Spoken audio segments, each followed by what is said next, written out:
But it's more. uh, I feel you're like there. it's more sometimes. Yeah.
king and his men stole the queen from her bed.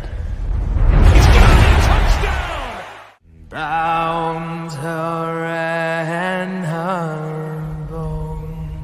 Jones takes it The in. seas be ours, and by the powers where we will roam.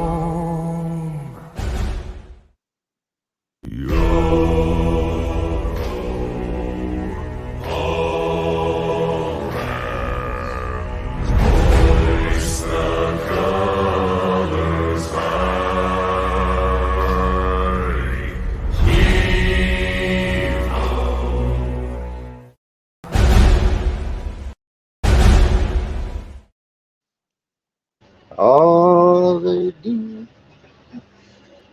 What is good, Raider Nation? Welcome back to yet another episode of our Raiders Friday Night Roundtable. I'm joined by my friends Dustin and Ozzy. Say what's up, everybody.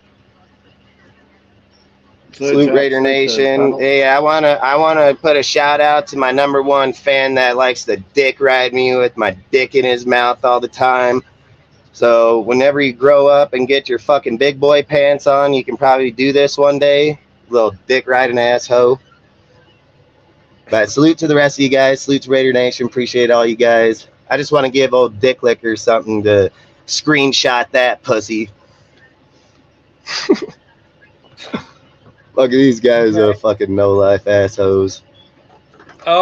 Yeah, so as always, thank you to the members of this panel for joining me. Thank you to the mods in the chat for holding it down. We wouldn't be able to do the show without you guys. And last but certainly not least, thank you to our viewers for watching and commenting along with us. As we begin this broadcast, we got another great one for you guys, as always. Just a Salute, quick Tucker reminder Soul. before we do get started. Our YouTube chatbot, which is called the Nightbot. In just a couple short minutes, we'll be posting various links related to us here at DSR. Not only us individually as individual content creators, but us as a collective, united obviously by Death Star Report. So if you guys wouldn't mind, just throughout the duration of this broadcast, keeping an eye on the comment section for the Nightbot to post all of these various links. And at your earliest convenience, if you guys wouldn't mind following those links, if you haven't already, to just tap in with us on all those platforms, that would be greatly appreciated. And we do thank you guys in advance for that. Especially out of all of the links that the Nightbot will be posting, we would like for you guys to keep an extra eye out for the Nightbot to post a link to our Discord server, the DSR Discord server. So if you guys haven't already, if you wouldn't mind, if you're on Discord, if you have a Discord account, if you haven't already, if you wouldn't mind just following that link when you see the Nightbot posted and just following the link to join us there at that Discord server, that would be greatly appreciated as well. First and foremost, it's a great community. It's a great way to bond and to meet people over a wide variety of topics. And it's really the heart of what we do here at DSR. And like I said, there's a whole wide variety of topics over which to bond with a whole bunch of people, not just all things Raiders. In that Discord, we do have a Raiders chat. We talk about all things Raiders, but we also have a general chat. We talk about life in general. We talk about the NFL at large. We have fantasy leagues, both NBA and NFL. We talk about other sports leagues such as the MLB, NHL, and NBA. We have promotional events like free giveaways. We have free movie nights where a bunch of us just jump in the Discord and watch a movie together. So especially on a weekend night, that's a great way to bond and have fun with a bunch of people just watching a great movie together. We also have channels dedicated to Raiders content creators on platforms like YouTube, Instagram, and Twitter. And we even have channels dedicated to various sports updates throughout various leagues. So you guys can get up to the minute updates on various sports leagues. So, like I said, it's a tremendous community inside that Discord. Got a whole bunch of stuff going on there. And above all else, we'd love to have you guys. We do thank you guys in advance for checking out that Discord server and joining us there in that community. So, not only with this link to the Discord that the Nightbot will be posting, but as far as all the other links go as well that the Nightbot will be posting, It will be posting all these links multiple times throughout the duration of this broadcast, so you guys will have ample opportunity to check out all of those links. So, like I said, we do thank you guys in advance for tapping in with us on all those platforms, both collectively and individually. Like I said, we appreciate it very much for you guys taking the time to follow all those links and tapping in with us on all of those platforms. Yeah, and So hey, just so you know, John, I do got a stalker, bro. He likes to stalk my nuts, dude, deep in his throat. And the thing is I don't know. I always say I don't like giving haters or shout outs to haters, so I'm not gonna give a shout out to him. But we can play a game. You'll know exactly who he is whenever you're inside of a chat and he says, "I don't have a master's degree or a multi-million-dollar company." You know exactly who the dick riding faggot is. So again, outside of it, like I tell him, hey, fucking snap that, bitch. Go get a fucking life. And outside of it, have a great day.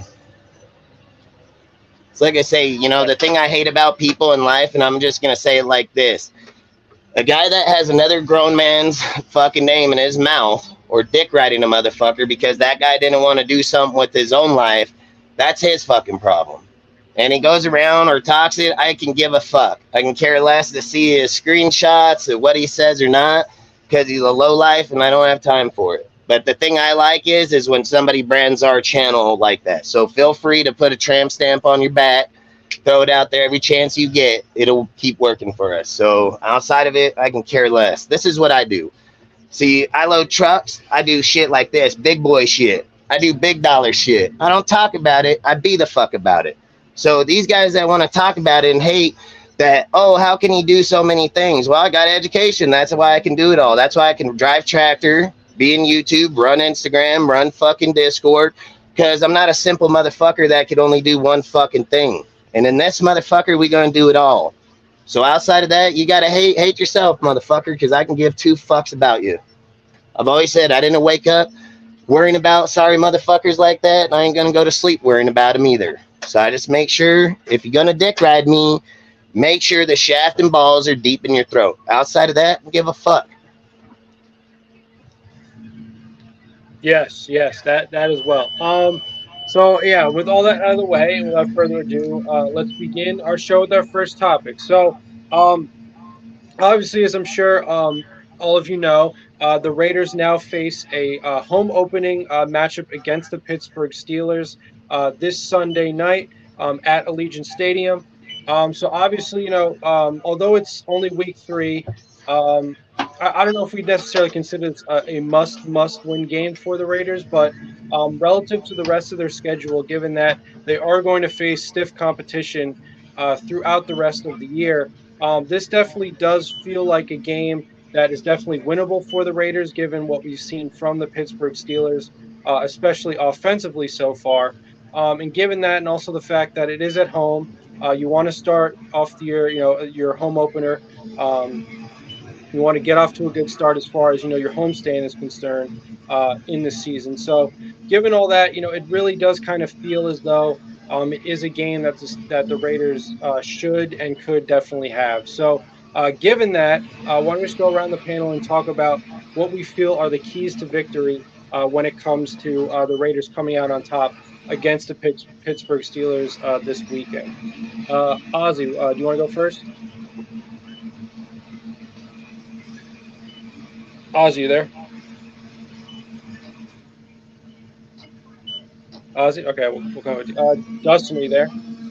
Yeah, I'm here. Yeah, let Dawson go first. Oh, Sorry, can you hear me now? Ozzy's there. Okay, No, yeah, let yeah. Dawson go first. Okay, all right. Just yeah, don't Dustin, don't let Graham call the defense. Then we'll be all right. Nah, I mean, like I said, dude, we got a lot, man. If Graham gets carved up by this offense, man, we got some serious fucking problems, man. Like, the issue is we're going to be facing 3 of the toughest defenses right off the beginning of the season, man. So it's going to be tough on our offense regardless, dude, because I think the fucking Steelers are top 10 fucking defense fucking. So I think we've played 3 top 10 defenses already.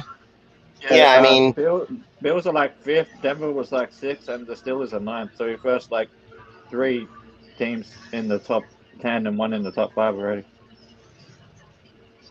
Yeah, and that's like I say, I mean, I'm not gonna let our offense off the hook. You know, like in the Bills game, man, we had a lot of falters on both sides. I think defense most definitely had way more falter than anybody. But on the same side, I've said, like, Jimmy and them push the ball downfield. Jimmy has the offense. If he's just waiting on, you know, Jacoby, that's him. That's not our team. That's just him and the preference on a player. So for me, I've said, you got to go out there. You need to be able to use everybody. And I'm even insisting on fucking starting a different halfback over Josh just so people don't hone in on our fucking system. I mean, I keep preaching this over and over and over.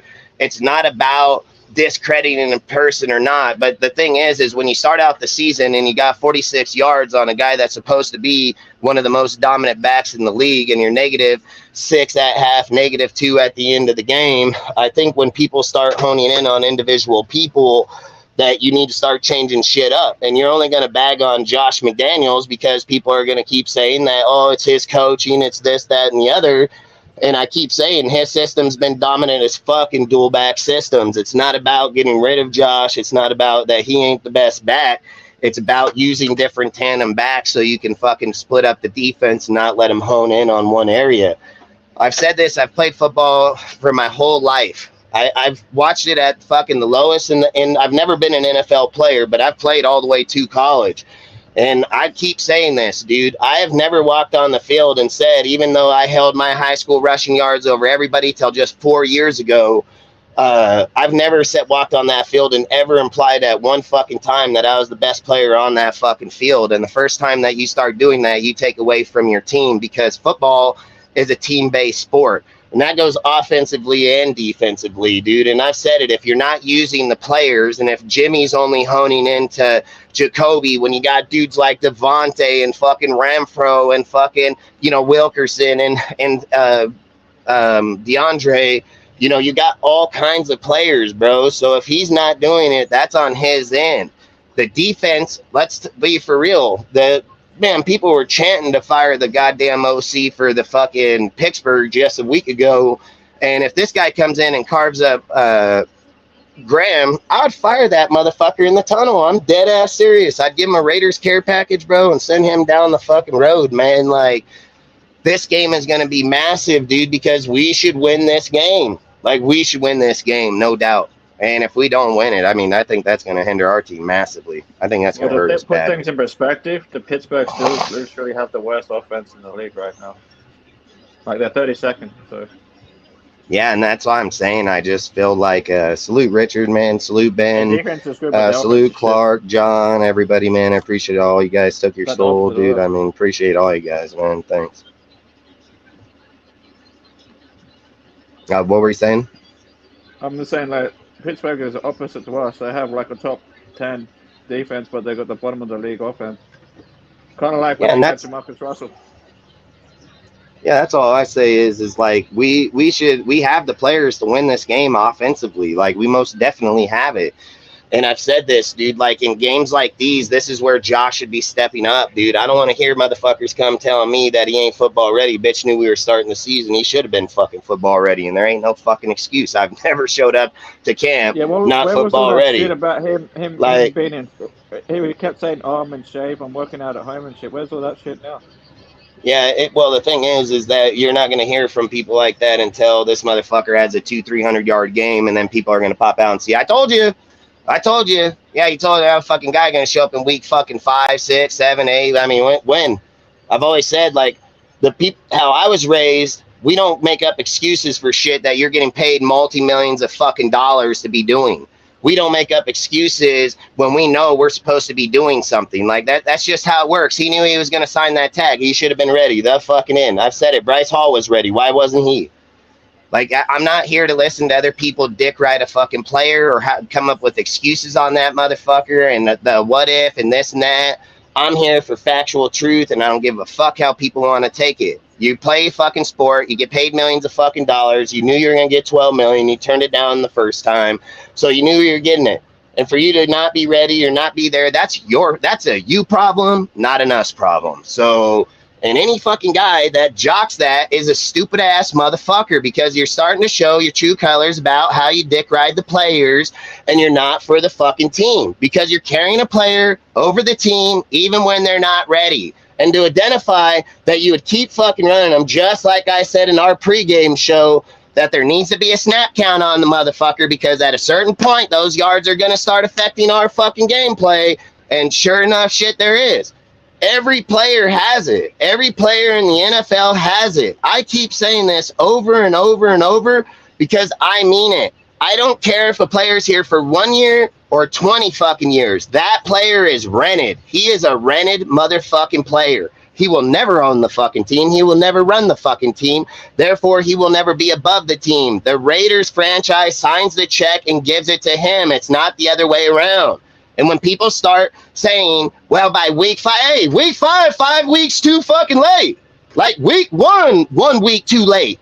There's no exceptions for it, dude. And if you have an exception for it, you lazy ass motherfucker yourself, and you just coming up with excuses in life.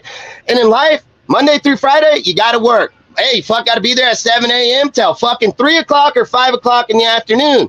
Graveyard, midnight to fucking 6 the next day, maybe 12, depending if you're working 12 fucking hours. You know the fucking rules. The rules don't change just because you go to the NFL. You know what you got to be in shape. You know where you have to be when you're supposed to be there. You can't keep letting these Raider fucking dipshits fucking come out and talk shit like he has an excuse. He don't got a fucking excuse. He just ran for, you know, quote unquote, the NFL's leading motherfucking dude. This guy should win this game for us, just like he should have started the game to win in Buffalo. He couldn't get past the line of scrimmage. Like, that's all I'm saying. Like, I'm tired of hearing all these fake ass motherfuckers dick ride fucking dudes. We're going to lose games because of that shit right there. Swap them out, put another motherfucker in there. See if the defense hones in. They probably won't. They'll play off because they're not expecting him to run like Josh. So right there, boom, we're going to pick up fucking yards instantly. The second they know he's in the box, boom, fucking fill it, pack it, fucking blow it up. Motherfuckers are so confident they send 8 motherfuckers in the box, bro. Like, come the fuck on. And I'm sorry if motherfuckers don't know football. That's fuck over 3/4 of your team up there. And if you're not acknowledging that shit, like I said, dude, we're going to lose games if we go with this mentality and people think that it's Josh. And I'm going to say it right here. I ain't going to listen to that stupid shit up here. We're not going to sit here and blame a motherfucking McDaniels because Josh's stupidity keeps on trying to be something he ain't. And he ain't going to bag on our fucking coach because a fucking player that shouldn't be fucking out there playing. I've said it. If you're injured and you're only going to bring 30 yards to the game today, maybe you shouldn't show the fuck up. Like, I don't care who they fucking are. If you're injured, and Josh was injured last year, and every time he was injured, he came out 120, 125. I said, put him on the injury list. Probably be better for us. But the way that we're playing, if we don't acknowledge these things, people are going to start talking false-ass narratives and saying it's the line, it's this, it's that. It's not. It's not. I said in the pregame show, put him in a snap count. If his snap count starts to fail against us, put someone in, see if it alters the change. Zamir came in, 4 rushes, 22 yards. It obviously altered the defense.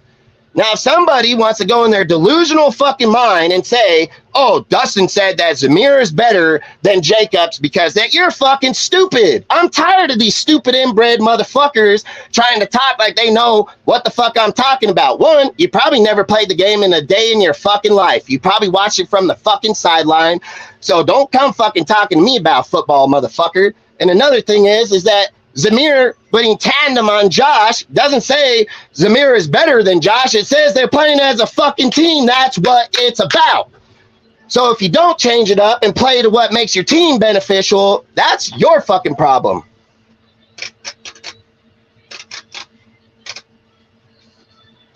You know, and that's all I'm saying. We're going to lose games like this because Graham can't adapt. That's facts. Graham ain't going to adapt. Watch these sorry motherfuckers go out there and start slant playing us to the outside. What do you think that they just know? They watch the Bills do it. Like, they're not fucking stupid. They're not fucking better than us. There ain't no fucking deal. And I said it. Their defense might be. Our offense is a fucking powerful offense if it's used right, dude. I mean, I just think, like, if we just keep writing individuals' names, Renfro, these guys, if they're not getting snaps, they're not getting it. Tough fucking shit. Like, I'm tired of hearing people say, like, well, they didn't give it. He wasn't out there, obviously, to get it, and the one he did, that was it.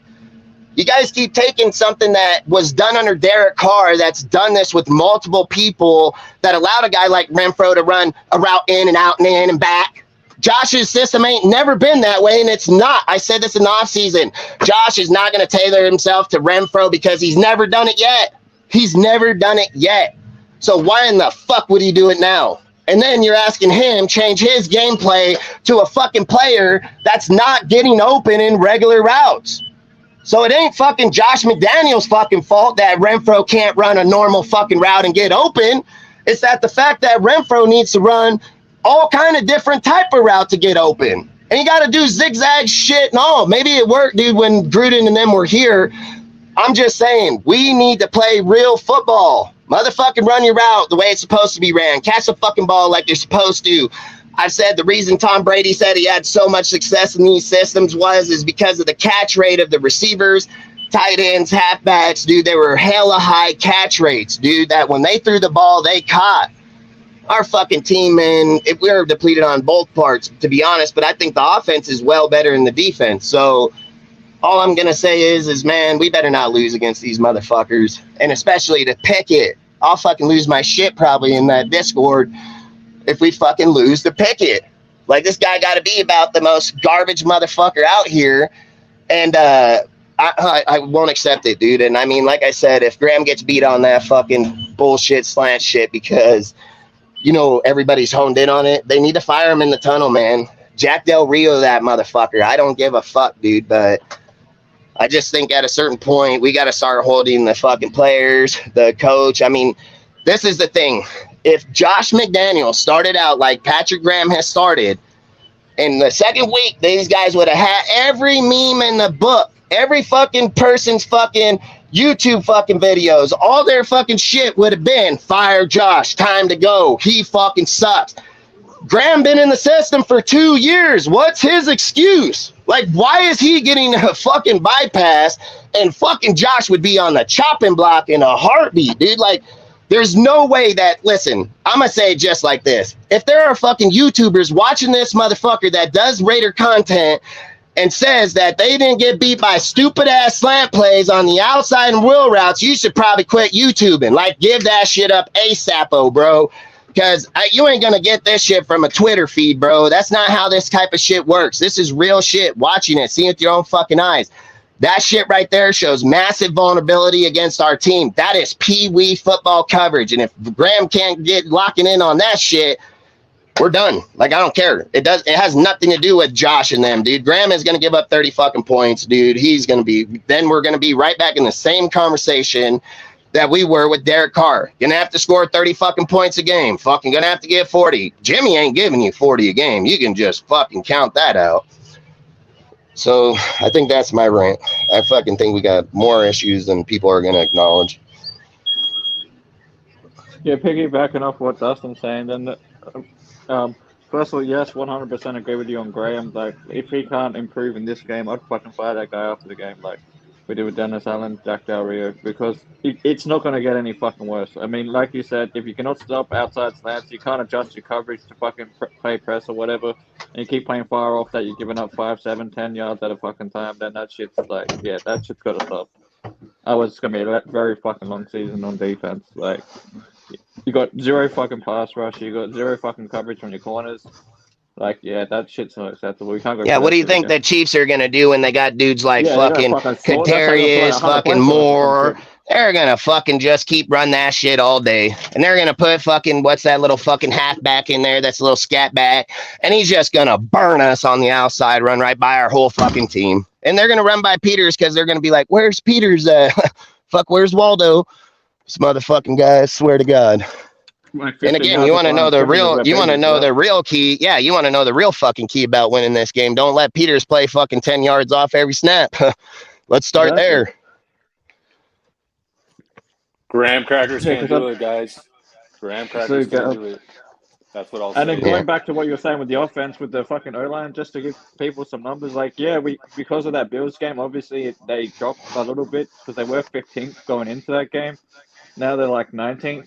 But in saying that, in that Bills game specifically, Miller was still at a 66.7. Salute, Parham Pizzle. was probably Appreciate the you, worst bro. one, Salute, run Bizzle. blocking wise at 46.3. James was, and people. That's the thing that amazes me is people like give a pass on James, but James has like the worst run blocking. I mean, Yo, Parham, sorry. Parham has the worst run blocking. James has a yeah. 60.5, whereas Parham has had a 46.3. So They give quick. shit to Greg Van Rotten, who had a 72.6 run blocking compared to a 46.3 with Parham, right? So make it make sense. So Our Ozzy, best quick run note on blockers are the. on that right side anyway. No, I agree. So quick note on the offensive line. So this is what bothers me, right? People who don't keep the same energy year in and year out. So last year when I was bringing up the point that our previous quarterback had something like 20 different offensive line combinations, people were saying, "Hey, that's not a good enough excuse or whatever." And now when we have a $12 million halfback who's getting paid effectively $250,000 per carry or per yard, I should say, and the Uh, and the offensive line isn't allegedly the offensive line isn't making these fucking holes. They're saying, "Hey, it's oh, the dude, offensive line." you should have heard these dick riders in the fucking off season, bro. They were trying to crucify me, and I was laughing in their face the whole time because I told them the whole time he was not going to be the same. And they fucking think they know because they play football and know all this shit. Then they want to talk shit about, oh, he fucking thinks he knows. I know because I play, motherfucker. I know because I see this shit every year of my life for 30 some odd fucking years. So it's pretty simple to talk on something you witness year in and year fucking out. But I don't see those motherfuckers around dick riding that motherfucker anymore. I hear him even not even saying a word about that motherfucker. So all I say is I'll eat crow when I have to, man, but you don't see me fucking hiding ever. Always right here, front center, dude. Like, don't give a fuck. Well, I do People, see the thing is like I do see those guys making excuses for JJ. Like they're not yeah, because they recognizing that hey, he's not the dude. He's not a $12 million halfback. He's not an elite guy. And I was pushing they got to that in the justify their off season. bullshit fucking action is why. And I was pushing that in the off season, and I was also getting roasted. But guess what, guys? Truth hurts. Damn right. And I'll stand here all day and take it because I don't fucking go nowhere and nor do I run because, like I've said, just because other people can't see it and dick ride fucking people, that's not my fucking problem. I've always said I have one crush in my life and she had my 3 kids. I don't fucking suck another man's dick and I never will. So I don't give a fuck. I've said it from day one. Motherfucking players are not above the shield, no matter who the fuck they are.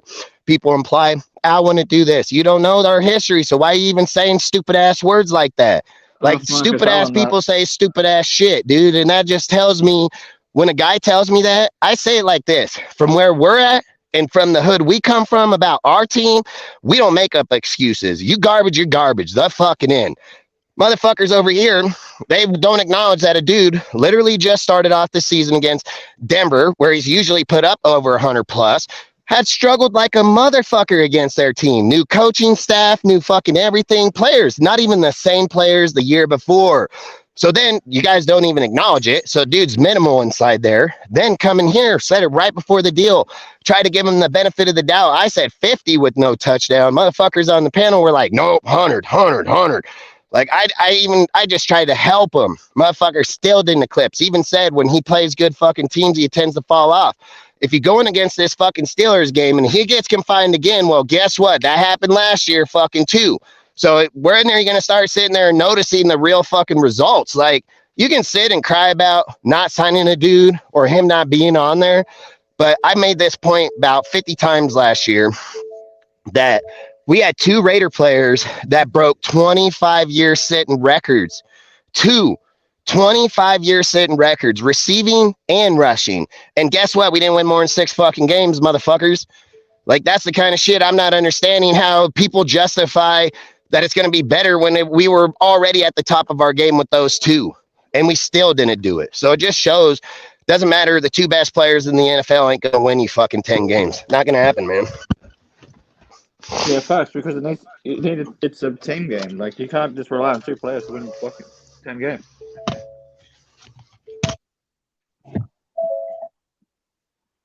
This is a Anyway, going back- critical. Go ahead, Al. What I was going to say is going back to the offensive line, and I said this shit like last year and on those shows. McDaniels is designing this team to be more passing than running anyway. And I'll prove it why if you look at our offensive line. Okay, like I said, if you look at the overall numbers, right, via PFF, Miller run blocking is 72.8, but in pass blocking is an 82.2. Parham on run blocking is a 52, but in pass protection is a 75.3. James in run blocking is a 59.7, but in pass blocking is a 70.8. Greg Van Rotten in run blocking is a 64.1, but in pass protection he's at 81.7.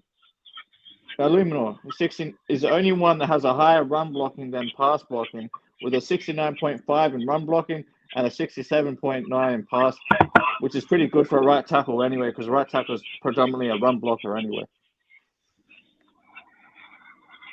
So like I said, and last year we passed it. What was I said? I think I said something like 59.6%. It's like a 60-40. It's like a 60-40 basically. 60-40. And Hey, that's Ozzy, it's a so like passing those are league now. So it means the thing is, another thing people need to understand is that the Raiders for the longest fucking time, it's like they've been behind the times where we've been more heavy on the run than the pass, but it's a passing league now, and McDaniels is adjusting this team to become more modernized, if you will, and be I more said, wait till running team. fucking O'Connell steps in that bitch, dude. Yep, He is I gonna agree be playing 100 pass. fucking percent, because he so can throw Ozzy it and deep, Dustin. and we saw that in the preseason. So Ozzy, so this is the thing, right? Sometimes the simplest explanation is sometimes the most effective explanation.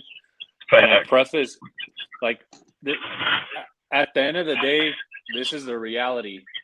And I'm not trying to compare, the current guy in the center, Jimmy G, to the previous guy, because the previous guy is on another team, and I don't want to bring him up. But I'm going to say this. Jimmy G cannot beat teams with his arm. And teams are going to continue to stack the box, and they're going to dare that guy. Just a second, Ozzy. They're going to dare that guy to throw the ball down the field, and he won't be able to do it. And that automatically creates a very one-dimensional offense. So you could have the best offensive line to pass block, run block, whatever. The most important position in football is the quarterback position. And we have a guy who's very limited, and he hasn't gotten into his groove. Hopefully he does. Hopefully these past two games aren't a representation of what he's going to be, going forward. But even in the Broncos game, right? It was a very, very rudimentary performance. Dude was like fucking 200 yards, 1 touchdown, 1 pick, nothing to write home about. Dude, his playoff stats have even fallen off once he gets in the playoffs. He's 4-6, dude, in touchdown to fucking interception. The biggest reason I think the Niners moved off from him is because they've said numerous times that they've been right there to the end. They just couldn't finish out them big games, dude. Then you go out here and look at Purdy. That's the fucking 7th round last pick in the motherfucking draft, and he's 3-0, bro. Like, come on. He ain't even a superstar player. He just can get the ball where it needs to go, And then that's got to start making you question about Jimmy, because why wouldn't they have kept Jimmy if everybody's stats and things that people are saying, why wouldn't Jimmy have been their quarterback, and why wouldn't he develop Brock, and how come on our situation we're saying like, you got to wait fucking year to condition fucking of Aiden, but Aiden was a 4th round pick. He's hella smart. And then we're over here, a 7th round last pick in the NFL, and we're like, yeah, he's running the whole Niners team. Like, okay. I just slightly disagree in the fact that I agree with the fact, like, if you're talking throwing it like 60 yards down the field. But in the short to intermediate, I had to disagree. I mean, if you look at the contrast between the Denver game and then, like, the Bills game, because I feel like the Bills had a better pass rush, to be honest. Like his they had better fucking. They had way better in there. But what I saw in the Bills game, though, Ozzy. I was just gonna say what I saw in the Bills game, though. Even in the short and intermediate routes, this dude was missing dudes and throwing at their feet. His accuracy was very, very his suspect. Toes. Remember me and you were talking about that. Yeah, we were talking about fucking Jimmy. Yeah. I said Jimmy always throws down at the player's toes for some fucking reason, dude. Like, You were saying the same damn thing, dude. Like, that's why I say I think there's things people need to. They said, like, I heard somebody tell me in a deal earlier. They said that Jimmy was the responsible for Josh's interception. I about to say, you about the dumbest fucking dude I ever heard in my life. That linebacker went over the top Straight of Josh. sunned Yeah, him. Milano, And he made Jake Jacobs his bit bitch. that fool for that fucking ball. What the fuck you mean that was a bad throw? Jimmy dotted Josh in the chest, bro. Like, this fucking guy. I literally said, did I just fucking see what I just seen? Like, that motherfucker literally just said, rock fucking right over him. I said right there, oh, where's the dog, bro? Like, I don't think I've ever seen that on an elite player like that. That was crazy as fuck. I'm just going to be honest. Yeah, I agree with that one. And but then going back to what you're saying with Jimmy throwing at the toes, I think that's timing and chemistry, because I think what he's going for is like that pass to Josh where he aims for the chest, which is what you want, because Carr used to overthrow it, and that's how you get picked off. Because when you throw it too high, because you remember the games last year where Adams literally had to be like a fucking basketball player dunking the ball to go up and get it? Like, you don't want that, because when you throw it up that high and your receiver has to jump up and get it, that gives time for the defender to come in and smack your ass. Yep. And that's how, like, you don't want that. And make you vulnerable. The ball throwing at your fucking chest. Fuck. Yeah, exactly. So I think what's happening is some of those balls, like you said, they went to their feet, is because the timing is off. He was probably aiming for their chest, like that Josh Jacobs one that got where fucking Milano made JJ his bitch and grabbed the ball right out of his fucking hands. So here's a question real quick. You want to say something, Jeff? Or you want to add to it or what? Yeah, so here's what I'll say about the whole Josh Jacobs thing. The way I view it at this point in time, and obviously there's still, pretty much an entire season left to, pass judgment on any number of people. At this point, there are two cases. One is that Josh Jacobs is washed, and the other is that because he's the reigning rushing champion and because he got so many carries last year, opposing defenses are stopping him and expecting that the Raiders, especially on the early downs, are just going to give it to Josh to try to get the run game going. That's going to be the main focus of their defensive game plan when they try to, prepare for the Raiders. So whatever either of those case, whichever case, is the reality, or whether it's a combination of those two, the reality either way is that I think you have to mix it up when it comes to the run game. I mean, as you said, Dustin, even if you put somebody like Zamir White in the backfield, maybe all of a sudden it makes these defenses think, even for a split second, like, is this their passing back? Are they going to, are they passing in this situation? Is this a play action? So there really needs to be more variety when it comes to personnel decisions, especially if you do want to run the ball, especially on those early downs. If you want to get the run game going, as far as personnel goes, this is a pretty deep running back room. I'm not going to say it's necessarily the most talented in the NFL, because I don't think it is, but Amir Abdul, we've seen little to none of him. Brandon Bolden, little to none of him. And Brandon Bolden is that's the point. Did they not say in the presser about Amir Abdul, the reason they brought him back is they felt they fucked up last year and they wanted to use them in different areas? Salute, Rudy. But do you know what I mean? Do you know what I mean? Yeah, exactly. Did they not say that shit? Back, at least. Fuck, dude, this is what I'm talking about.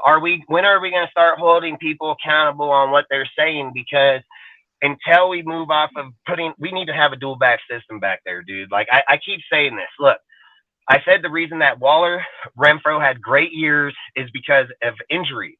They were force-fed the ball, dude. That's why they yacked up those yards. Waller had 111 fucking receptions one year, dude. Like, that's not tight end fucking numbers. Those are wide receiver one numbers.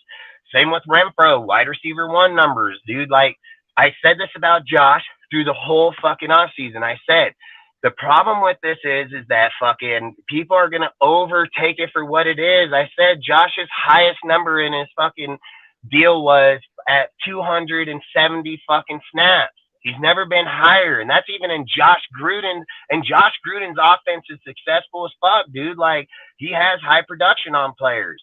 So when we're sitting here saying that a dude goes over 100 plus more fucking snaps and he barely breaks it, when I sat here and said Dalvin Cook did it in 12 fucking games, fucking Henry's done it in fucking 12, 13 games. Like, people should be eclipsing 1,000 yards like nothing these days. We got 17 fucking games.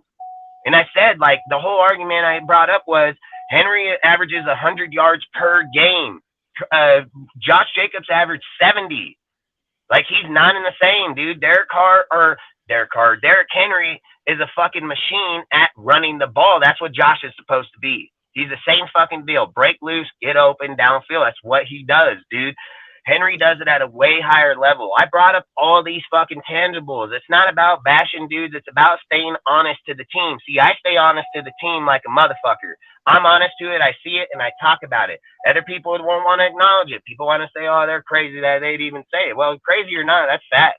And that's all I'm saying is like, you need to put a dual back system in there. You need to make defenses stay the fuck honest, dude. Just like putting Tucker in the game, teach the safeties honest, dude. It ain't about looking down there and saying, well, these receivers can't get deep, so we don't need to keep a guy over the end because Jimmy can't throw the fucking ball there anyways.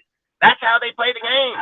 So they're just playing half the game. They don't even got to play the whole game. They just play half. They just play the line in the middle of the field. They don't even got to play the whole fucking game. That's horrible to look at your team and see that shit. You don't want that shit. And then I said this about Waller. The reason I have no fucking issue with Waller going anywhere, here, I'll tell you why. One, people talked about him getting $17 million. He was overpaid. Bullshit. We didn't pay him shit. Giants are paying that. So they had no problem to trade for him. So therefore, they didn't see an issue with the contract. So therefore, a lot of these dudes don't know what the fuck they're talking about.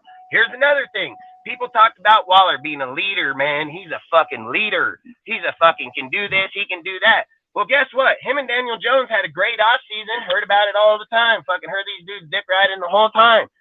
What's Waller do in the first 2 games? Jack shit. Get owned. Can't catch balls besides in the shower. Like, that's it, dude. Like, this fucking guy ain't doing shit. Motherfuckers bag on fucking Ziegler for making it. And what have I spoke about Ziegler? Ziegler sees shit in motherfuckers before they ever acknowledge it. He ain't trading away motherfuckers that are good. He's trading away broken players. He fucking knows it. You just believe he's good because that's all they fucking seen of broken players. Then they want to talk about, oh, Ziegler should be fired. Whoever bring that up shouldn't even be a Raider fan. Ziegler know his shit. He balling ass motherfucker. He don't make very many mistakes when it comes to depleting our team and getting repercussion back for it. Or compensations, what I say. Compensation back for it. It's like I say, I said this about Josh. Did I not say it, Jeff, in the deal in the last season? Like when he first came, I said we should have traded him then. Said we should have got rid of that motherfucker then. I didn't even want to go through the year with him. And I keep saying this, that too many people keep valuing player over team. I say he ain't going to be that dude. He's not going to work good in a dual tandem. He's not getting 340 fucking carries out of the year. How about you get the fucking draft cap out of him and build your team defensively? I literally just said this the other live, that if you can take him, Mork, and fucking Renfro, slap them up on the box, it really doesn't change the way our offense looks. You're just getting rid of Jacobs because that's the name. I get it, dude. I get it. I want Jacobs too, but I want our team to be good. I want our motherfucking defense to be good. And if Graham can't scheme against these motherfuckers with a good defense, he got to go, bro. He got to go. Like, I don't feel Josh needs to go. Josh opens up the deal. Josh makes the offense efficient. Josh gives them the plays to do it. They're failing on their end, not his end. He shot downfield for the Tucker game to get us back in contention, which it would have, dude, and they fucking don't call the PI or against the motherfucker. That's the fucking refs. That ain't got shit to do with Josh or any players. Like, I'm tired of all these fake-ass motherfuckers coming up with excuses. Either watch the goddamn game the way it is and then fucking talk about it, or don't fucking talk about it. Like, motherfuckers going out there with these falsified-ass bullshit stories, acting like fucking shit. There's millions of people that watch the game. Like, that's all I say is like, I don't know how the fuck millions of people watch the game, motherfuckers that are honest to the game, stay true to their conversations, but motherfucker, if there's not a fan that dick rides an individual player, they're going to come up with an excuse that it was the line, it's this, that's fucking bullshit. That's fucking bullshit. Like, I thought they said, oh, how come Barry played on one of the worst fucking teams, the offensive lines in football, and he didn't go negative in years back? He probably never went negative a game in his life. He always was running 20 yards backwards, 30 yards backwards just to run 70 yards forward. And we're talking about elite. What, we forget how these guys had to work for theirs? You just act like they had the number one offensive line, and that's what they ran through every time. You fucking guys are so fucking delusional. It's not even funny, dude. Like, it just shows your knowledge on football history in general, period. There are a lot of these teams, dude, that had fucking halfbacks. Fuck Cleveland. Fuck numerous teams. Detroit. Fucking all kind of motherfucking teams that had good-ass halfbacks, shitty-ass motherfucking lines. Like, I hate how people want to sit and talk like they're going to talk about our team. Just quit talking about it, because you're doing a disjust on how to get better. Here's how to get better. Get rid of these 3 motherfuckers. Trade for some defensive motherfuckers. Most definitely attack a corner. ASAPO, badass corner. Somebody that can press man some motherfucker. Not stand up the line by 15 fucking yards. How about start there? Second, how about you go for a true middle linebacker? I've been saying this the whole time. Send Jacobs ass to Baltimore and get fucking Patrick Queen. I said this the whole time. You want to make shit better and win in these motherfuckers. You can do it with players like them. Have the move to do it. Mark one of them fucking riches on you, write down that check, no fucking problem. 10 mil, put them on the cap for 7. This can most definitely be done. So if you want to make moves to better your team, you better do it where it matters. More, dude, I hear people saying, oh, this guy's doing good. This fucking guy sucks. Like, this fucking guy sucks, dude. Like, I swear to God, dude, how do we hold on to players like a Meat and dudes like them that make one play the whole season? Are we forgetting we get to play 4 fucking quarters every game? 17 games, man. Like, you need motherfuckers showing up every fucking quarter. Not like, hey, bro, did you hear that one story about, did you hear the myth about Robinson in the fucking 3rd quarter of game 2? Like, what the fuck, dude? This is the standard that we as Raider fans live to. I don't. I have never lived to that, and I will never accept it, and I'll never fucking tolerate it, because it's bitch-ass play. I've never had any Raider fan in any game ever do that. I've been to fucking 70 home games plus, and I've never seen it yet. So I don't know why that shit exists here in social media, man, but that shit don't exist in those stadiums. Like, I don't get it, man. I think it's more just crazy, if you ask me. I think it's crazy that most of them never even played the game. Most of them don't even know what fucking play. I'd love to start challenging motherfuckers and just bring on the game. I wish we could bring the game on and just ask motherfuckers, do you know what formation this is? Like, that's what I'd love to know. Motherfuckers talking on our teams like they know where the players and who they are. Why is it when they talk on them, I don't know if that there ain't no validation behind the action that they're talking on them? Like, it's crazy as fuck, dude. I don't know. I think it's crazy. I've heard people sit here and say Tyree's a bust. Okay, I watched Tyree identify the player on the opposite side of the field and then run him down for 30 fucking yards. That ain't a bust player, bro. Bust players would still been there with their hand in their pocket like he had his hand in the dirt on the fucking first time. People make mistakes, but people can fucking learn. He showed they can get up on a tackle and get the tackle in the backfield. Yeah, what gets me is how can you say a player is a bust after 2 fucking games? It takes 3 years to evaluate a prospect. I think it's just crazy how we're expecting every single thing. And this is how every Raider fan is. Got to come in this year. You got to go to Super Bowl this year. There's no lower expectation. Can't build your team. Can't build continuity. Can't find the people that work. It's fuck Super Bowl or bust, or that guy sucks. He's no fucking good. Hey, these guys are stupid. They've been dumb on every fucking, the car, the fucking baller, the fucking Renfro. They've been wrong. Tom Brady, wrong. Motherfucker's been wrong. Like, I've been saying this the whole fucking time. The whole time. That's what I say. You know why I've been saying? Because I've watched my team for 30 fucking years. I've watched our organization. I don't give a fuck if you got people like fucking Josh and them coming here. I said the thing about Brady. I said the one thing keeping that motherfucker there was his family, bro. He just got out of Corey and losing his kids. These fucking motherfuckers talking on our team like they fucking know shit. They don't know, man. Research the shit. Study. Get more into a person's life before you talk about, dude, uprooting this shit coming here for a motherfucking guy. That's not how it works, dude. It doesn't work like that. People talking on people's families. They probably don't have a family. How do you talk about a fucking family deal if you don't got kids? How the fuck you do that? How do you talk about someone's wife if you don't even got a fucking girlfriend? You know, fucking go tell them how they're running their organization. Man, motherfucker, half the shit I hear from half these people is the craziest shit ever. They say, well, we got to wait 4 more. No, the fuck we do not. We already know where the mistake's at, dude. Fix the defense. Bam, get rid of Graham. I don't care. I said with Al, man, I debated Al. I said, you cut a guy in the beginning of the year, you're causing more hinder to the team. I feel like you're going to, hell no. Fuck no. This guy sucks. Put Jason. I don't care. Put Rob. You want to lose Rob? Lose him. I don't give a fuck. Someone else got to go in that bitch. Like, I don't care. But Graham, if he gets beat on a slant play in fucking Pittsburgh, I will fucking lose my shit, bro. Like, I'm dead ass serious, dude, because it ain't our fucking team. It's those fucking sorry bitches play calling. I don't want to hear no motherfucker coming up with an excuse why Peters is sitting 7 yards off the play every single fucking time. That don't have shit to do with Josh McDaniels. Don't have shit to do with. It has to do with Graham. Graham the one telling that motherfucker play back. Like, that's Graham's fucking play. Like, fuck that shit, man. I've said this. I don't want Josh to go because it ain't Josh that had the problem. I've said this 100 fucking times. Josh is like Jimmy, right? Let's put it into a real scenario, right? Jimmy, this is facts, so take it for all you want. I don't give a fuck how you look at it. Jimmy ain't never been on a worse team than the Niners and the Patriots. Not in his whole career. Been on the most two dominant defensive teams in NFL history.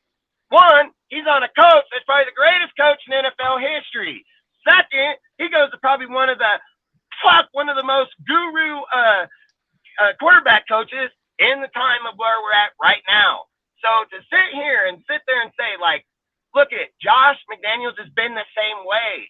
His offense needs the tangible of that defense. That's what he fucking needs. And if Carr was here, Carr would score you 25 points or 26 in 2 quarters. He did it all year last year. Jimmy, we're going to be lucky if we see him get over 21 this year. And then, here's the stat. It was like, what? Carr is like 7 and 62 when scoring under 21 points as a Raider.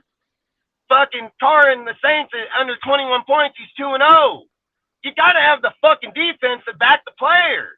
All these guys were like, oh, yeah, Jimmy, he's just this fucking guy, man. Jimmy's going to come here, and he's just a fucking savior. Jimmy's weak as fuck. His arm's weak, dude. He can't get downfield. This fucking guy's a pretty boy. Like, fuck, I heard dudes talking the same shit about Stenham last year. Oh, look at him, man. Look at this. This is a Vegas guy, man. Put a cigarette in his fucking mouth, and, oh, man, we ain't living in the past, motherfuckers. We're living right fucking now. I don't fucking live in the past. I don't look to results in our team in the fucking past. Like, listen, we need to quit that bullshit. This is fucking getting ridiculous. You talk about the team, talk about what's happening right here, right now. Don't fucking talk about, oh, when Del Rio was here, oh, when Allen fucking was here. You fucking go talk to those ghosts. Like, go talk to them. Maybe you can find a video in the fucking 2000 fucking 10, 14, we're at fuck 10, 14, 13, and go talk to whoever's still in the chat about that fucking game. But I'm not here to talk about shit that happened fucking 10 years ago. I'm not here to talk about Gruden's offense or defense. I'm not here to talk about I ain't here to talk about goddamn fucking Jack Del Rio sorry ass. He had one good year because Carr had 5 fourth quarter comebacks, dude. The defense was fucking not closing out games. And then guess what? He had a losing season the very next year because he got rid of fucking Musgrave and got fucking Todd Downing. Like, but every Raider fan will only acknowledge the fucking 12-4 of him playing here.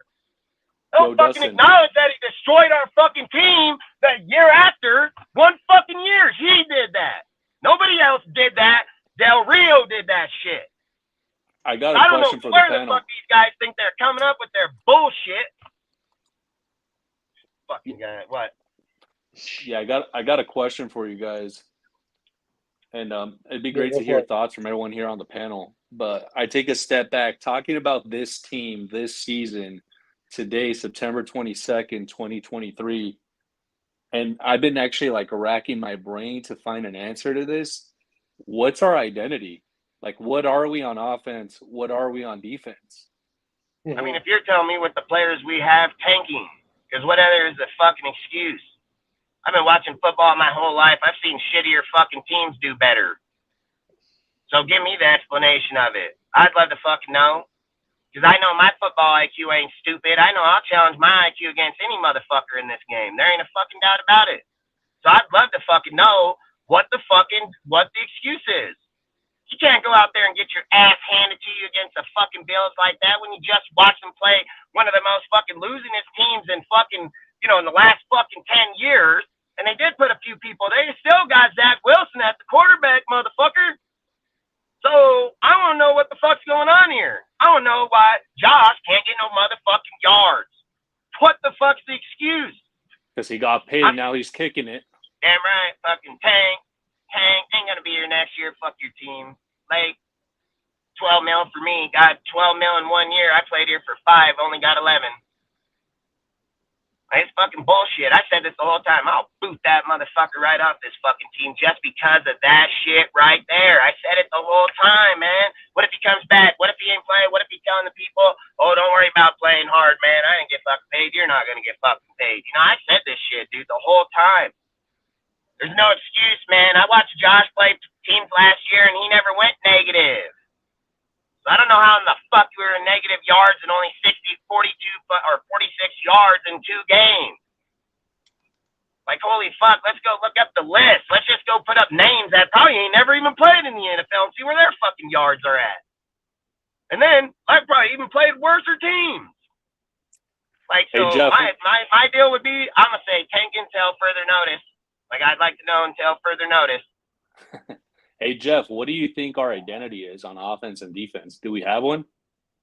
Yeah, so okay, other than tanking, which I guess it's still in theory a possibility. I mean, obviously we don't know Caleb what exactly in our these stadium coaches taking are pictures. He probably got his dick sucked by Mark when he was there. But assuming that we're not intentionally losing these games, I would say, offensively speaking, the identity of this team at least should be, and I think this is most evident in the choice they've made at quarterback, you know, especially how he differs from Carr, is that, and, you know, I've said this a lot, you know, through these past 2 weeks, right, as far as the keys to victory, because I think it's very, you know, it's very, it's a big part of what their identity should be.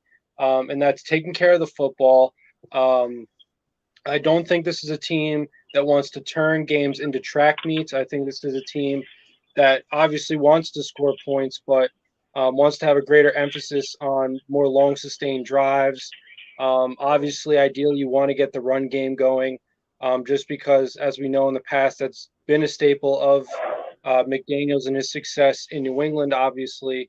And so I would say, and this was, you know, my point earlier, that mixing it up as far as, you know, giving defenses different looks with who's in the backfield at any given, you know, point in time. I think that'll definitely help the run game, and I think that's going to be, you know, a big part of their identity. As far as you know, defensively, and just, you know, real quick, as far as offense goes, you know, another big thing is, you know, not turn the ball over a lot. Obviously, I think if they're going to win a lot of these games this year, they're going to not want to, you know, turn the ball over a lot, because, like I said, you know, that your only hope of winning then is to make up for it with a lot of high octane offense. And I just don't, you know, especially, you know, as you said, Al's Ghost, you know, Jimmy G doesn't exactly have the greatest amount of arm talent in the world, meaning he can throw the ball far as pretty much any quarterback can, but he's not always the most accurate, because that's not his sweet spot. That's not his wheelhouse. He's not really that kind of a quarterback.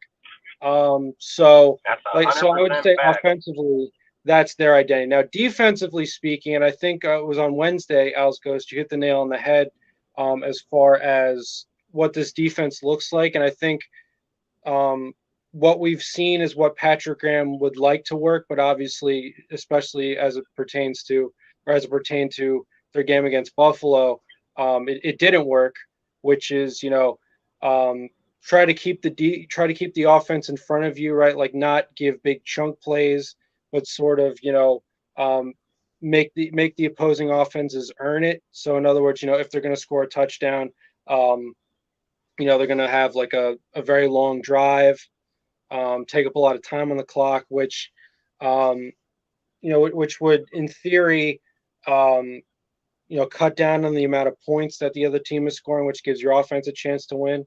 Obviously, as we saw in that game against Buffalo, it didn't work. Hold on, man. Who said this? Rudy? Man, bro. And am I reading that right while I'm driving? Does that say I saw a video of Colton Miller and he looked scared?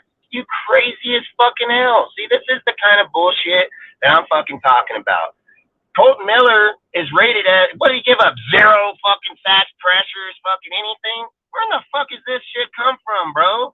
Like, where the fuck does that shit come from? He rated the 6th best fucking tackle in the NFL right now. Hang on. What was that say? Holy shit.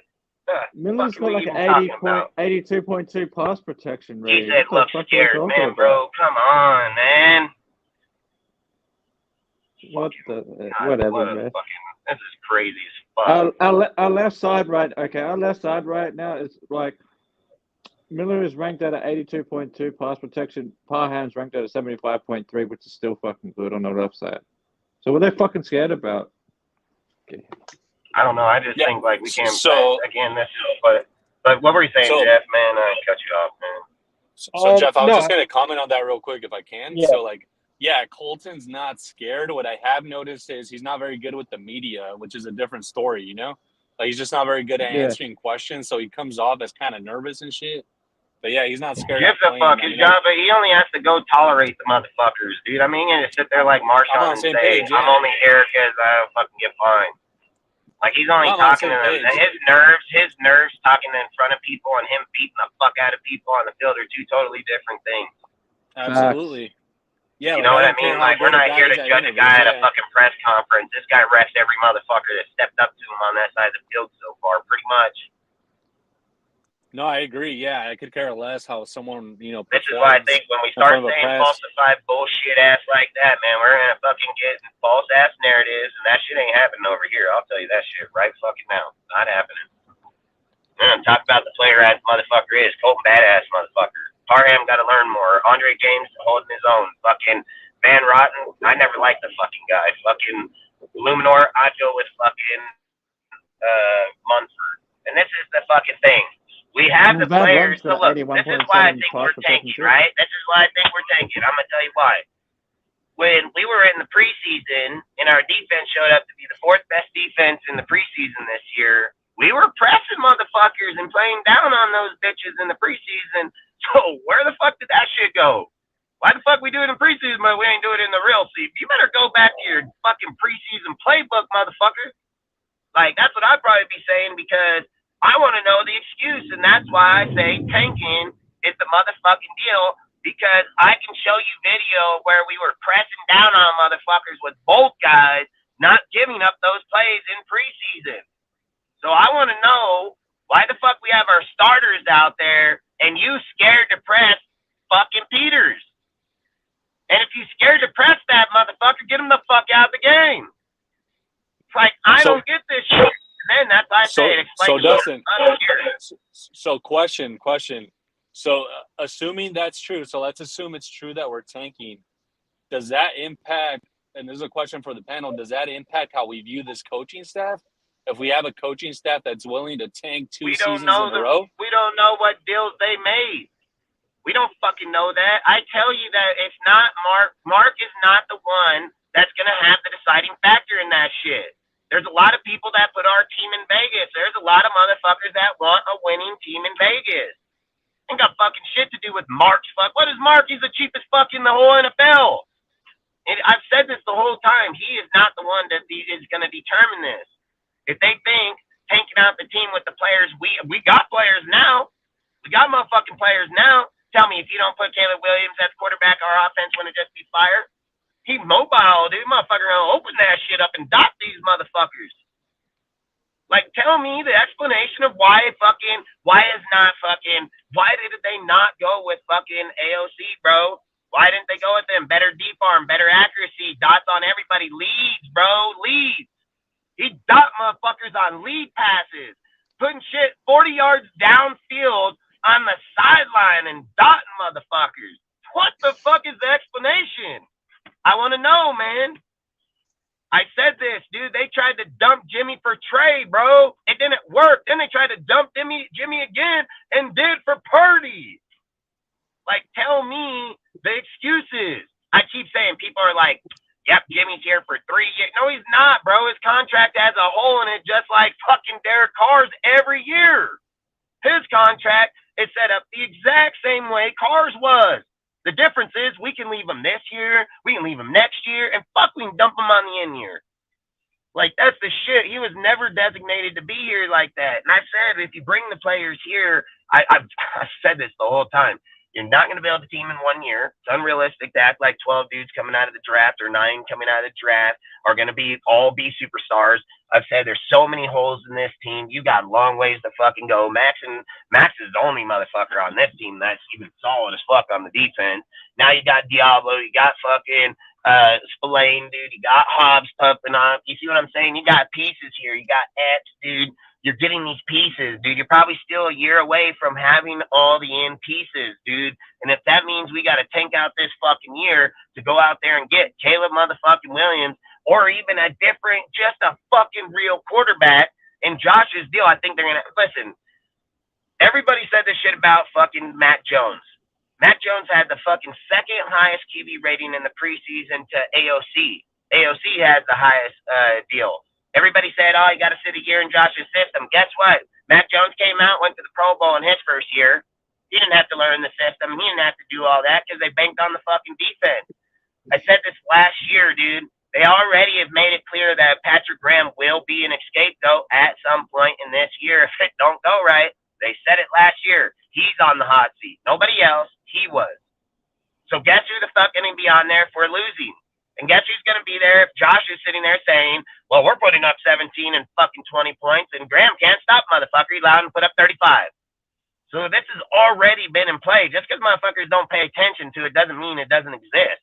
It's been existing since the day these motherfuckers been on that hot seat from last year. That's when you know, ticking time bomb, when's the fucking end? Here's the fuse. I've said it after that game in the Bills, man, I don't know what fucking more you're going to have to do to not lose your job. Like, that shit, you should have lost your job that day, bro. I'm telling you, dude. Like, I don't even know how he's still the coach, dude, because we got beat on simple-ass plays. I've literally said this the whole time. Charles Woodson made a career off of motherfuckers like that, bro. Where the fuck was Peters, bro? Where was Peters? Get that 24 the fuck off you, dude. Like, straight up. They're destroying our team. Here's another thing with Patrick Graham, right? So you go out, you want to go sign a player, right? You know you need a corner. We're struggling hardcore in the corner spot.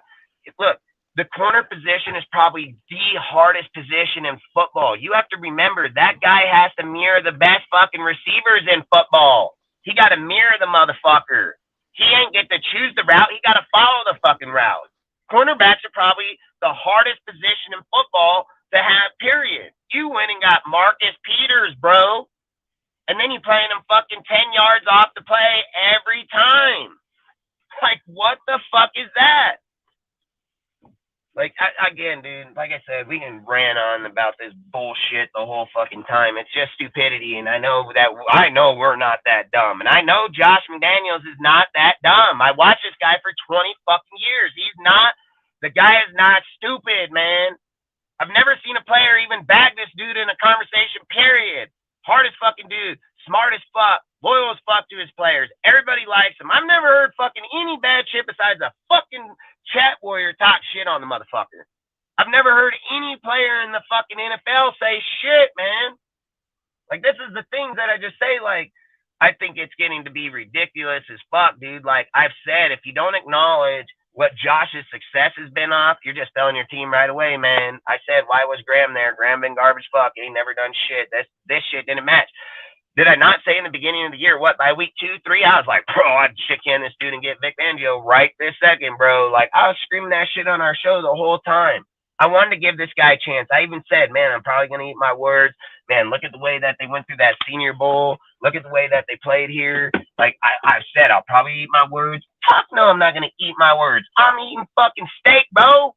I'm eating fucking lobster right now. This fucking guy only prove everything I say. The guy ain't going to be it, bro. That's facts. So you can sit here for months. You can sit here for fucking next few months. He ain't going to make the team better, dude. It's not going to happen. It's not going to happen. And then that tells me that they need a scapegoat, that we're going to get through the fucking beginning of the season, and then they're going to tank this fucker. You're going to fire him. You're going to fucking bring in it's going to be one of the three, dude. So you're going to bring in either Jason, Chris, or fucking Rob. I hope it's not Rob, but, you know, whatever it is, what it is. But you're going to bring him in. Then they're going to fucking switch off of Jimmy because Jimmy will probably be the cause too, or they'll play him another game to hope that this defense can catch. And then they're going to swap Jimmy for Aiden. Then they're going to see what Aiden can do. And then at that point, they're going to expect to lose games. And then watch just magically just be a coincidence that Aiden can probably go out and win the game. And then all of a sudden at the end of the game, he falls off because they don't want to win, dude. Like, they can sit here and say, benching Carr in those last two games and the way that shit went down only tells me they didn't want the 7th pick. They wanted like the 3rd pick, bro. They wanted like the 3rd, the word fucking 1st or 3rd. Like, it was right there. They didn't want 7. They tried to go from 10 to 7. You know? I don't know. I get ranting because I think it's bullshit. It's just right in front of your face, dude. I don't need a month to figure it out. I see that shit plain as day right now. Like they wrote that bitch on the wall.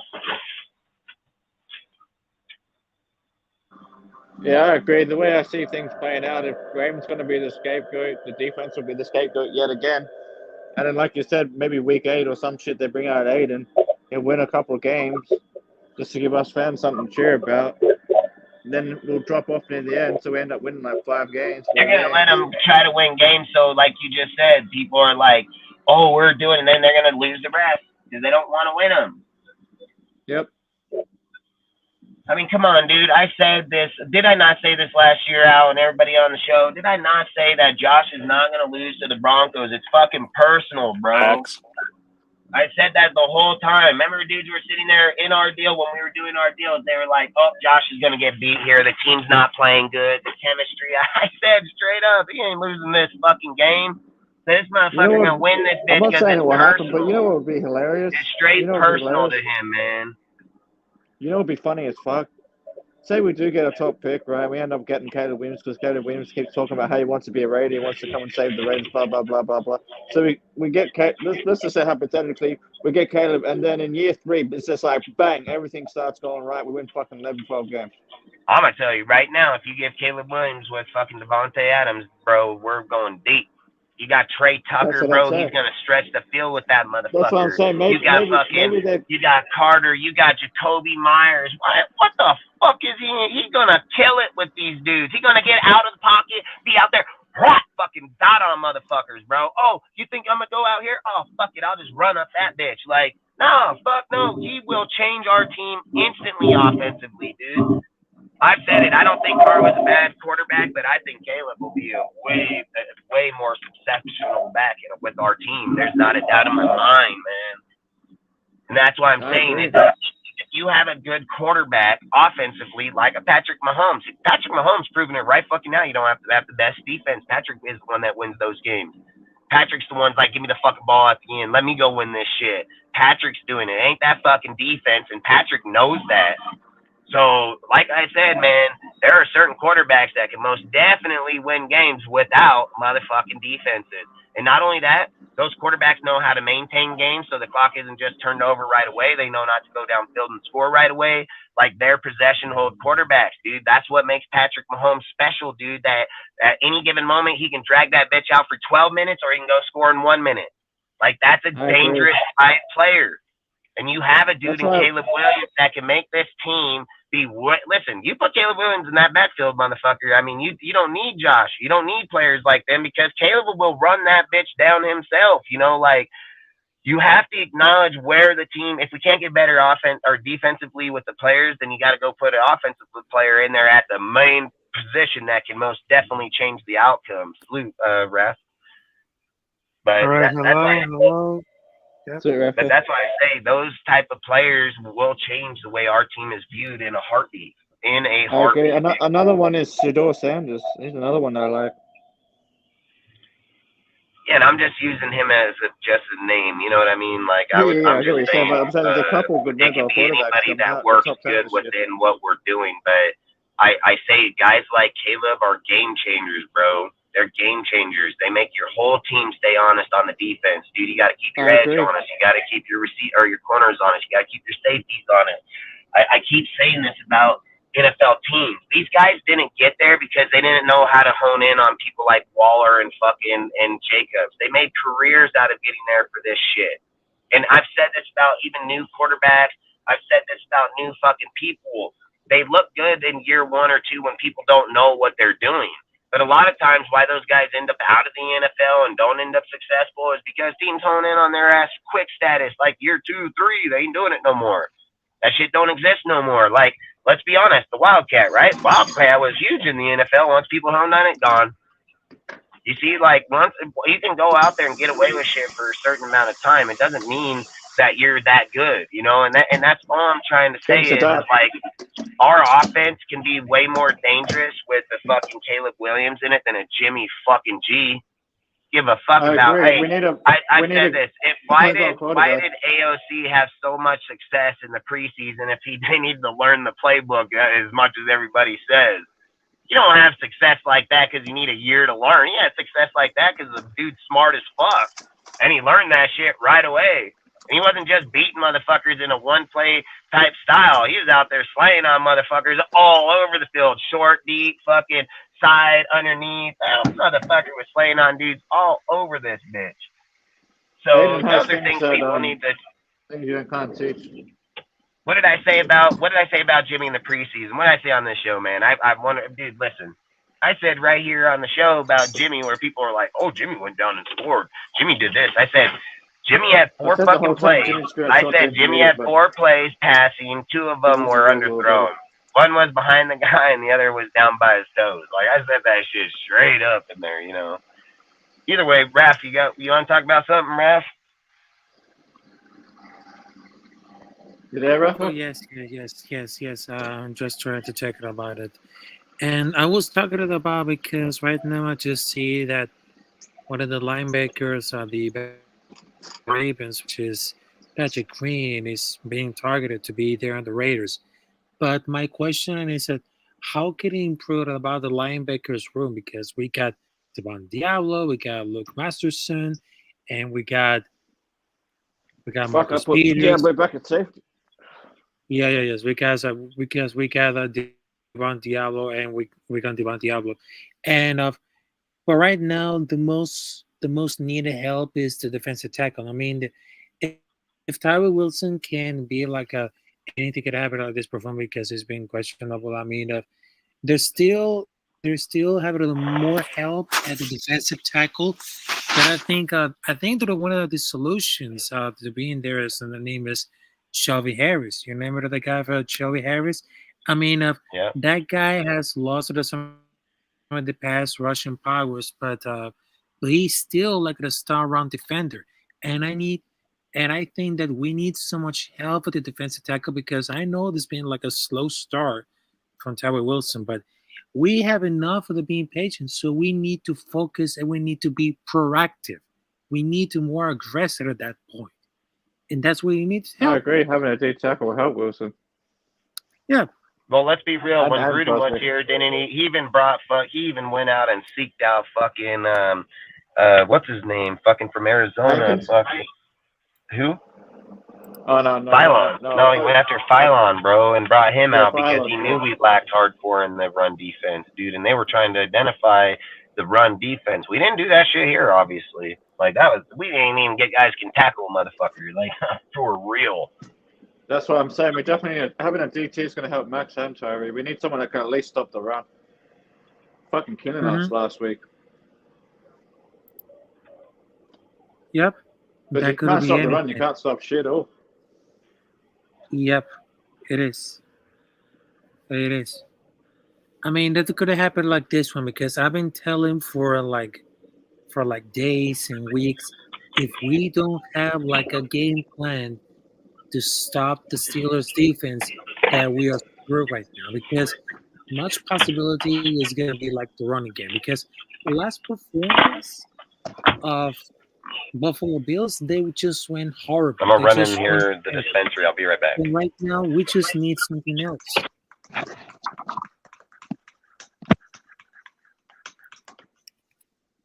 Yeah, just adding to what you're saying, Rafa. Well, I think for our offensive line, they're actually better pass blockers than run blockers. So, in saying that, I think we're going to be okay at keeping Jimmy upright. The real question is going to be if we can establish the run to help out the pass.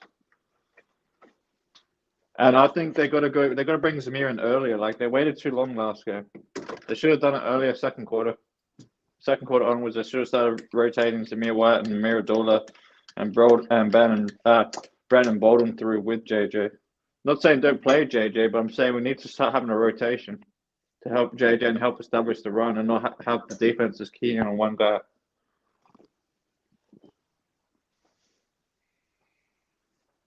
Yeah. I mean, as I've already said, or Yeah, could especially happen. even Could if you happen. look at the Steelers, game they just played on Monday night against the Browns.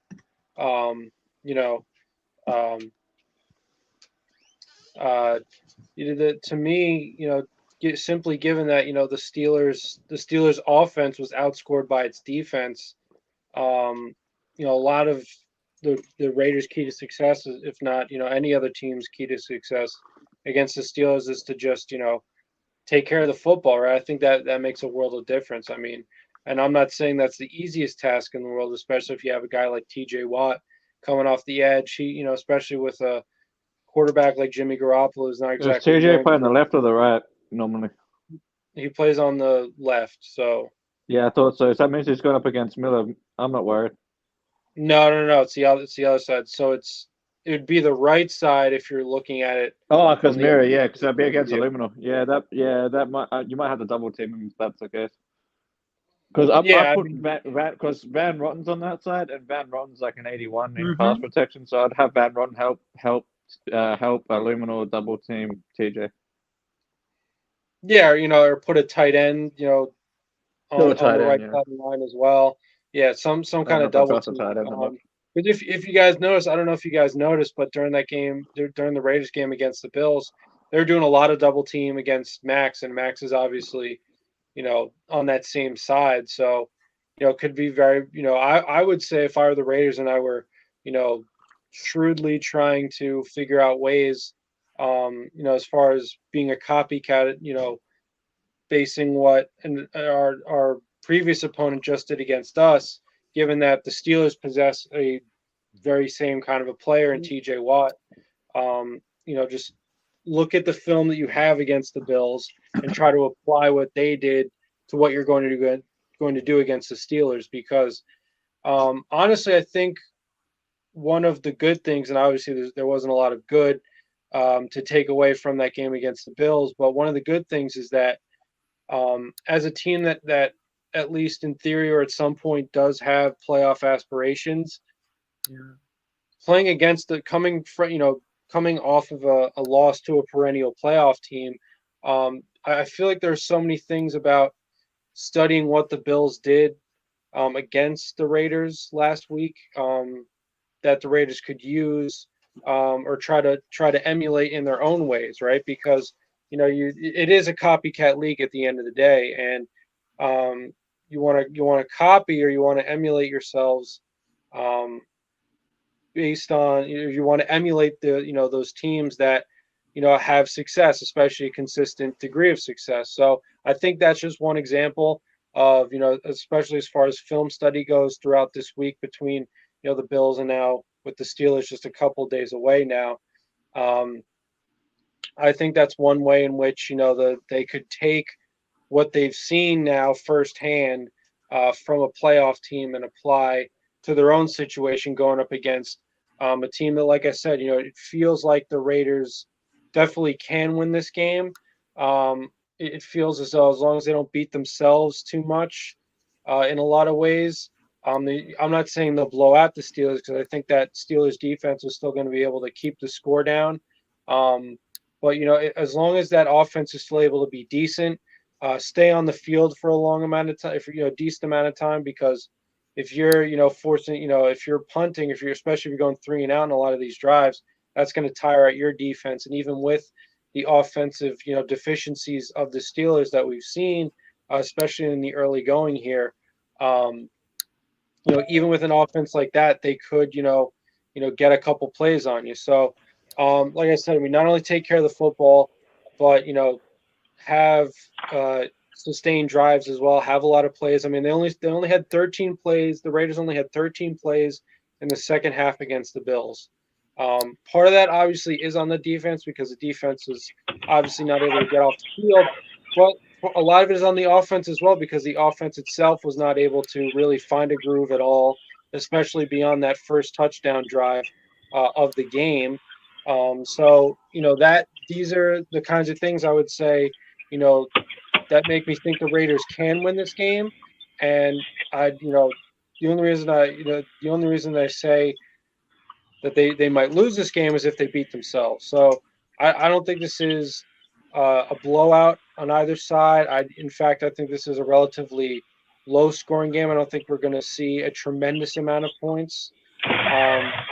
Ideally, and I do think this is possible because we saw it with the Browns this past week. The Browns were on the road, in fact. So if you can get somewhere in like the mid-20s as far as points are concerned, from your offense, I think the Raiders will be fine. So we're talking about 4 to 5, ideally maybe even 6 drives throughout the game on which they score. I think that'll definitely keep them competitive throughout the game. And obviously, like I said, I mean, as far as the defense goes, as I've said, this week already, this is definitely a game where if Patrick Graham's defense doesn't at least keep the points down, I'm not saying that the defense has to look great because there's the eye test and then there's the stats, right? If, in the very least, the point total is kept down from the Steelers' offense. And like I said, I think the Raiders should be able to win, but if this Raiders defense is getting gassed against, a team whose especially offensive coordinator has come under, a lot of fire recently from the team's own fan base, I think we're really starting to talk about Patrick Graham being on the hot seat. So, like I said, if points will be kept down on the defensive side, as well as a decent to good performance from this offense in terms of points, or in the very least, staying on the field, and at least a handful of drives scoring on, I think they'll be fine. So, like I said, to me, those are the keys to victory. And like I said, another big thing is just not beating themselves, because that's obviously, if you start to get a lot of turnovers, this defense, the Steelers defense will make you pay for it, as we saw Monday night against the Browns this past week. So, but like I said, to me, those are basically the keys to victory.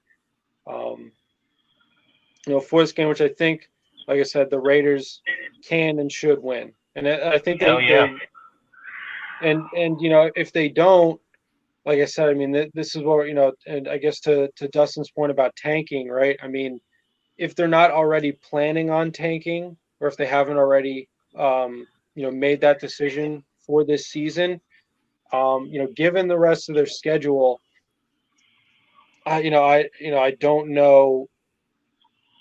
I don't know how well of a playoff push they can make throughout the season, and so maybe I mean, obviously one of the things to think about is how stacked in terms of quarterback this upcoming draft is going to be. Maybe that's something that this team can keep an eye on. But obviously, I'm catastrophizing at this point. It's only week 3, but like I said, I mean, yeah, but these are the things I kind of look at too. Is like, right? People like with the Sean Payton deal being out a year and everything. I thought like he might have some rust or knock off. Sean Payton's still a dangerous ass coach, bro. Like he's still a dangerous coach. And you see how our game went out in that one, dude. Low scores, fucking back and forth, fucking they go down, they don't score, we go down, we don't, we score, they score type deal. But then you come into this game, like, and then look at their game. They were 21-3 on that fucking team to start out the game by the halftime, and then they lost that fucking game. So, I don't know, man. Like, I know Josh can call plays, dude. That's why that shit annoys the hell out of me. It gets to just annoy you, man.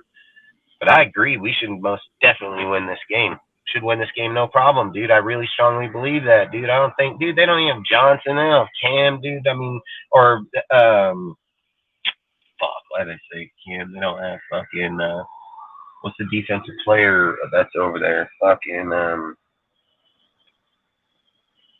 either way, I'll remember in a second. But fucking, they're without a few fucking players, good players over there, So I said I don't like Pickett. I think he's garbage. And if Graham don't fucking win, man, we can fire that fucking douchebag. Yeah, and I've said this before as well, right? I mean, regardless of what you think of Patrick Graham or regardless of how you think, other parts of this team is also lacking, not just the defense.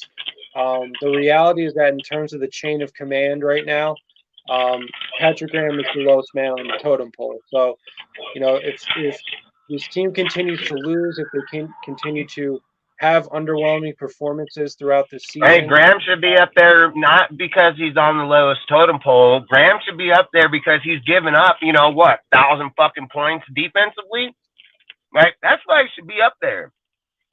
Ain't about well, him being the I'm lowest just saying, I'm guy. just Last saying year that he this gave up 30 offense, plus games. He gave up 30 plus point games, bro. You're doing it I'm right I'm here just again saying this year.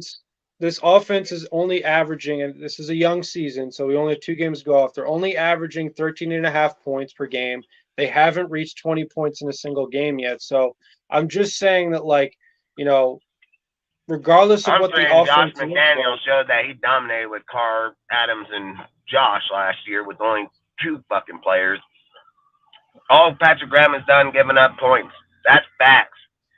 So I don't give a fuck how they want to look at this year point versus that. I don't look at that shit. I look at this motherfucker gave up 35 plus points per game last year, multiple of them, and he doing it again this year. That's what I'm fucking looking at.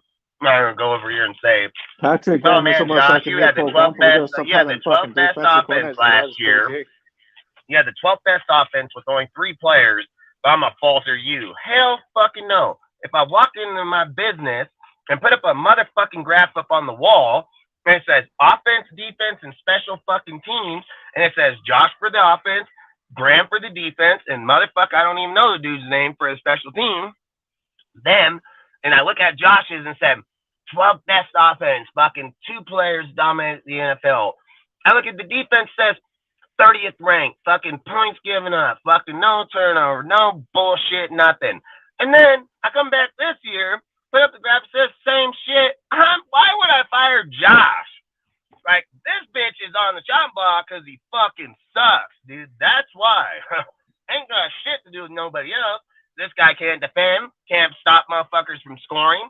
I said it. How many games last year? Let's talk about it. How many games did he give up 30 plus points in a game? Like fucking what? 10? Probably like 20, 24 points at least or more. This guy's garbage as fuck, dude. He ain't done nothing for our team. He don't fucking beat anybody. Fuck, I bet if we were even to go look at it, it's probably more on Carr winning them games than it ever was him. I just wanted to. Fire because he's trash. I can tell you they had a lot of things to do about the defense, the offline, the offense, and of course, the special teams.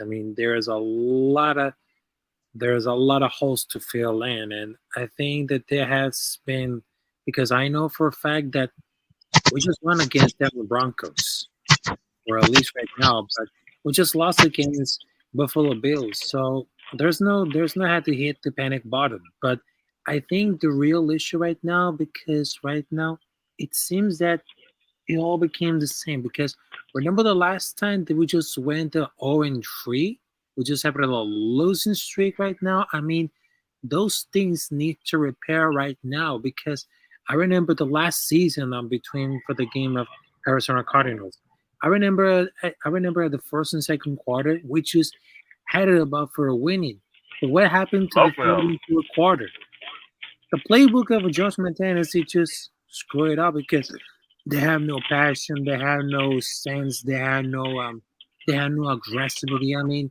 If we can do like a great impact right now, we just tell it to the players, so they're gonna wake the F up. And of course, we need to focus all about the defense, and we need to stare at about the weakness, at about the teams, because it's all about the team, that we need to really focus it about the defense. I'm gonna say who's gonna be the goodest, who's gonna be the baddest. So we need to focus about the game plan. If we don't have like a game plan about these games right now, we are totally screwed. And I apologize for that, because if we have like a game plan against Pittsburgh Steelers, including Robert Spillane as a linebacker, that will be great. But if we don't have like a game plan, if we don't play with a lot of passion, with a lot of heart, a lot of soul, with much aggressively, we are screwed right now, because this whole team needs to repairs or it's too late. That's true. And then you look at like the Browns, right? I think the under the Browns, I don't think they've won against Tomlin in their house, have they? When they've been in there, I think he has some crazy ass record, like 21 wins in their house against them, dude. So, and then you're sitting here looking at like how, like, I thought the Browns were the better team, but the passion, like you're saying, of the Steelers ended up coming out and winning that game, and that's where I'm scared. That's where I'm scared, dude, because I'm scared of two things. One, the Steelers aren't as good as they are. So one, if they beat us, I mean, we most definitely know we probably got to be done. And two, what if we beat them? What's that really say about us? Like, if we're just edging out fucking 14, 17 point games, and then I'm going to have to look back at it as the Bronco game. Like, I'm not looking at it like it was the Bills game. Like, I'll say that shit right now. I'm not going to look at it and say, salute Chris, man. What's up, bro? If you want to pop on, you can, man. Frickin', somebody wants to put the link in there, but I would just say, like, you can't compare this game like to the Bills game, because the Bills are a playoff team. They're ready to even probably go back and be a playoff team. They're going to have games here and there. I've said it about Cincy. I think Cincy started out last year 0-2, 0-3, and still those teams come alive, man. And I'm just saying, like, when you look at that Bills game, that just shows how far we are. And it's not even that, dude. They literally ran the same plays over and over. So that just tells me that is coaching fucking problem instantly, dude. Like, there is no other explanation for it. So I just feel like frickin' this game, I'm going to have so many emotions. Like, I'm going to just be honest. I'm going to have hell emotions, because I feel like we should go in here and win this game. It's our first game in our house. Then I'm be like, well, fuck, what if there's more Steeler fans than Raider fans? And then this is a long-time rival game, dude, for the Raiders, dude, and it's always been good games, so I don't have an issue with it. The issue I have is when you're looking at Pickett, he's garbage-ass quarterback. You look at that, they don't even have their main starting receiver. Like, you're missing a few defensive players, dude. We got all of our guys.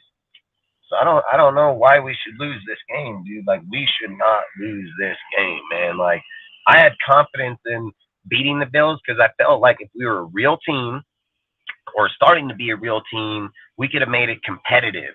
And that's what I felt. But no, we went out there, we couldn't even get going, dude. And then even when we tried, we just got knocked back. So I don't know how we're going to do this. Like, are we going to get penalties thrown in our own home too now? Like, that's something that you got to be very fucking scared of too, is like, are we going to play in our own house and get penalized, dude? Have the refs calling shit on us like we did in Denver and in fucking in the Bills. And I've said, like, losing the Bills game, it doesn't hurt us. I've said that plenty of times. The season's not over. I mean, that Bills game has zero effect on us because they needed to win it. We didn't have to. We already won against the fucking Broncos. We were expected to lose that game. But the things I look at is even knowing that we were expected to lose it, we can gauge our team on where we're supposed to be. We can know that, hey, we need to make fucking trades, or we need to go get players, bro. Like, we are not no Super Bowl contending team. Like, any person that believes that, they're fucking crazy, bro. But like, we're not even fucking playoff team, dude. Like, you can't even go in there and hold that game to 14-17. Them Dolphins will probably smoke this fucking Bills team, dude. You know, like, that's the kind of shit, dude. Like, and then we're over here acting like we're good. We're not good, man. Like, we have a lot of spots that are off. I've said Jimmy's not going to be good without the defense. I don't understand why we're not acknowledging that, dude. Like, show me a year Jimmy did it on his own. I'll fucking wait, dude, because you ain't going to find that shit. So that's all I'm saying is I said this the whole time. If you're going to give the defense to Jimmy, why wouldn't you just give it to Carr? Like, I'm not understanding this. And then it's like all these plays, all these things already, dude. I mean, I called this shit in the Arizona game, dude. What was that, week 2? Like, I knew we were already thinking this bullshit. I was like, why in the fuck he play off on Murray when he played off on him, bro? Gave him the whole entire front to run all the way across our whole entire fucking defense right to the house. Like, what the fuck is that, dude? Like, that's like Paris shit right there. Yeah, we need to know the explanations. You're talking about that run with Latavius Murray? Yeah, no, I'm talking about the play last year in Arizona, dude, when we were playing against fucking Murray, dude, and he fucking was the one after Oh, the Kyler halftime Murray, and yeah, how it they was like won the fucking game and that Thursday, we yeah. played off on the play and he fucking ran vertically all the way across all of our players while they're trying to all close in and he goes for the touchdown, like it's that type of shit. You don't ever see that from good defense. You would never see that from Bill. Not on his grave, bro. Not ever. Like you want to see that probably from even the dude in the Chiefs, dude. Like fucking, you're not gonna see that from God. Look, I don't even Even the like Chiefs Dennis defense Allen. is ranked higher than ours. I They're don't like even 17th like or some Dennis shit. Allen, bro. But we probably wouldn't even see it from him. You know what I mean? Like you're not gonna see that from good coaches. They're not gonna do that stupid ass shit. Then that I'll just tell you what tells else me they're not like, going to do stupid is play 10 yards off the line of scrimmage and give up fucking 10 yards on every play. yeah, and I mean, I don't think any of these guys have an issue with throwing Graham under the bus. I really don't, because it's only going to protect their job, and I think that's the intention these guys had from the whole time. I've said, why was Graham picked in this squad? Like, look at all the players around them on the staff, dude. There are fucking guys that are really good fucking staff members, and we got Graham as the defensive coach. I was saying this shit Yeah, from that's what day I don't one. get, man. Like, I was willing to give Graham the benefit of the doubt last year because, like I said, he didn't have his players, but this year he's got no fucking excuses. Yeah, either way. You have anything else you want to add, Jeff, or you want to move on to a different topic? No, I mean, I don't know, I mean, like I said, this game is definitely important. I think just because if they're trying to make the playoffs, like let's say they fall short by a game or two, especially because this is a conference, intra-conference matchup, it's obviously going to matter as far as tiebreakers go, as well as any kind of competition they may be having with the Steelers for any kind of playoff spot. So, especially given how, it seems at least right now, a lot of the teams on their schedule right now is going to be so tough. Um, as you said, Dustin, I mean, if they lose this game, obviously they're only 1-2. So simply from the standpoint of the record, the season is not over. But, if they lose a game, especially in an embarrassing fashion, you do have to ask the question like, okay, how good is this roster exactly? Now, I mean, this team has gone out, this past offseason and spent a lot of money on guys. So, it'll all boil down to what does Mark Davis think? Like what kind of assurances did he or did he not give to this coaching staff as far as anybody's, longevity here? But I don't know. I mean, like I said, this upcoming draft class is loaded Yeah, with but I would have to quarterbacks. say, like, the only guy they went out and paid money was Jacoby Myers. The rest is just filling the team. Like, that's all they did. They didn't go out and get, like, these superstar players. Like, Epps isn't a high-dollar player, dude. Nobody is. It's just Jacoby. What did we give him, like, $11 million? Like, Yeah, 11 Jacoby was, million, so Jacoby was the only guy. Everybody else is just roster players. They were signing those players regardless. They What were did I say? building depth. Ziegler said Yeah, but himself what they did had I to say build in the depth. off season? How many spots did I say we had? We need to fill like 34 spots from Yeah, players not exactly. That's coming what I'm back. saying. They had to build depth. Like I kept telling people because people on Well, like Twitter, 34 everyone else players kept. were only on 1-year contracts. What I'm trying to say, 34 players Yeah, I for agree. the Raiders last year were only on 1-year Because contracts. the So other we thing were was getting those adding to players that no is matter what. yeah, I agree. Because the other thing was adding to that because people kept saying, "Oh, we didn't do nothing with the money from Carr." I'm like, what do you expect? We had so many fucking holes to fill. Yeah, and that's why I keep Like, saying you replace these players with depth, dude, and then go out and fucking get your dude. Look, because we're going to be like 58 million positive next year. You got yeah, not to contracts like Devontae, dude, where he's either going to restructure or we'll get rid of his ass too. He got 40 mil on that contract, dude. Like I said that we the other have day most on a live definitely players we can move shit around and make up money, dude. Like so, if because they go get Jacoby Meyer or they go get Caleb Williams. And I'm just using this as an example. It could be any quarterback, okay? I'm just saying Caleb because I like him. He's a USC dude. That's my dude. But I'm not saying that's who we get. I'm just saying a first-round quarterback that got mad talent. So if you go get that, and then you got 50 fucking plus mil over here, like you can most definitely go start shoring up some fucking players in defense, like for sure. So you can well, we go got get 10 yourself million right fucking now. Yeah, but that's my point is that 10 ain't gonna fix this team. What's gonna fix Oh, this fuck team? no. Like I'm just like saying, I said, don't I forget think about you the would have to rollover. Is trade. what I'm I saying. think you'd have to trade. I think you'd have to trade. I would trade. This is what I would do. I'd put more at fucking We've got Renfro. 60 Josh next year at the I'd moment, put right? all Because I'm three of saying the them on the rollover. market.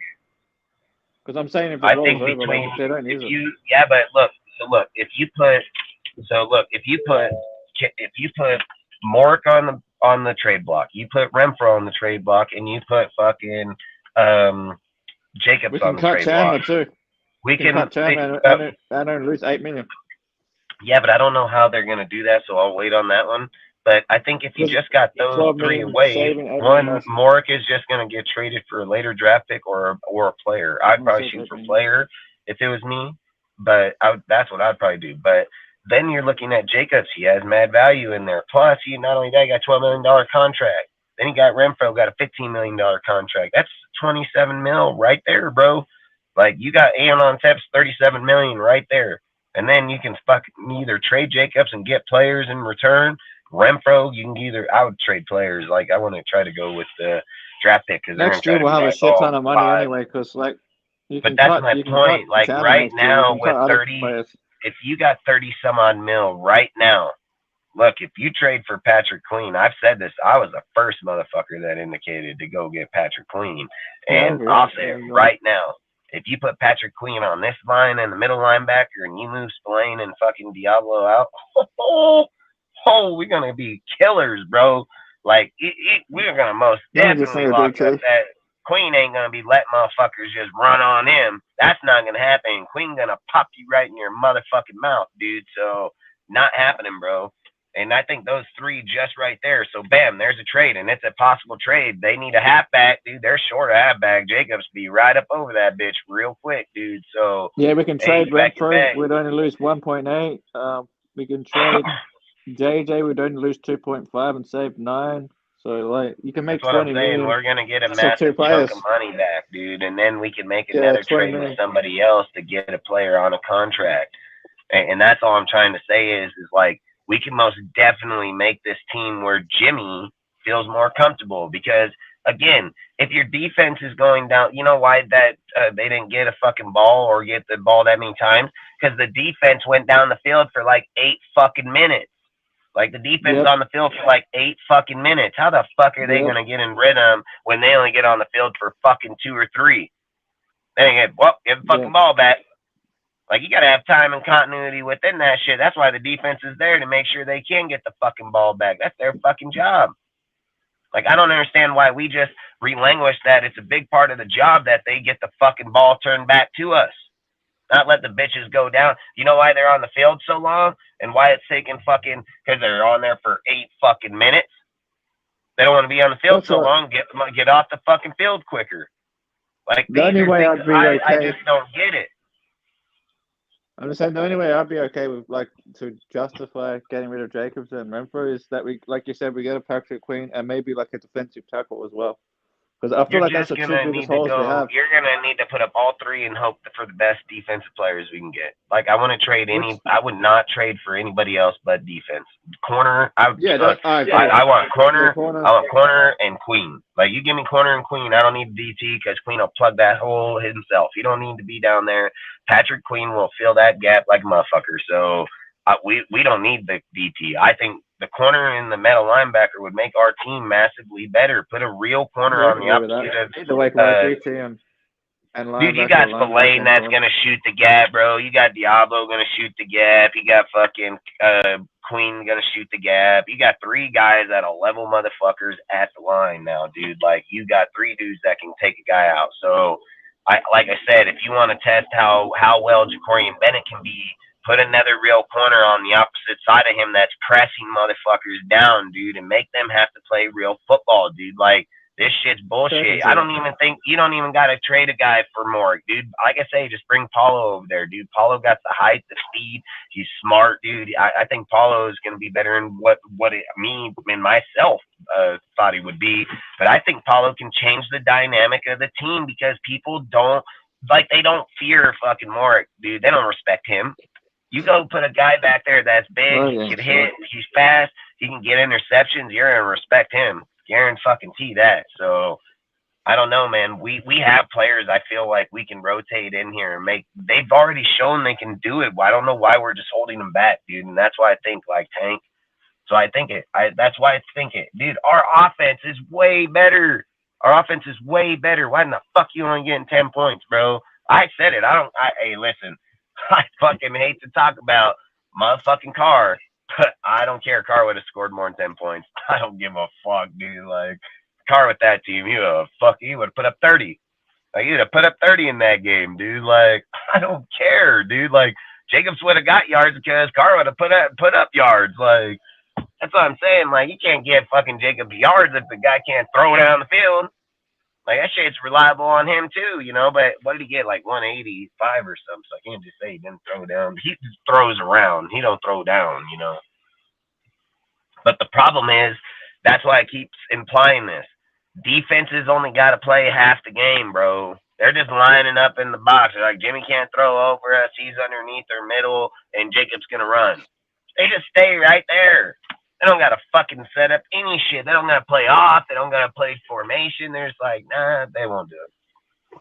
And they're not the Niners, so they're not the Niners. They're not going to get us to turn over the ball and, fucking 3 and out. Hell no. Watch Brock Purdy go over there and beat the fuck out of the Bills.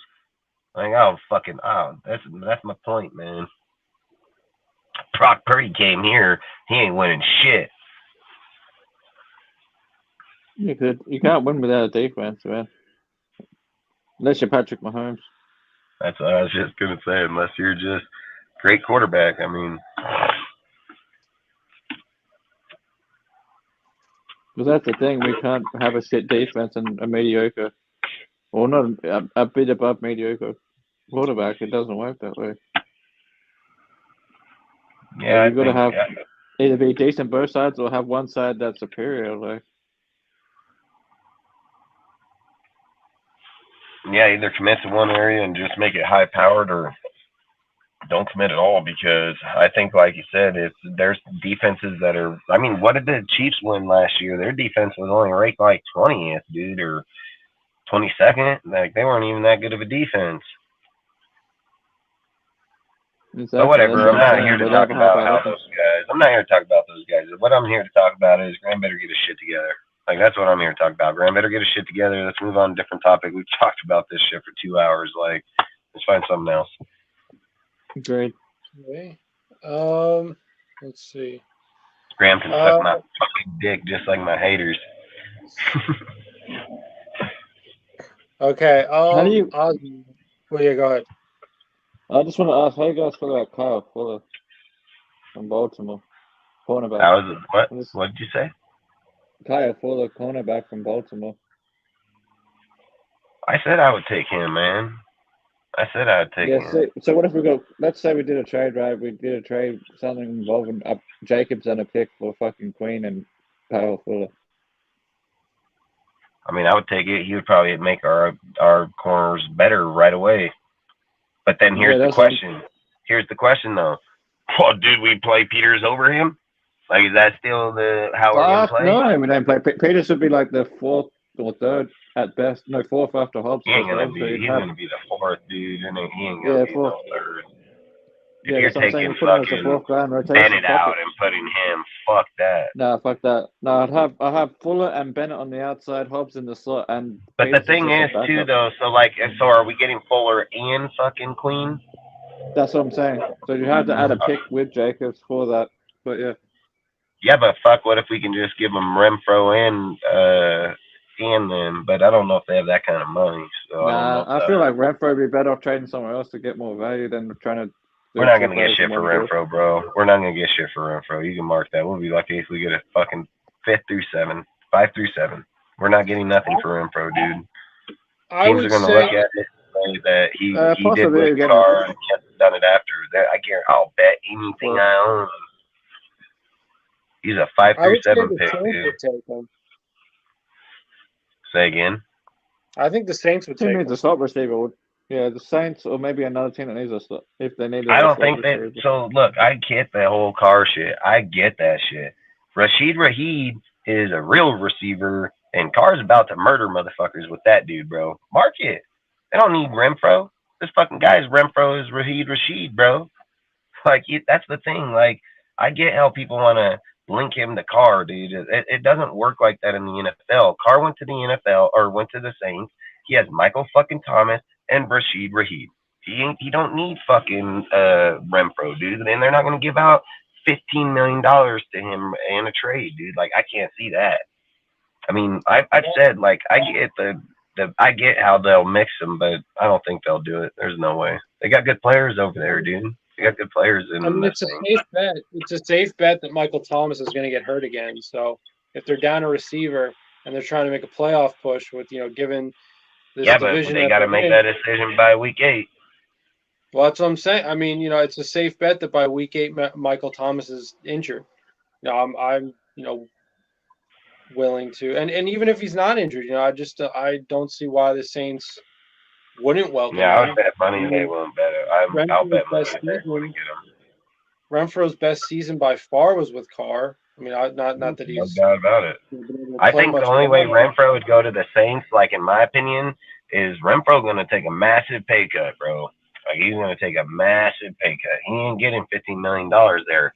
Like if Renfro going to go to the Saints, dude, this fucking guy just drove a semi right through the entrance of the fucking motel. Like he's fucking crackheads, bro. But what I was gonna say is like going over there, he'd have to take a massive pay cut. They're not gonna sign him for $15 million, dude. I mean, they got Alvin Kamara, dude. They got Jamal Williams. They got fucking Raheed Rashid, which is gonna just lights out motherfuckers. They even got another guy there. I can't remember that fucking guy's name. There's another guy there that's really good too, man.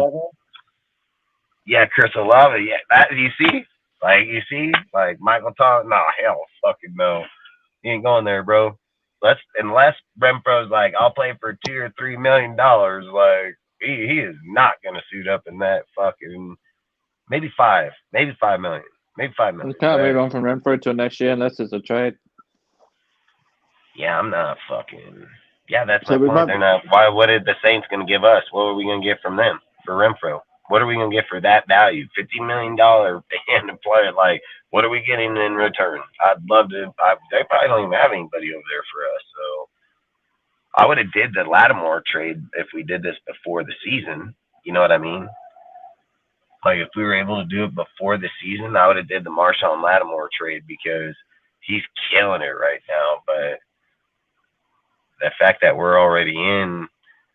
Like, I can't see Renfro going there. I'm just going to be 100% honest. I get the connection. I don't see Renfro going anywhere until next year because, like, I don't think any other team's going to pick up that price tag.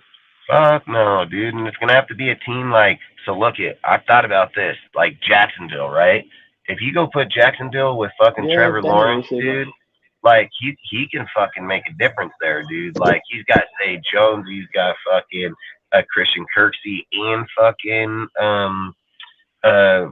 what's his name that just came back? Ridley? Fucking wait, I'm not gonna lie, Renfro and that type of runner with him, he can probably make that team a really good team. But again, are they gonna want to trade? They gonna pay us $15 million? Like, you have a lot of shit. That's true. I've seen trades in the past where like the team that trades him will take like half the cap hit, and then the team that's getting the player takes half the cap hit. So I'm thinking it had to be something like that, and maybe we also get something like a fourth or something, just because of how high the price tag is. Yeah, and I mean, don't get me wrong, I've seen that done numerous times, so I will not say that that's not a possibility. Could be a late third or early fourth kind of pick. I just think, like I said, man, at the end of the day, I think that you need to fix the defense ASAP. And I think Patrick Graham needs to go. Like, I think Patrick Graham needs to go. I think he would be the way that we can fix the defense, because that motherfucker would not be calling it. If by some miracle he's not gone before the end of this year, if we're not going to get like a proven defensive coordinator, like there's no one better, like it's like a proven like guy that's already been a defensive coordinator kind of deal, then the two up and coming ones was the one from the Jets, and that the other day that fucking Ed. What the fuck? I had it written down. I'll find it later. But yeah, there's a guy from the Jets defense, and then the Bills defense. So they're proven to be in systems that John, produce like, good defense. so look, this is how I feel. I'm a huge Rob Ryan, huge. Like, he was one of my favorite Raider coaches in the time of that early 2000s by a mile. And I've said this, like, I would love for him to be there, but he's not who he was then, and he ain't called plays in fucking years. Yeah, I And agree. I don't want Bob Ryan. all we're gonna Chris do is Ashford, resolve back to a name that we once knew was good. Like, I'm done with that shit, bro. Like, I'm done with that shit. Same.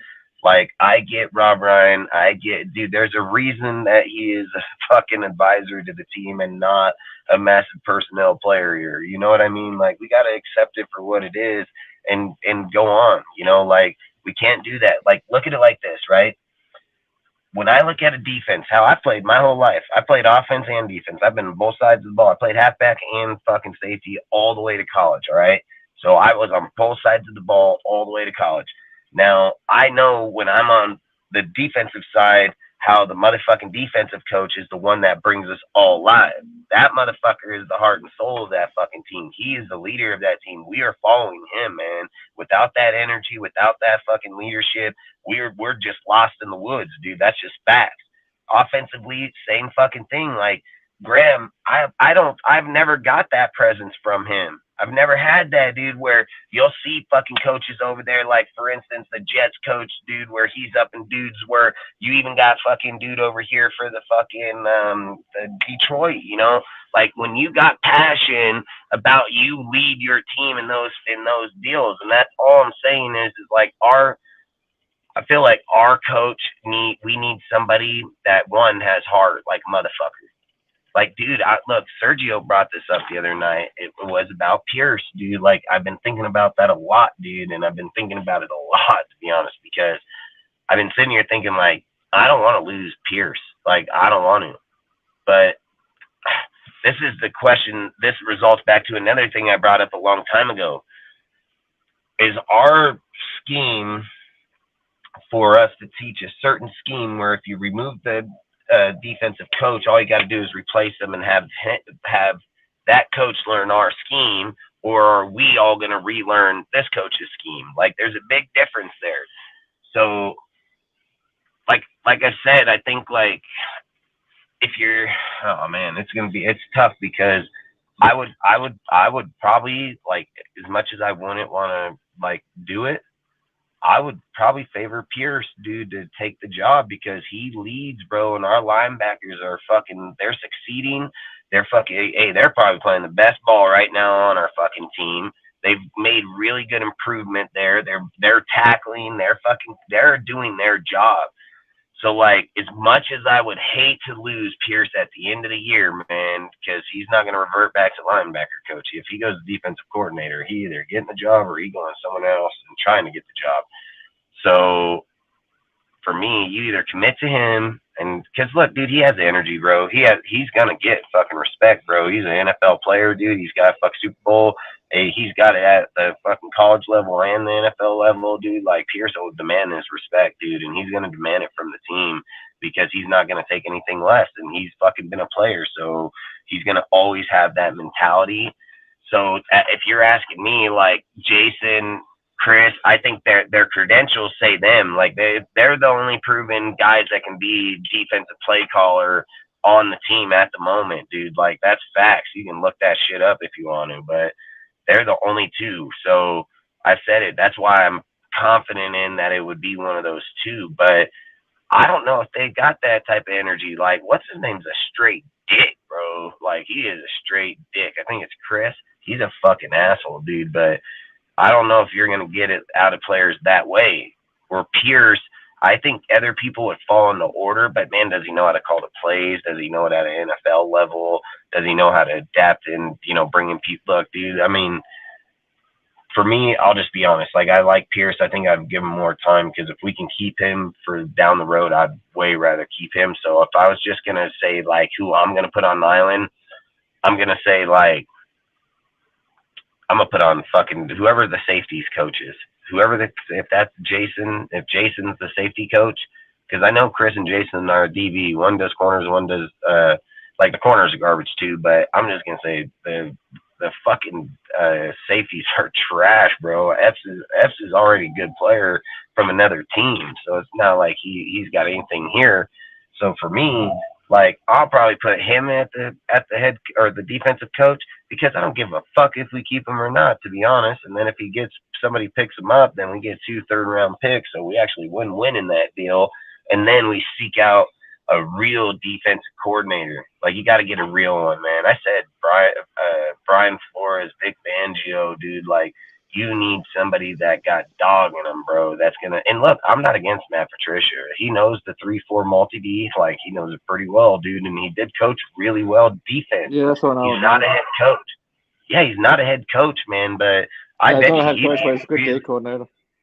yeah, I think he'd be a good defensive coordinator, in my opinion, dude. Like, that's why I think Bill holds on to him. But I think if we were able to get that motherfucker, I would swoop him. But the thing is like, I don't want to have people say, like, yeah, but he's a Patriot. I don't give a fuck. He knows the system. That's what we're trying to do. That's what matters. And, of course, you got to get a Patriot because he's the one that fucking knows the damn system. He probably knows it pretty well, too. So, again, what I would ask is like, if it ain't him, who the fuck's it gonna be? Because I don't really know any other people, and then you're gonna have to How do you wait for feel this about Leslie year. Fraser? But I don't know if he wants to go for a head coaching job next year. That's the only thing. Yeah, very true. But and that's the thing is like, do you wait out this whole year and wait to see what other people like how other people surface, and then are you gonna try to go after him? Kind of like how Philly, right? So like how Philly lost offense and defensive coach. Like, is that something we're going to do? Like, would we wait it out, find out who the best fucking dude going to the Super Bowl and offer him a contract if he knew our system, like if he knew the 3-4-43, you know? And then not only that, if let's say that you switch out, that guy, he switches his defense Would to what Leslie he Fraser wants. even fit with our scheme? You know, the Buffalo Bills defensive coordinator? I mean, Say one more time. Say that one more time. Say that again. Leslie Fraser, the Buffalo Bills defensive coordinator, but they run a different scheme, don't they? Yeah, but they're 4-3. But the thing is like, I wouldn't, man, dude, just because they beat us up, dude, I'm not, no, hell no. Like, I'm not going that route. Like, I'm going to be honest with you, dude. Like, if I'm just going to be real, like, I want a fucking Pittsburgh fucking defensive coach, dude, or I want like the Ravens defensive coach, dude. Like I want a fucking New England defensive coach, dude. I want a motherfucker that knows that system and has had high success in it. Like I want motherfuckers that come from those systems, dude. Like, because that's what we're trying to do. You know, if you get a coach in the Niners, like, you know, you're not going to get him to leave defense and come to ours for defense. They're not going to do that. They're going to leave and go head coaches because that's all they've done.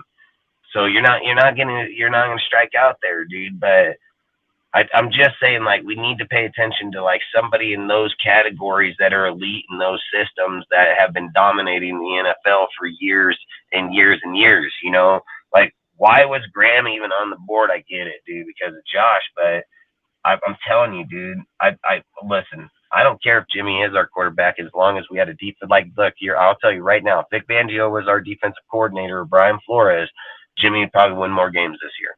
Like, there's not a doubt in my mind, dude. I would strongly. If you're talking about the Patriots, one of the guys coming up is DeMarcus Covington from New England. That's the defensive line coach for New England. But I don't know. Yeah, and they had fucking Mayo and all of them over there. Fucking was Graham a deep? That's the one I was trying to think of before. McQuan Manuel, the one from the New York Jets. That's the one. He's the defensive backs coach for the New York Jets. Said, was Graham a default option for Josh, or was it someone Ziegler and Josh really wanted? I'm gonna say this, dude. So like, if I'm just being honest. Okay, I've thought this from day fucking one. That's why I said last year, watch our lives if you think I'm full of shit, dude. I call this bastard shit. I think hang on a sec, because I forgot that Brian Flores went to Pittsburgh. I forgot about that. He went to Pittsburgh as their defensive assistant. Yeah, but he's in Minnesota and he's the defensive coordinator in Minnesota. Okay, an old article then. So what I'd say is that frickin' in this conversation, I would say that Ziegler and Josh picked Graham to be the fall go from the day one, because this is how I look at it. I think that Mark Davis is committed to Ziegler for 4 years, no matter what. I don't give a fuck what anybody's opinion or anything is. I think he is It might even be committed longer to than that. fucking. I'm just saying, when Ziegler sat down at that table and they made the deal, I'm gonna say that Mark already committed to Ziegler for 4 years, no matter what. It's Josh that Mark's not committed in that time. That's who he's not. He's only committed to him because of fucking Ziegler, dude. He said it in the interview. He's made it publicly known that that it was Ziegler that was the reason that Josh was even brought here. And Mark wanted him too, so don't get that wrong. But what I'm saying is, Graham was brought here, in my personal opinion, that they were hoping that his defense would work. Like, I strongly believe that's what the intention was. But I know at the end of the fucking day, dude, when Josh and Ziegler sit down at the table and say, the reason our team isn't winning is because that defense isn't stopping anybody. And just like I said to Jeff a minute ago, how do you justify Graham being here because of, he's the lowest guy? He's given up 30-plus point games fucking all year. All motherfucking year. It is not about Josh and them. Like, listen, I get how people want to look at those type of things that way.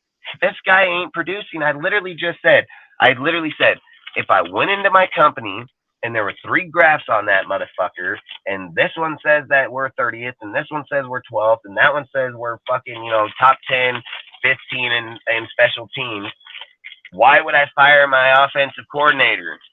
Why would I do that?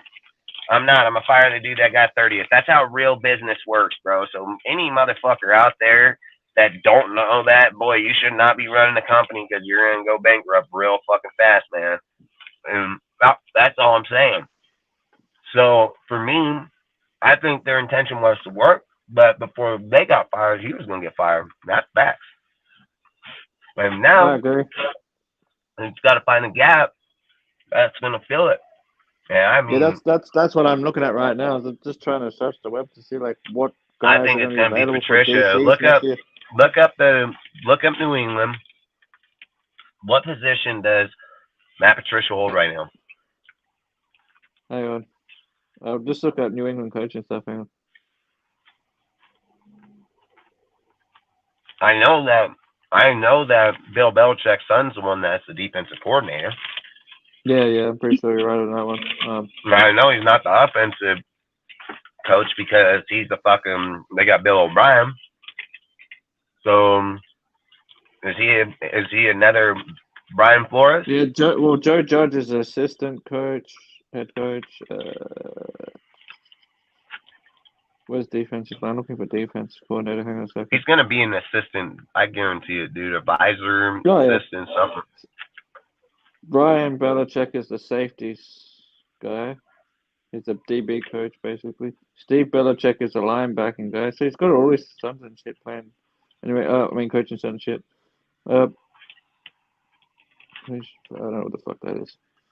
DeMarcus Covington, like I said, he's a D-line coach.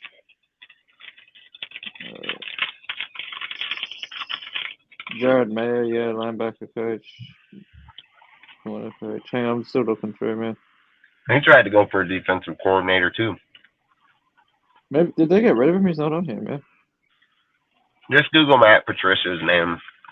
Yeah, I'll Google that.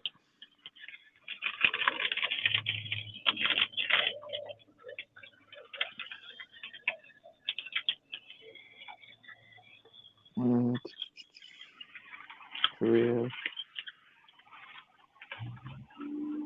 I would just Google where's Matt Patricia. Is that Philly now, I think? Where? Philadelphia. He's in Philadelphia? Yeah, I think so. Was he the defensive coordinator in Philadelphia?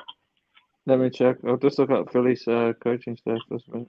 There's no fucking way. Yeah, no, he's a senior defensive assistant. See? Yeah. Guess who was there last year? I'll give you a guess. I'll give you a guess who was right there in that same exact fucking position last year. You want to know who it was? Who's that? I don't gotta look up. I already know. I'd have to look it up. I'm not too sure. I don't report our teams as much as when I look at it. You want to know who it was? Yeah, who was it? Vic Fangio.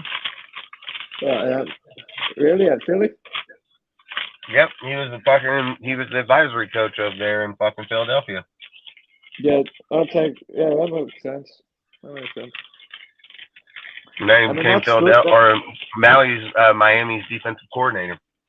So yeah, he's senior defensive assistant, which means he's one step below the defensive coordinating position. Yeah, so that's why I'm saying I think you can lure Matt Patricia right this second from Philadelphia. Yeah, because it'd be an upgrade in pay and position if he came to the Raiders. And he gets to be the defensive coordinator, bro. That's what I'm saying. Upgrade in pay and position, yeah, for sure. Bro, Andrew, man, Najee sucks my nuts, bro. Like Gus Edwards, dude, and Pickens or Addison, I don't know, man. So look, that's tough. Who's Minnesota playing? Who's Minnesota playing this weekend? I picked them to win.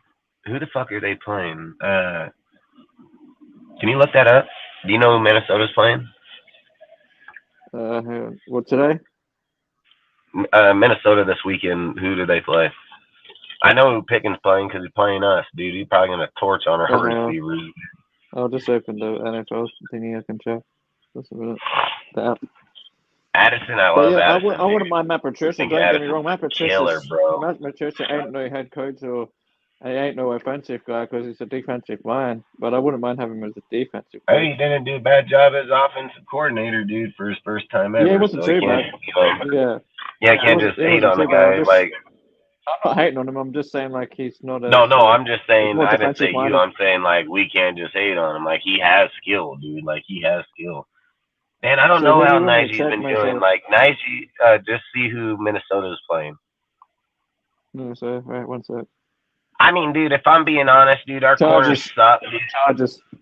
Oh, man, Addison's going to burn their ass. I bet Addison burns them, bro. Like, Chargers are trash.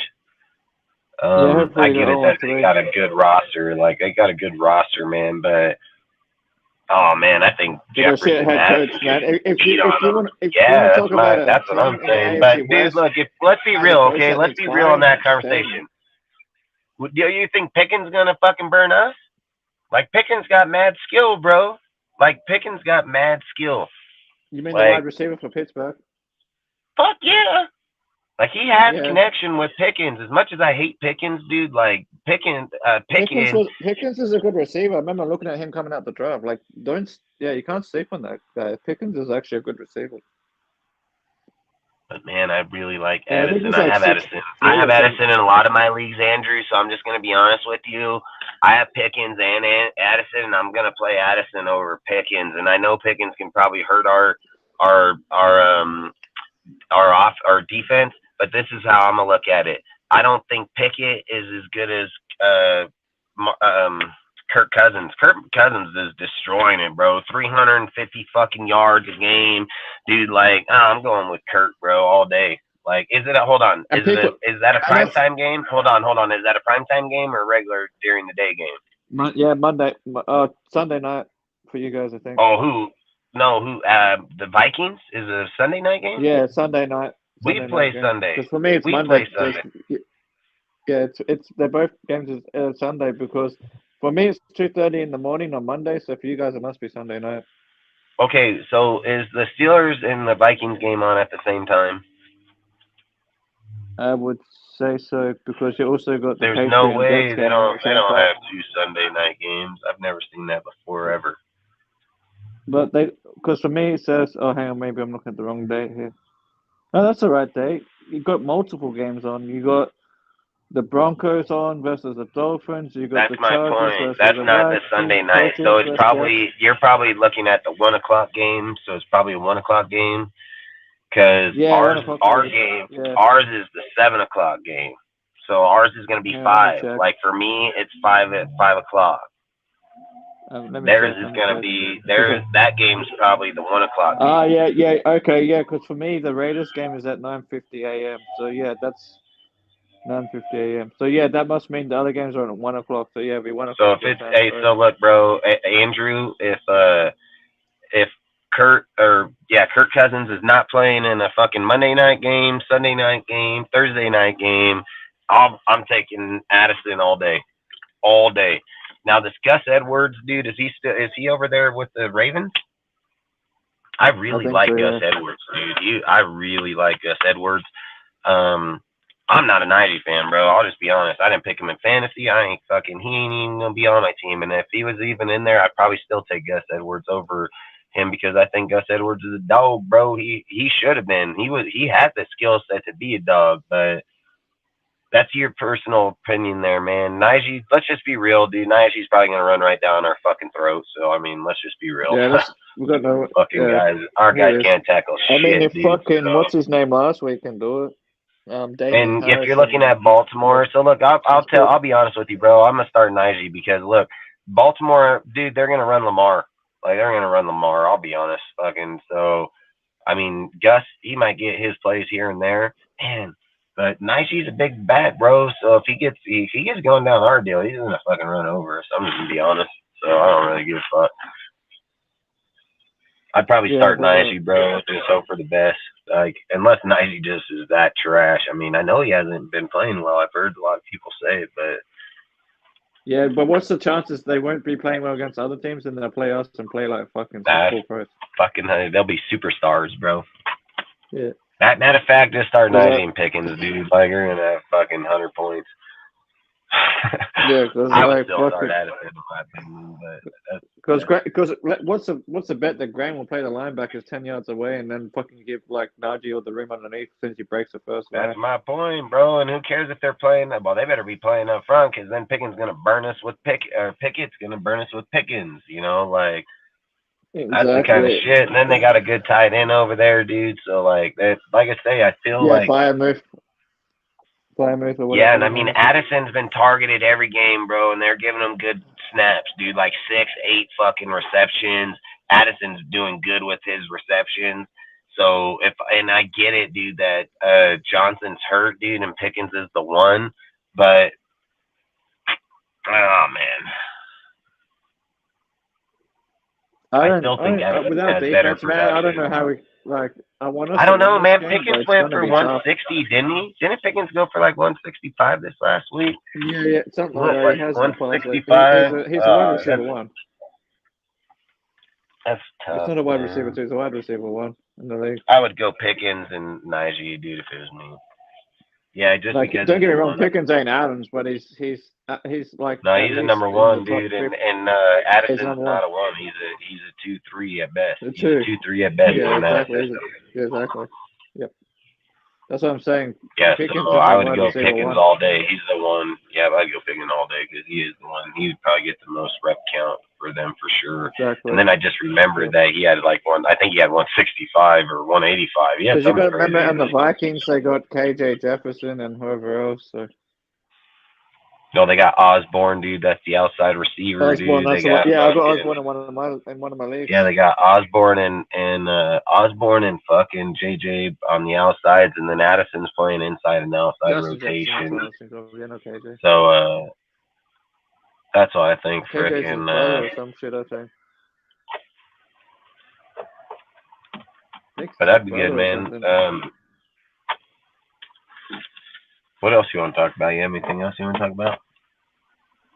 Just that if we don't, this game, like most of the people are expecting us to beat the Steelers, man, but I just don't see it right now. Not unless the defense really takes a step up in this game.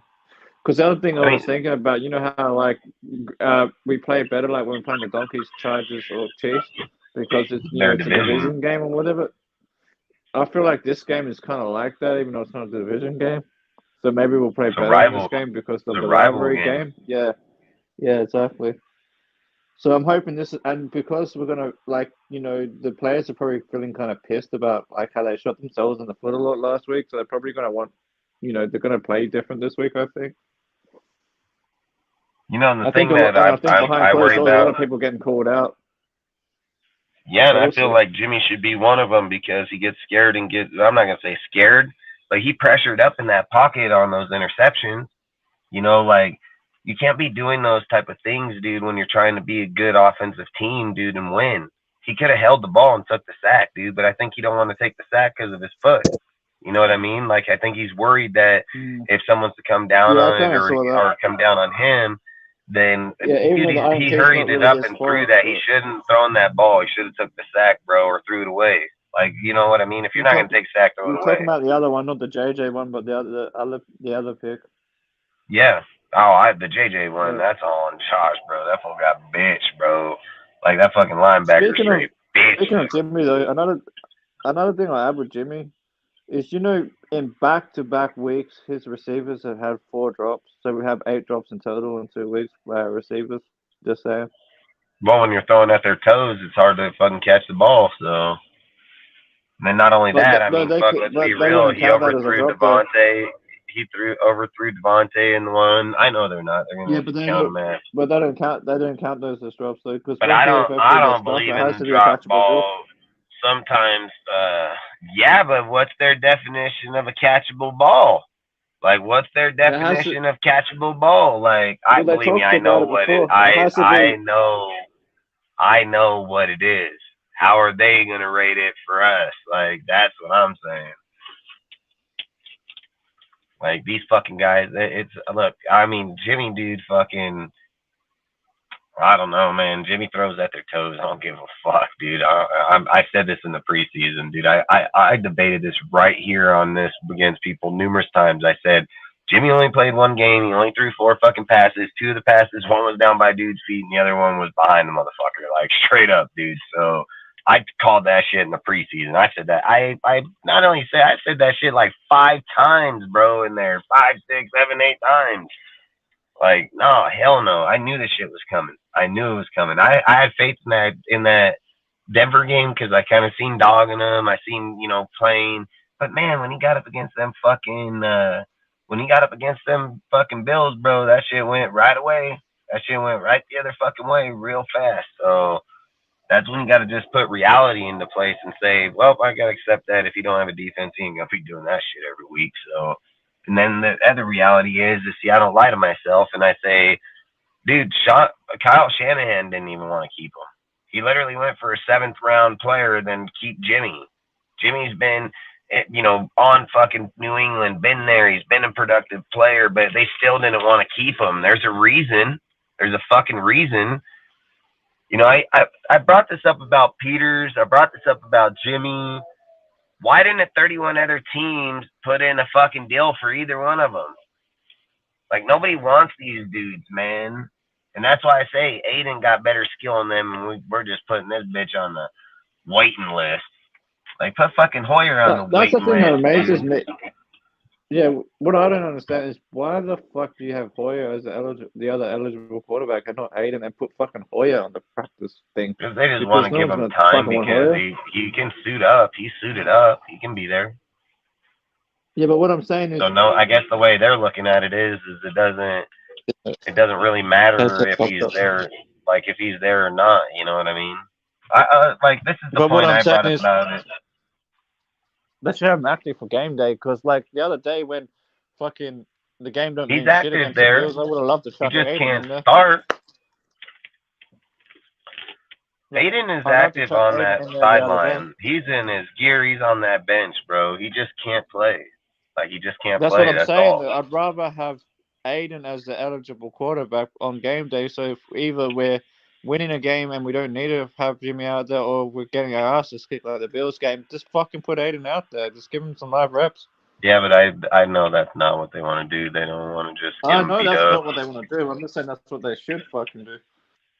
I think once they probably get It's later in the stupid having season, Hoyer if out they there. feel like he's, Based on I what's think if wrong. he adapts, like I think if he get like shows up and like, because you got to remember these guys practice every single week, dude. So if he makes substantial gains in practice, dude, people are gonna notice it. And then, like I said, he can probably get changed in the later time. And I get why maybe they're not doing it right now because he is a 4th round pick and he hasn't had NFL experience. And as much as I don't like Hoyer or not, they're always going to result back. He knows the system. He's been with the Patriots and all this shit, Yeah, you yeah, know, which is fine.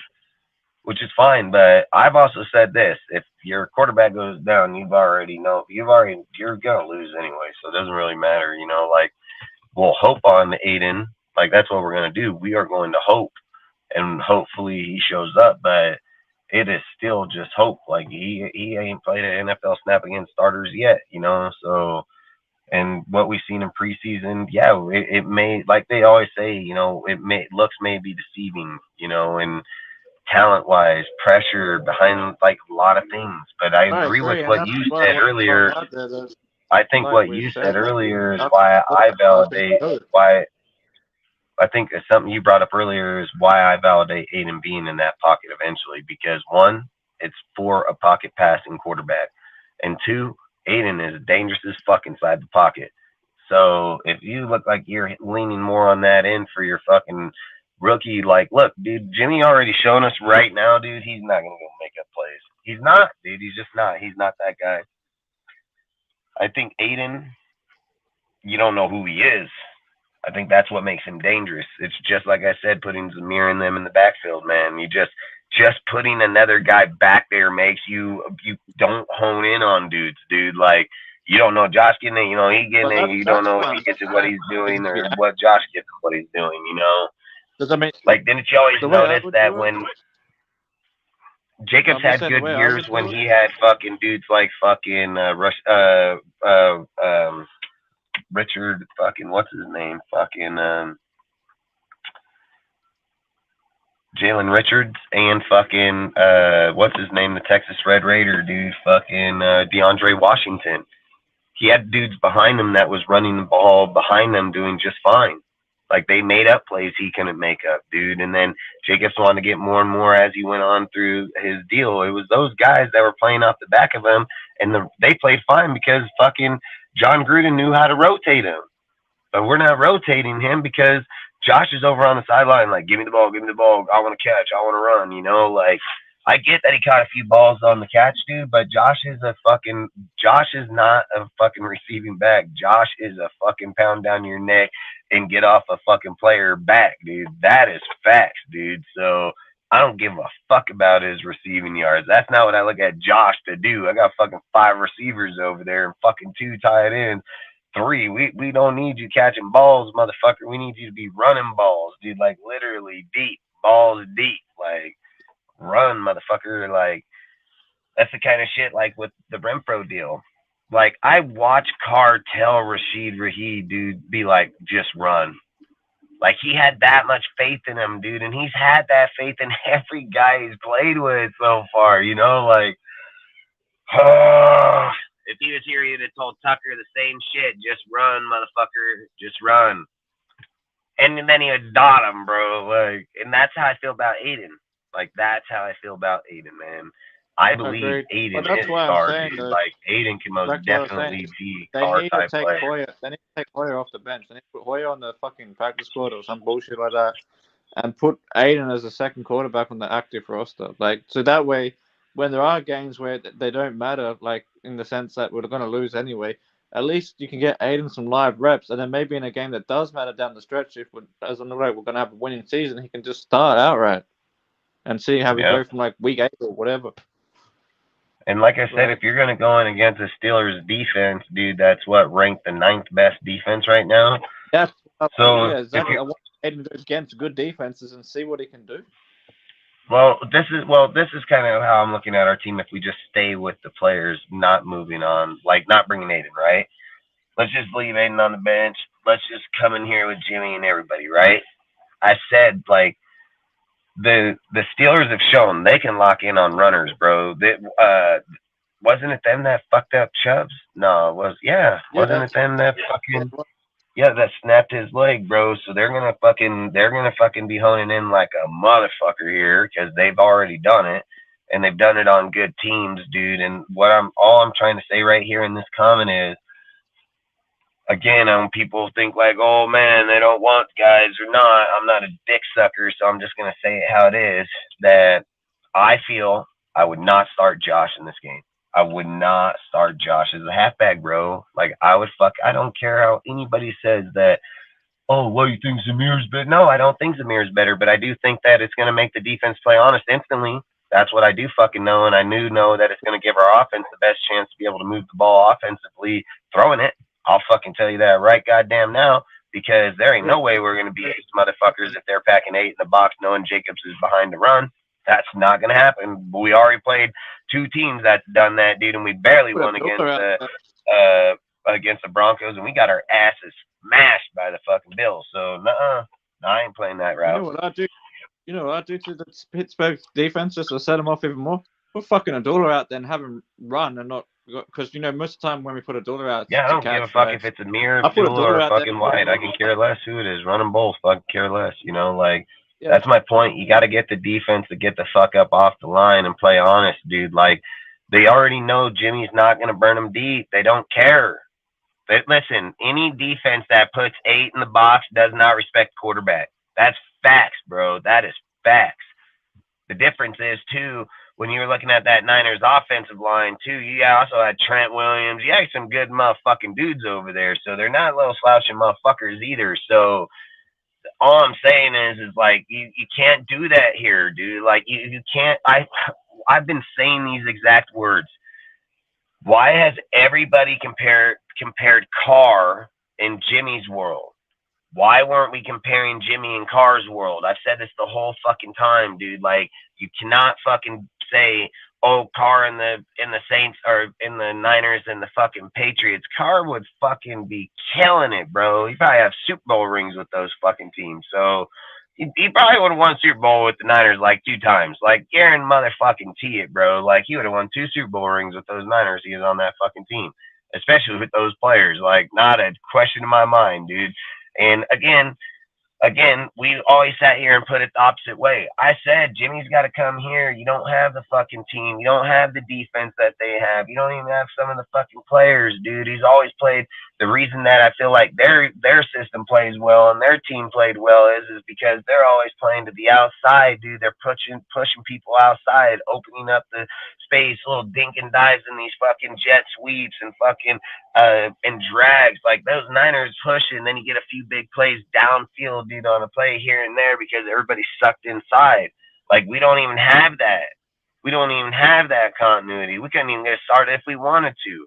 Jacob's going to come fucking buck in the backfield. You know how many times I watch this guy stutter step a dude in the back and just be fucking 15 dudes on him, like, it's only 11 dudes on the field, but still. And that's all I'm trying to say is like, if you bring out these other guys and let them just open the game up, bro, it's not about, like, bring Josh in when it matters. Let him start fucking pounding the ball, fucking in the games, dude. Like, if they're already playing out, then Josh comes in, they start playing in. You already have your hookup with your receivers, man. That makes you more dangerous. That makes you way more dangerous. So, fuck, I don't know, man. I don't want to fucking feel like if we get Josh in there, he's going to get 50 yards. Like, I'm just be fucking honest. Like, I'm going to be dead ass. Since like even before. Yeah, and then can Jimmy kill him with Jacoby and fucking Devontae? Like, can we do enough with them? Well, I want him to get other weapons involved. They're involved more, and I'm tired of get involved more. Like, that's what I was just gonna say too. Like, who's gonna develop Myers, dude? Who's doing that? Or Mayer? Who's developing Mayer? Oh, but I'm just saying I want to mix it up. We can't ask Michael Mayer to be a good player if we can't develop him. Oh, I agree. But what I'm saying is, if we can't, still giving him some plays. But I'm just saying I want to get other guys like our tight ends and shit involved too, because it just keeps the defenses more honest. Well, do you think with Jacoby coming back that they keep Tucker activated, or does he get deactivated with Wilkerson? I'd keep Tucker activated, man, because it's a different kind of receiver. Like, I feel like if they can utilize having like Adams, Jacoby, and Tucker on the field at the same time, that's going to make shit deadly. Well, and this is the other thing. I think the reason they're going to keep him activated and run sixes because of the rule change for protected players. Do you think if Tucker goes back to practice squad, someone ain't gonna swoop on that motherfucker, bro?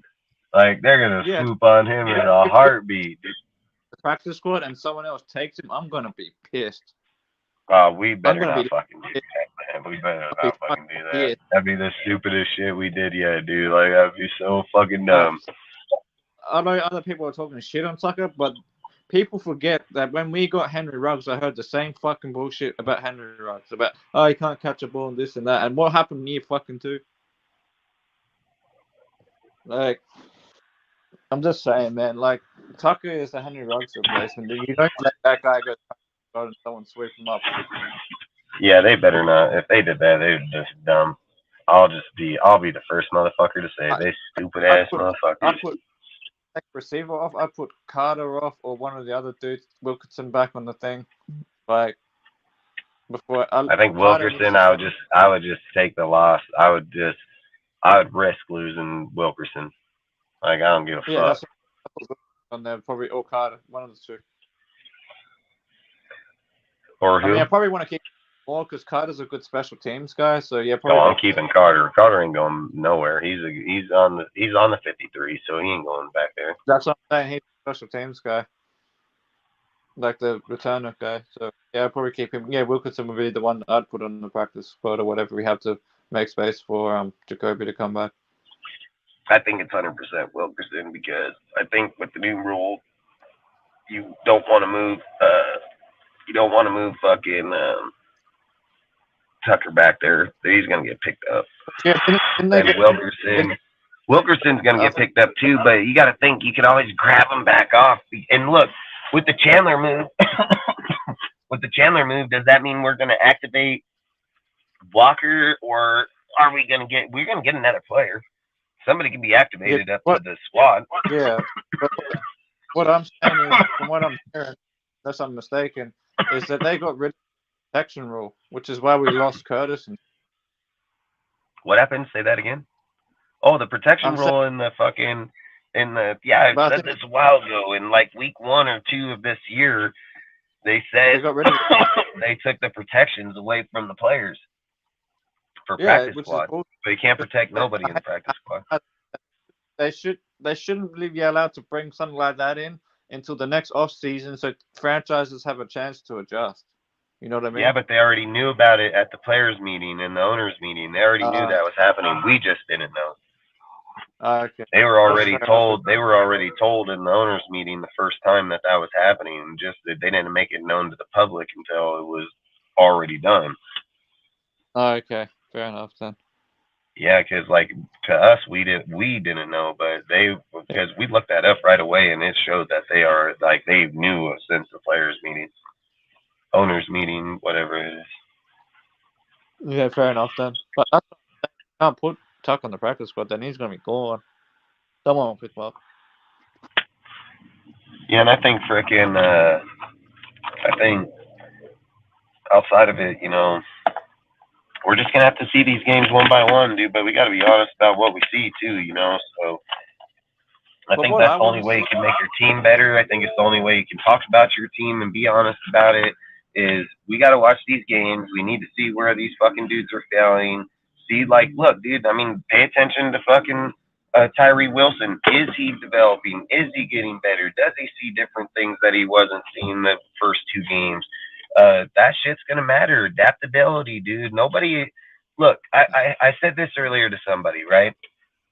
The hardest thing people do in life is something that they don't even remember. Every person in life does things that are beyond hard as fuck. What's up, Williams? What's up, man? The hardest thing people got to do in life when they're young and kids is learn how to walk. And I've always said, a lot of people don't understand just how hard it is. I have 3 kids, and you got to sit there for a whole fucking year. You got to fucking keep picking them up, walking them with your hands, fucking moving them. They're going to fall down. They're going to sit there. You got to pick them up, dude. You got to fucking walk them again. Like, it's one of the hardest things people go through in life, and they don't even know that they go through it, right? And I say, you know why people, when people get older in life, they forget what they've done when they were a little kid, which is some of the hardest thing. I always say failing's not a bad thing because you know how to fall, but you know what you learn from it? Getting back up. You've already learned the hardest step when you're a little kid. Now, why do you refuse to use that capability now? You learned that shit when you were 1, bro, and it's some of the hardest things you're gonna learn in your whole life. You've already learned how to fall down and get up.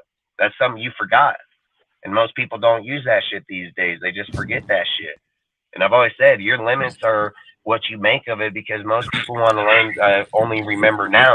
They want to know what's going on now, what's here. That's not how our lives work, dude. Our lives don't work like that. Our lives work like this. We're born, we live, and we die. That's facts. There's no fucking debating that. And you don't get retries, and you don't get to live in this earth and fuck up and sit here and listen.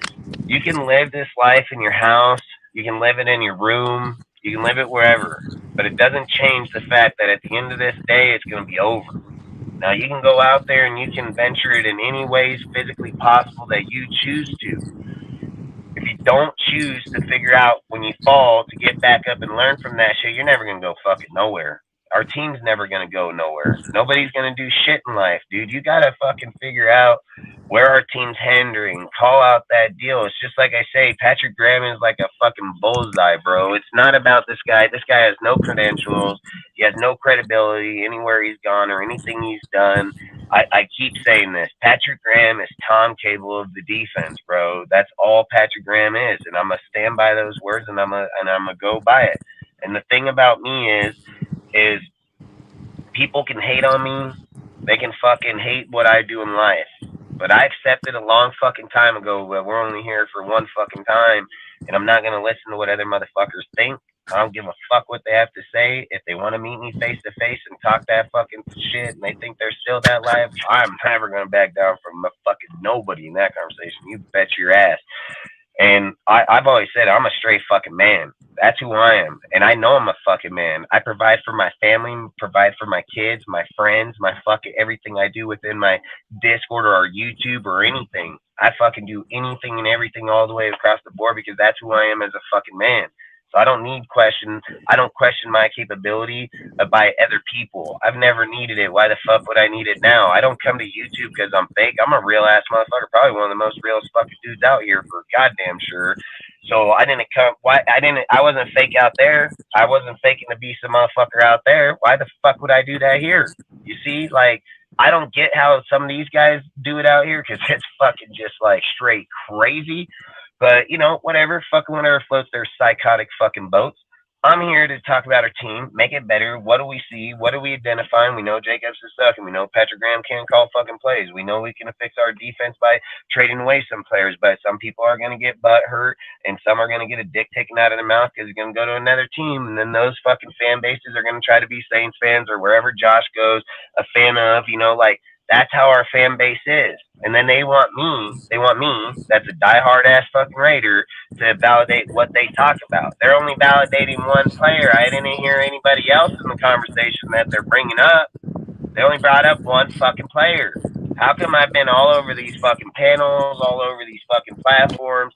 I challenge these dudes in conversation, and it's always the same fucking conversation, the same fucking player, dude. Like, I say it all the time. How are you going to sit here and say you have no Raider news, but you haven't talked shit about your rookies, haven't talked shit about your fucking players? You just talked about fucking Derek Waller and Jacobs. That's fucking bullshit, bro. Like, that's straight bullshit. We need to sit here and identify where the fucking problem is. And if we all can sit in a Raider community and we all agree that we can take X amount of players from this side and get valuable trades and put players on this side and make us better, but motherfuckers are choosing not to. What does that tell you? What the fuck does that tell you? These fucking guys are tanking, or they're tanking. Because there's not a doubt in my mind that they don't give a fuck. No, hell fuck no. They didn't come from they didn't come from that winning pedigree just to not give a fuck. Hell fucking no. And they sure in the fuck ain't gonna let their career end down like that. So I know they most definitely give a fuck, and that's how you fucking do it. Sometimes you just look at the Jets are a perfect example, bro. Like those Jets, they fucking Detroit's another example, dude. There's like 2 fucking teams that's already used this philosophy and are like, fuck, dude. Look, if Rodgers was in the Jets, they'd probably be Super Bowl team. Bengals did it to get Joe Burrow. Damn right. I mean, fuck, dude. We got multiple teams over here. Let's be real. If fucking they took Staley out of the fucking Chargers, fuck anybody would take that fucking job. Remember the whole Brian Flores? They were fucking A. You know, it's like all these teams are fucking doing it, and we're over here acting like, yeah, we're fixing it. No, hell, fuck, we are. The hell, fuck, we are, dude. Like I said, hey, you know, I think you said this earlier about do I think it, or maybe Al said it about do I think if Caleb comes here, does it change our team? That fuck yeah. Yeah, I said it earlier. Fuck yeah. Fuck yeah, I do. Because that dude is dynamic as fuck in that spot. Because I haven't, you know? if we don't, like, if I don't see change, like, if we keep doing the same dumb shit like we did against the Bills, where I'm literally, like, you and I are literally calling the fucking plays while watching it live, then they're fucking tanking. Because how can we be seeing it and they're not seeing it? And you got fucking Graham up there on the fucking booth who's got a bird's eye view of the whole fucking field. You telling me he ain't seeing what we're seeing? Hey, I'm watching it on a fucking my phone, bro, and a fucking Discord and a fucking on another screen. I'm you on know, like Discord, and I can. And then if you're telling me that so look, calling one game's one thing, but if we get into the next game and call, I'll fucking flip my shit. Like I'll straight flip my shit because we should not be skilled enough to be calling 2 back-to-back games like that to begin with. And then again, like you said, the identity, or Al said the identity, I would say tanking, because there's no way you're gonna tell me that fucking Matt Collins fucking ass is better than Jacoby and fucking the players we have here on the team right now. There's no way. Keelan Cole is on our fucking team, bro. Where's he at? Practice squad. Like, what the fuck, bro? You know what I mean? Like, there's no way you're telling me that the dudes here are worse than the dudes last year. No fucking way. No way. Nope, not at all. Yes, no. So, like, because I mean, watching this past game, the Bills game, of course, I was very disappointed in the entire performance because we fucking made James Cook look like one of the best running backs in the league. He ran.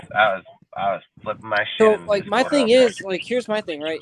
Like, in my biggest argument for this defense is, right, because I was looking at it and I'm just, like, thinking to myself throughout this entire game, like, either A, we just have a dog shit ass fucking run defense, or they don't give a shit, because there's no way you're telling me James Cook is going to go off for what, 130, 140? What are you, 130 or some shit? Guys, the motherfucker ran all over this defense. We couldn't tackle for shit, and then, I mean, it was pathetic. I'll be honest. What amazes me, though, is we went up against, like, the Rams and the Niners and shit in joint practice. Where's all the fucking shit we heard about in camp? Yeah, but so look, if you go, I brought this up, but we can't go from that. There can't be that much of a drop off from camp to what we're seeing in the Bills game. Wait. Yeah, but I brought this up in camp, or when we were in camp too, where I said this about how. So I don't know if you remember, but I said on our show that there were being false reports getting put out there. I said this about how they were claiming about Jimmy was throwing deep passes when it was Aiden, dude. They had all kind of false reports. And in the Rams deal, they had multiple reports in that deal that stated that people like fucking Neil Farrell, right? That's why Neil Farrell was traded. They said that Neil Farrell was beating one-on-ones in that Rams deal, but he wasn't able to beat his one-on-one in 7-7s or 11-11s. And they had this on multiple players, even with Sylvester Jade. Jade was killing every motherfucker in one-on-ones, dude, but he was still struggling in 7-on-7s and 11-on-11s, dude. I think there were multiple reports being twisted around, dude, and that's why I was even talking about on our show about how these fucking dudes are just doing it for clicks and fucking people to follow them. It's just falsified reporting. I had people that were at that motherfucker in the fucking inside that bitch, in that wearing badges there, And they were the ones bringing it up, like straight up. They were like, "Hey, bro, those motherfuckers weren't even putting them in out there." So I don't know where these guys are getting those type of fucking deals. They were saying straight up, like Jimmy was never even dropping deep balls. It was fucking Aiden, you know, like Oh yeah, no, Aiden all to kinds me, of reports, man. it didn't surprise me about hearing about Aiden, because Aiden seems like I don't know. To me right now, if this team was to go with Aiden, I don't know. For me, I would feel a little more comfortable, because it feels like Aiden's more the type to air it out, and you know, he'll make a mistake or two airing it out, but I feel like he would be He's right. also going to connect on some of those motherfuckers Yeah, too. See, the that's thing the is, thing. what Well, I no, want to that's my find thing out though. That's my is, thing can though. Like, Aiden because come out like Herbert? That's what I want to find well, out. no, okay, wait a minute, time out. Pause on that one. No, but yes, Aiden O'Connell to me right If you now. look at their If we play were, style, right? Herbert's pretty much a pocket passer too. I'm still gonna shy away from I that. would just say like this: with if you have Devontae Adams, Was that a Jacoby goal? Myers, you Hunter got Renfrow. fucking Renfro, you have look at. I think so. Look, if you're asking me if you're trying to get value out of your player, I think Aiden will most definitely throw the ball to Renfro. Well, that's the And thing, if because you're I think asking me about it, are we going to develop Mara this year or next year? Aiden's going to develop Mara right now. Like, no, Yeah, that's so my exactly. thing What though, if you because I decide think Aiden my on the thing field is, makes our team better just because he's going to give the ball to well, everybody. so my thing was like when when I was watching that game against the Bills, and we talked about this before the game, right? We talked about Jacobs. If he struggled, when did we go to Zamir? What I would have really wanted to see in that game, right? What was it, the fourth quarter? We went in there halftime trailing. on the Zamir. Wait a minute. So Like, when we about a walked in six. that fourth quarter and we were trailing that bad and stuff, and we had looked that bad all game, where was the point that we should have pulled Jimmy and said, okay, and let's give you some reps? Well, that's the thing. He wasn't active for that game. That's the thing I was talking about earlier. Is they had Hoyer as the next active quarterback, not Yeah, Aiden. but see, Stupid. so look, I'm telling you, I don't think it's going to happen like that. I've said it that I said that if they were going to do this, they should have did it in the preseason.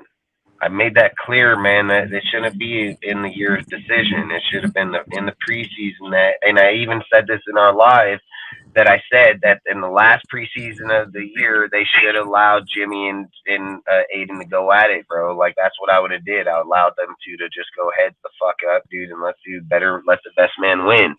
So for me, if I'm just being honest, and look, they can bring Aiden in week 8. It doesn't matter. Like, if they already know by week 8 that we're already done and we're not going to win with Jimmy, he's going to come in. But it doesn't change our offense. Our offense is still the same players. The only thing I think that would change with this 1 or 2. offense, I think this offense to me would be a lot more explosive with a young gun quarterback like Aiden O'Connell. Jimmy G, it just seems like, week 1, sure, he was getting the ball a little downfield. Yeah, but but I you don't think. can't judge it. No, I'm not judging him off 1 week. I'm No, saying no. What I'm saying is we can't. So look, if they want to tank, right? If they want to tank, and that's their intention, because I've said this. Why did you bring Jimmy here to begin with? He is not better than Carr. I've said this the whole fucking time. Like, Jimmy is not better quarterback than Carr. The thing I say is like he advocates in certain areas because of the teams he's been on. That there's no denying that. I've heard people say, well, he has the highest yard percentage. Yeah, you know why? Because he doesn't take shots down the field like Carr and all them do for fucking 40 and 60 yards.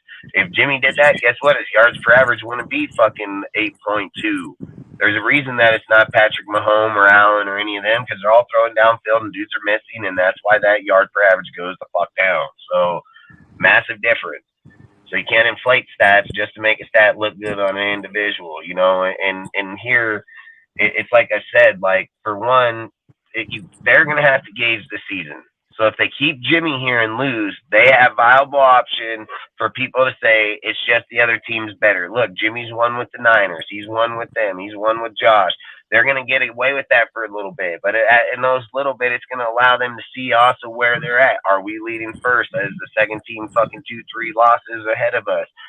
At those points, you can risk it by putting Aiden in there, because if Aiden goes and wins 2 or 3 games, he's still not going to win us, like first in the seat, like take us out of the number 1 seed in the draft. But then that's why I think it starts getting shady, because then if Aiden does show that he can win, are they going to allow him to go and go do it? or do they hold him back? Like, I'm going to allow him to do it because I want to know who Aiden is, dude. Just because you think that you're going to go get, just because we think that we're going to go get, what's his name, Caleb Williams, doesn't mean that he's the best option. It's just that we think he is. If Aiden comes in and he shows he can go on a 10-game winning streak, what's Purdy, fucking 10-1? Purdy's 10-1 undefeated. starter. No, he lost. He got injured. He was the starter. He takes an L in that game. He's 10-1. I think if I'm right, Purdy's 10-1. And long story short is that even him at the 7th round, last pick in the draft, he's still a 10-1 starter. Now, if you're looking at those numbers and we're sitting here saying Aiden can go out there and be Purdy. Now, let's be real. Aiden got a little better cast than Purdy does. I'm be honest. In the offense, he got Christian McCaffrey, so I'm not going to debate that. Well, and he's got Kittle. He's got some pretty good weapons, man. But I still think Aiden O'Connell's got Devontae Adams, Jacoby Myers, fucking Mayer, dude. He's got Jacobs. He's got a pretty good slew of weapons here. So he's not slouching in any way, shape, or form. And then just looking at the way Aiden played in college and here or in the preseason, I think he'll kill it, man. Going to lose anyway. Say again. I'm just saying that's why I want to see Aiden out there because, what's the point in having Jimmy if we're going to lose anyway? It's a waste. Because my main reason is because of the quarterback class coming up in 24. We need to know when we got an Aiden before we go into next year's draft. Yeah, but what if Josh has this in mind already where he's like what if Josh has a window that he's already going to shut Jimmy down if he's losing? And then what happens if he knows that? Yeah, well, that's what I said before. Maybe Aiden can. What happens if Aiden just comes out and wins every game? So my thing is, bye week this year? It's week 13 or something. It's a late one, but no, that's too late then. Maybe before the trade deadline. So the thing is, though, what Dustin was saying was maybe Josh and them know that Aiden O'Connell is the answer, but they still want a high-ass draft pick to get someone to help the defense or, a position of need, of course, because, that D-line outside of Max Crosby is so far, it's abysmal, I'll be honest. Not much. It's bad. But the only thing I'm going to say with that is I got to disagree. We don't know what Aiden is yet. That's my point. They can't say he's already the answer because he hasn't played a snap in regular season. Well, that's not what Dustin's point was. It was what if they think that, and it's again we're gonna see it over the course of the year and what their decision is. But if they're gonna intentionally hold out, Aiden O'Connell like they have been, maybe they know and they don't want to.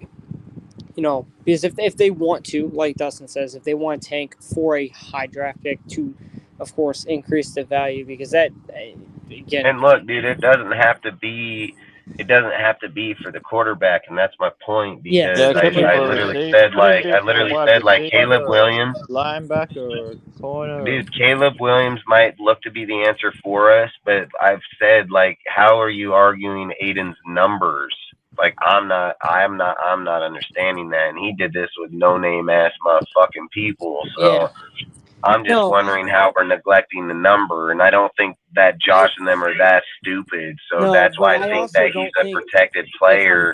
So look, they knew Aiden was going to be a protected player the whole time. They knew the rule was in place. Aiden was activated on the team from the get-go. They already knew that rule was going to come in effect on the squad.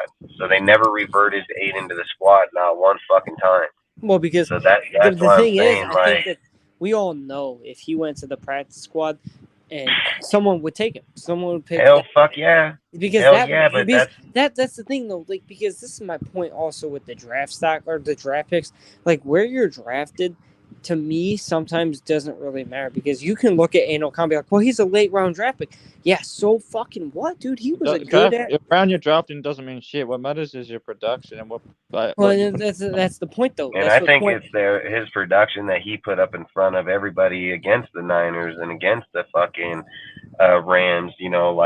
he put up good numbers, dude, and he showed Yeah, good think about games, that. He was dude, playing and with he looked backups. poised as fuck, dude, and that's all I'm trying to say is like The the thing is, way Aiden started falling off, and I'm not even gonna say he fell off, is just when we got to like the third game because they were playing all no-name ass people, literally Yep. all over the And the fucking thing field, is, though, offense, because defense, everywhere. So like I said, though, also because these guys are smart enough to know, like, even if they had the number one pick, they could use that also as leverage to help them in, not just for the moment, but for the future. Because that number one pick, let's be real, it's going to be worth a shit ton of value because there's going to be a team out there that wants him. And if you gave up that number one pick for, well, let's just put it like this: Miami gave up 3 1s for Trey. What do you think someone would give up for Caleb Williams? that's also Like, what do you think somebody would give you? They're gonna give like 4. They can give you probably, like 4 or 5. you could have, but here's the thing, right? You could have two first round picks for the foreseeable future in these few You're drafts. gonna have like 5 But, like, fucking first that's the round picks thing. if you got Caleb Williams, Yeah, bro. no. If you have the number 1 overall pick this year in the draft, Well, and you're also, gonna trade my it, you're thing gonna get is- 4 or 5 first round picks for Caleb. There's not Yeah. a doubt in No, my I meant mind, like, dude. I meant like 2 a year. But what I was also going to go off the point was the point also with Dustin, with what he was talking about with not taking a quarterback. He's exactly right. There's a bigger need on this team than quarterback, and we can all see that. Let's be real. That D line is some dog shit. I mean, outside of Max Crosby, I'm not gonna take too much on Tyree. I get it. He's developing. He's whatever, right? But outside that, like, who really here is gonna be that second guy to complement Max Crosby? There's no one right now. I can tell you right now that will step up and be that guy right now. And that's what having a high draft pick and being able to take another defensive player to really help shore up this defense. And hell, maybe go get a fucking corner or something because. I'd go corner if it was me. Yeah. I would 100% be whoever the best first round pick corner, dude. Like, I'm going like Kool-Aid because I feel like corner DT, man, dude. I mean, we already had the chance with Jalen, so if we were gonna do that, we should have did it with Jalen. And if there's better be somebody like Jalen out there next year. And when you're looking at those types of generational talent, dude, like I don't know if that's gonna happen. But I don't think we did because I keep saying this to people. People keep telling me like, well, if we would have got Jalen, imagine if he was with Max. Okay, and then imagine every team run to the left. Like, what are you talking about, dude? No, like, I don't think if you only put in Jalen and fucking Max over there in the line, motherfuckers are just gonna run left on you all day. They're just gonna be like, see you later, bye bye. Like, this is the thing that kind of shores you up with a guy like Tyree. Let's go take Tyree and go put him over there in Philadelphia. You don't think Tyree instantly is better? Oh, fucking A, he is because he got good D DN and D tackles on that team. We just need to put another player in the middle with those two motherfuckers. It hurts, I think, also because I don't think these guys had this expectation not to have Chandler Jones on the field this year. You know, it would be funny if we got. You're saying in the corner. What? Dustin, you said you want to get a corner in the next draft. Yeah. People keep saying about the corporate Kool-Aid, so we could get Kool-Aid McCrinsky from Alabama. And this is another thing, like Marvin Harris, Jr. Yeah, I would almost be like, let's just be real. Let's say that we know Aiden's our guy, right? Yes. And we all like Devontae. Like, there's not a debate about it. We like him. Like, we gotta be real, man. He got 2 years with 40+ mil on that contract. Like, that's 100% fact. Now, let's say that you know that Aiden's gonna be good. Imagine if you compare him up with his career to start out with fucking Marvin Harris Jr. Marvin Harris Jr. is a straight fucking stud, bro. Oh, Marvin Harris is one of the best. He's one of the best wide receiver prospects that we've seen. Yeah, he's a fucking straight fucking stud, dude. And actually, is his measurables? Just a question. Isn't his measurables comparable to Megatron's? Calvin Johnson. Oh, I don't know. I haven't looked at all. I was gonna say, I think I just watched him play. No, Marvin Harrison is a fucking dog. I'm telling you right now, if you were able to get Marvin Harrison, I would not be against it at all because that guy is elite. And the thing is like, say you have the #1 pick, you got Aiden, you're gonna get Marvin Harris and some draft picks, bro. Like, you know what I mean? Like, you're gonna get whoever traded up there to that pick. So you would obviously want to trade with motherfucker that ain't gonna put you outside the likes of Marvin Harris. If you could go from like 1 to 2 or 3 or whatever. Yeah, in a heartbeat. Like, that's dude, if we traded down and we were able to get, here's the thing, Dustin. What if we were able to get like this year, like you go from like 1 to like 3, and somehow that team also has like 15 or 16, you're still able to take a corner. That's a big win on your part. Well, we'd have 2 picks in the first because we'd still have ours originally. Oh yeah. So we would have ours because we would trade off.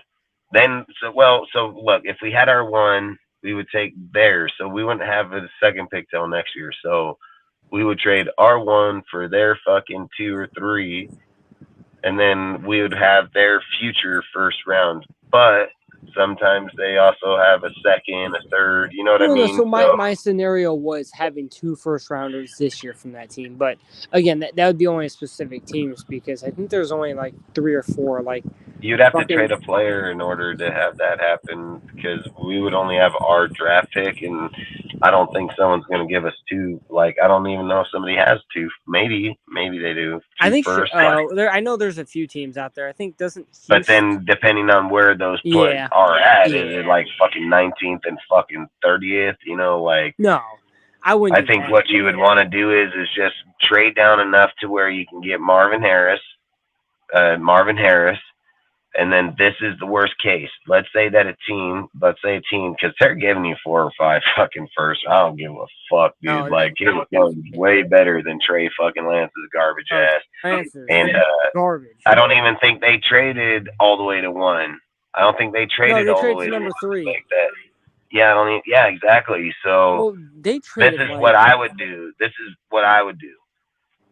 If they're guaranteeing us 4 or 5 first round picks for the next few years, and I know that we can get another corner in this year's, I'll trade one of my first round picks to get back up in this motherfucker and get a guy right now. You could also do something like that. You could also fucking A. I don't even know. I know I can make a trade to a team right away and be like, look, I'll give you a first and a fucking third, or a first and a fucking fourth, dude. I need that fucking player. I think if we were even able to go get like. What'd you say, Ozzy? Your shit's cutting out. I was saying, Kool-Aid McCrinsky is like the best corner so far. I don't think we would get him in this scenario though. Like, I don't know. I think top 10 corner. Yeah, but we probably wouldn't get him then if we're talking about getting Marvin Harrison, unless you're going for our top 10 pick. But no, I'm saying what Dustin was saying, trading back in up high, because we'd have the capital to do it. I'd rather just solidify that spot once for all. Yeah, but so you guys got to think about these scenarios too. So if you go for Marvin Harris, you'd probably get rid of Devontae, but you'd have to get rid of Devontae by trade because you're not gonna eliminate his contract. That's for damn sure. Oh no. So you're gonna eliminate him by trade. Oh, you're probably gonna get him. Trade him. Is there a better corner in the NFL that is better than one? Because like I said, if there's a better corner that's already established in the NFL, and say he's like 24, 26 years old, I would probably make that with the Devontae trade. You know, like that's how I would do it, because this is the problem, how I feel. When you're always, salute to Menace, I always feel like when you're reverting into the draft, you're reverting into unknowns. The thing why I feel like I have confidence for sure in Marvin is because the same confidence I had in Gonzalez. There's just players that you know that are just dogs, bro. Like Christian Gonzalez, dude, what is he ranked? Like the 3rd best one right now in the league right now. So there's certain players that you know, just tangibles, that they're going to matter. Now, going with Marvin Harris, he just shows you he's an elite receiver, dude. Like, that dude don't fuck around. So for me, I don't know if you'd want to trade in for 2, 3 first-round picks, because are you going to result back to like the Gruden deal where like, yeah, we can sit and say like, yeah, we had 3 first, but Jacobs was the only one that worked.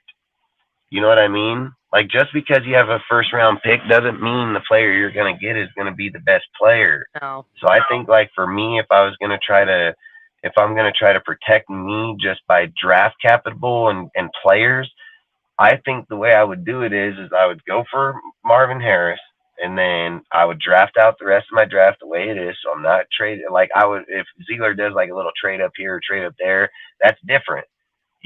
Like kind of like, how we did with Mayer, how we did, with few people. That's a different type of deal. But if I was Zeke, I would go for Marvin, and then once we get done with the draft, I would put Devontae on the trade, and then I'd trade Devontae for whatever best young corner we can get in the league. And that's how I'd do it, because one, the corner's already been proven. He already knows what he's doing. He's already played games in the NFL, and he's probably already shut down good receivers in the NFL. So I would rather go off of proven versus unproven. And not everybody's going to be Sauce Gardner. You got to know that right away. That's not a reality. Is there anyone specifically, Dustin, that you would personally want in that deal? Like, what corner would you personally want if you had to? You got to think about it like that. I would have to go. That's something you'd have to go into depth. You'd have to go to teams. You'd have to see like what would make the most Who's sense. available? What would get us. It's not only that. It's who can take on Devontae's contract that would want him, and then what player would they be willing to sacrifice because of depth. And then is that something like Philadelphia, or is it something like you got to get a team that's got loaded players that they're willing to sacrifice wages with that shit to begin with. So you're gonna have to look at a team that not only has the starter but has a guy to replace it in the depth. They'll just go young. That's all. They'll just go young and take Devontae. Like, that's how they'll look at it. And Devontae will still be young, dude. He's not old. He's still really good, solidified route runner. So he's not gonna be old, dude. I said Devontae can be a Tim Brown, fucking Jerry Rice type player because he relies on his route running and his hands. He is phenomenal. So he's not a speed burner like Tyreek where shit'll eventually fall off. So for me, like I've said, I think that's going to determine on the teams at the time, because you're going to want to get the best value for Devontae, and Devontae's going to return good value. There's no doubt about it. There's 100%. Want to back that? Who? And receiver. Who? Patriots. Who? The Patriots. What's the name? I didn't hear you. Your phone was cutting out, or whatever you were doing. It was would be a good team to look at, because they need a receiver and they have fairly decent cornerback depth over there. But then you got to also remember the fucking Patriots ain't a team going to give Devontae the contract he wants either. Yeah, you know what I mean? That's not how the Patriots work, though. That's also in that situation. You need to find a team that also would want to give a wide receiver that much money. So, like, the Patriots, to me, are ruled out in this situation. Well, in order to move off Devontae, I don't know if he has a no-trade clause in his. I mean, he's elite, so he might have a no-trade clause for sure. I can't remember what he had in his contract. The thing that I would say to, like, intrigue a dude like him is like, you're just going to have to tell him, like, bro, you're being here right now, you're just not going to win. So you let us know where you want to go, but we got to get players in return. Like, I don't know how all that would go down. Like, I'm just speaking out my ass at the moment, so I don't want to act like this is for real or it's going to happen. I'm just speaking out my ass, man. Like, there's no problem.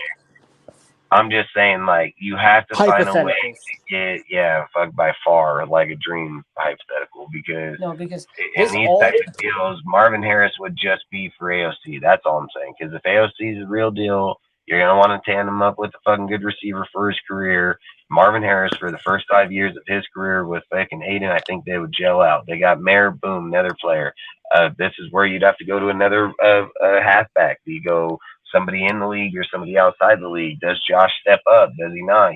Like, there's a lot of fucking things and what ifs and all these things. And then do you get to a point where you're just like, all right, fuck it, dude. We've done We've done the John Gruden experiment. Let's just blow this whole bitch up, fucking move everybody for what we can get, and start doing what I'm saying. Because the more picks, the more stuff, the more trade people, the more value you have rebuilding a team. And people look at it in the wrong ways. They look at, oh, you're just destroying. No, it's not true. It's not fucking true. The difference is you're just smart enough to notice it before you lose everything with no value. That's just the difference between smart business and bad business, man. Well, and so my thing is also for all this hypothetical, we would have to go and be a bottom two team. So, again, this is all hypotheticals. We're not saying this is going to happen. I'm saying that if Josh don't get his shit together, he needs to get on going. Because I don't have any issue of calling it how I see it. And like I said, I'm not gonna sit here and be like, oh, week 5 Josh shows up. You better show the fuck up this Sunday. Like he better went home, put his big boy fucking pants on. He better fucking ran on a treadmill till he lost all that fucking weight. He better been watching NFL tape like a motherfucker, like ESPN Classic, all this shit to get back in the game. Like he better be doing some but motherfucking bullshit that gonna get this dude 100-yard game when we need it. We need him to open up the motherfucking offense, dude.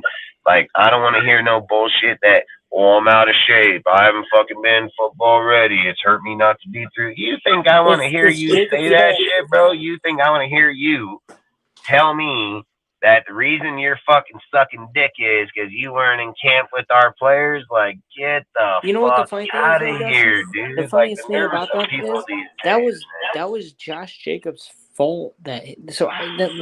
My biggest thing with the Josh Jacobs thing is he got offered $12 million, turned it down, came back at the end of camp, took it, and then talks about not being ready for camp. That unnerves me too, you know. The reason why I feel like he didn't take it in the first place is he just didn't want to fucking play in the preseason like he did the year before. Because you know why? Because he thought he was better than what he is. What were you saying, William? I just think, Jacobs needs to get together because otherwise we need to start giving more snaps to Zamir White. I don't know. Because I don't care who it is. Bring in fucking Brown. Bring in fucking my thing was Sear. Bring them all. Bring everybody. I don't give a fuck. My thing was from the start was like at one point I thought we should have gone out and gotten another running back because I didn't think we should have gone after Jacobs after all. Dude, we were just looking at Cam Akers. We most definitely were looking to go get another quarter or halfback. That's for sure. I meant before in like the off season. So I meant like when we had first the issue of Jacobs not, taking the contract. But again, Jacobs needs to get his shit together. Josh McDaniels needs to get his shit together because if we go home this Sunday and we get blown out, Josh McDaniels most certainly will be in some trouble. If his offense gets blown out, we'll probably have a conversation. But I think Graham's going to be on that hot seat before Josh will. Oh no, I'd bet $100. I'd bet $100 right now that I don't care if Josh gets his ass beat. It's gonna be Graham. It's gonna be Graham for sure, dude. Like Graham there's no sucks. doubt. Graham fucking sucks. I mean, he's garbage, bro, and he don't fucking. He's garbage. He's out. So you know how I posted the how I had made a post about the Raiders stats for 2 weeks. Someone was looking at the defensive ranks and they're like, "Well, the defense improved under Graham." I'm like, "God damn it, shut your ass up." And where? I'd like to know. Well, because we were ranked only 18th in the league in pass defense, or pass defense. Because last year I think we were rated fucking 28th, 29th. They're like, well, that's an improvement. I'm like, it's for 2. Oh yeah, just wait till this next game. You're talking about a season average, not a 2-game average. No, that's what I was saying. That's what I was gonna say. I said because even I hate the stupidity of some people. Like I said, to start out the season, we were only one of fucking three teams or 4 teams that was under 20 points. So we are fucking better than 28 teams in the NFL in week 1. And then we get the fucking shit kicked out of us in fucking week 2. So we go from fucking, let's just say in the top fucking 4 or 5 all the way to 20th, 2021. in one fucking game. So, and So my thing is, what do you this think we're gonna rank in pass defense and all that by the when we next face game? Kansas City. We're gonna be fucking in last. So my thing is also with this next game is a big thing on Patrick Graham, because if you're telling me, right, Pittsburgh offense sucks actual fucking dick, and they walk in there and they hang 30 on us, Patrick Graham should not be. He should not be allowed back in that fucking. He should not be He should allowed be back. fired. He should be given a Raiders gift basket in the tunnel and tell him have a nice day. That's what I was gonna say too, because Patrick We did Graham, it before.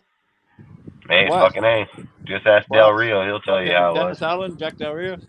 dude. I'm just saying, if we come into this game against a shitty ass Pittsburgh offense and we allow 32nd 30, offense in the league, Pittsburgh. So there's What? no excuse this week. I don't give a fuck. There's no excuse this week. I'm gonna be honest, I didn't hear what you said. So you said second worst? 32nd ranked offense in the league. So the worst offense in the league. Okay, so what I'm Yep. saying is, if we go in here and we allow them to put 30 on us, Patrick Graham, when he enters that tunnel, Josh McDaniels will be like, "Hey man, you're gone, goodbye."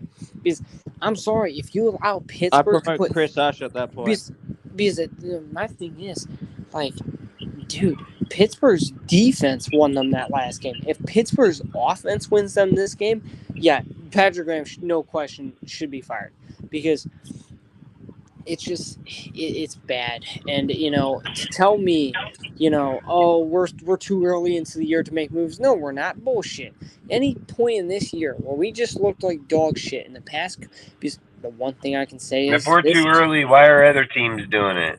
Why did the Vikings go over there and try to help out Mason? Why are they too early? They're not too fucking early, because they're like I am. They're like, well, we need to get motherfucker out. Let's get this motherfucker. Yeah, that's what I was gonna say. Because hell, we don't even got to swap. We just got to swap picks with you in 2026.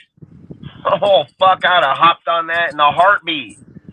Like, what pick are we swapping, motherfucker? Like, I don't really give a fuck. Dude, that's the thing. I think it was like, what, 2 6-round picks? Like, that's not even much. And so my thing is, I mean, is Cam Akers a great running back? Probably not. But guess what? You know what? If he can fucking produce, system he goes yeah, to. no, this thing though, because I think we needed to. I think we should have kept. Hold on. I didn't even think about this till just a second. So Cam Akers actually had good year. Guess what? Who? Oh, the head coach for the fucking Vikings. Yeah, that's why they picked him up. Yeah. Yeah. But no, what I was gonna say was, yeah, I didn't even think about that till just. We have people here, and we have, to me, I think we need at this point. I think we need to call it quits with Trayvon Merrick. He's still dog shit in coverage. So he just kind of looks like another Abram, where he just doesn't develop a pass coverage game. But whatever, it doesn't matter to me at this point. So what do you guys think about, like, just so we can fucking move off Graham? I'm tired of talking about this fucking dillweed. What do you guys think is going to be key? Well, fuck, we've already talked about the key point. So plus we're going to have our pregame show. You guys, I was going to say, how many... I guess a question heading into this Sunday game, because we haven't allowed a sack all year. How many sacks do you guys think we give up sacks, and how many sacks do you guys think we give up in this game against Pittsburgh? I don't know, man. That's a tough one, because even with the shit talking, people are talking about Illuminor. We still haven't given it up on either one of them. Illuminor's played pretty fucking good this year, if you ask me. All right, you weren't here earlier, Will, so I'll give you the rundown. I was looking it up. All right, so Miller has an 82.2 pass blocking, Parham 75.3, James 70.8, Banton has 81.7. I'm sorry, you said Parham has a 75.7? I'm gonna walk in here. You guys talk. I'm gonna go in here real quick. All right, wait. I'm sorry, Ozzy. Did you say that Parham has a 75.9 pass grade? 75.3 pass. And then James, did you say 70.4? 70.8. Was he the worst rated so far in the past? No, Illuminor was 67.9. How is he 67.9, but he hasn't allowed a single hurry, pressure, or sack all year? This is going by PFF. Okay, never mind. So my thing with PFF, that thing is so inaccurate to me because like there was you know it as much as I do. PFF isn't the greatest. So like, but like my thing is Illuminor. That's why. So like for me, I don't go off PFF because like let's be real. Like if you were to go watch just the Broncos performance, Because is that's that over look? 2 games. They do it. This is over two Yeah, games. no, Like, I get okay, that, but I was saying. if you look at just the Denver game where he gave up pressures, it was a 60.9. But then if you look at the Bills game where he didn't really give up as much, it was a 72.9. See, and you know what the funniest thing I hear is I heard that people are like, "Oh, this old line sucks" and all this. Guys, we That's have what the I'm saying. number. They're so We full have of the shit. Trying to number put stuff one. at other people. No. We have the number one pass blocking unit in the league. Yep.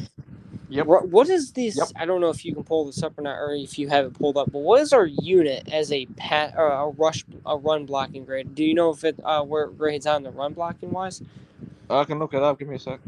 Yeah, because someone told me we were the worst in the league. I was like, I don't believe it. I don't think we're the worst rated in the league. I think we were low, but I wouldn't say we're the worst. I think I've seen worse. Hell, I mean, I think fucking Chicago is. Don't even get me started. That line over there's some shit. But so is Justin Fields. Don't get me wrong, though. Justin Fields is a dog shit of a quarterback. No, but I mean, we need to find a. I think we need a. I don't know. Part of me does wish we would have taken Jalen Carter, but at the same time, I understand what Dustin was saying with running to the left. It would just be nice if we had Chandler Jones here too, because his run stopping ability is pretty good.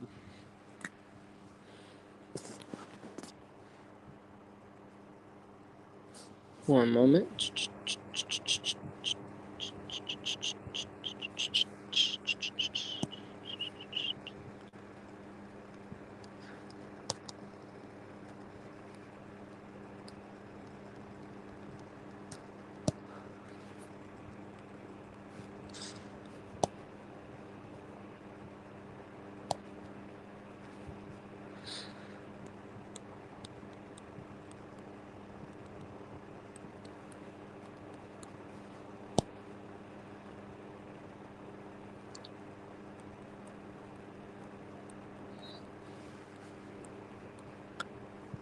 But shit.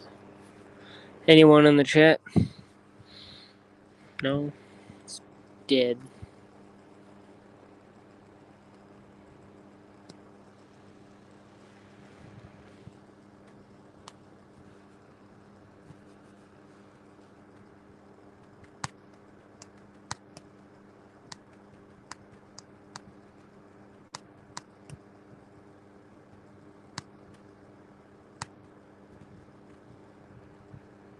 Boo.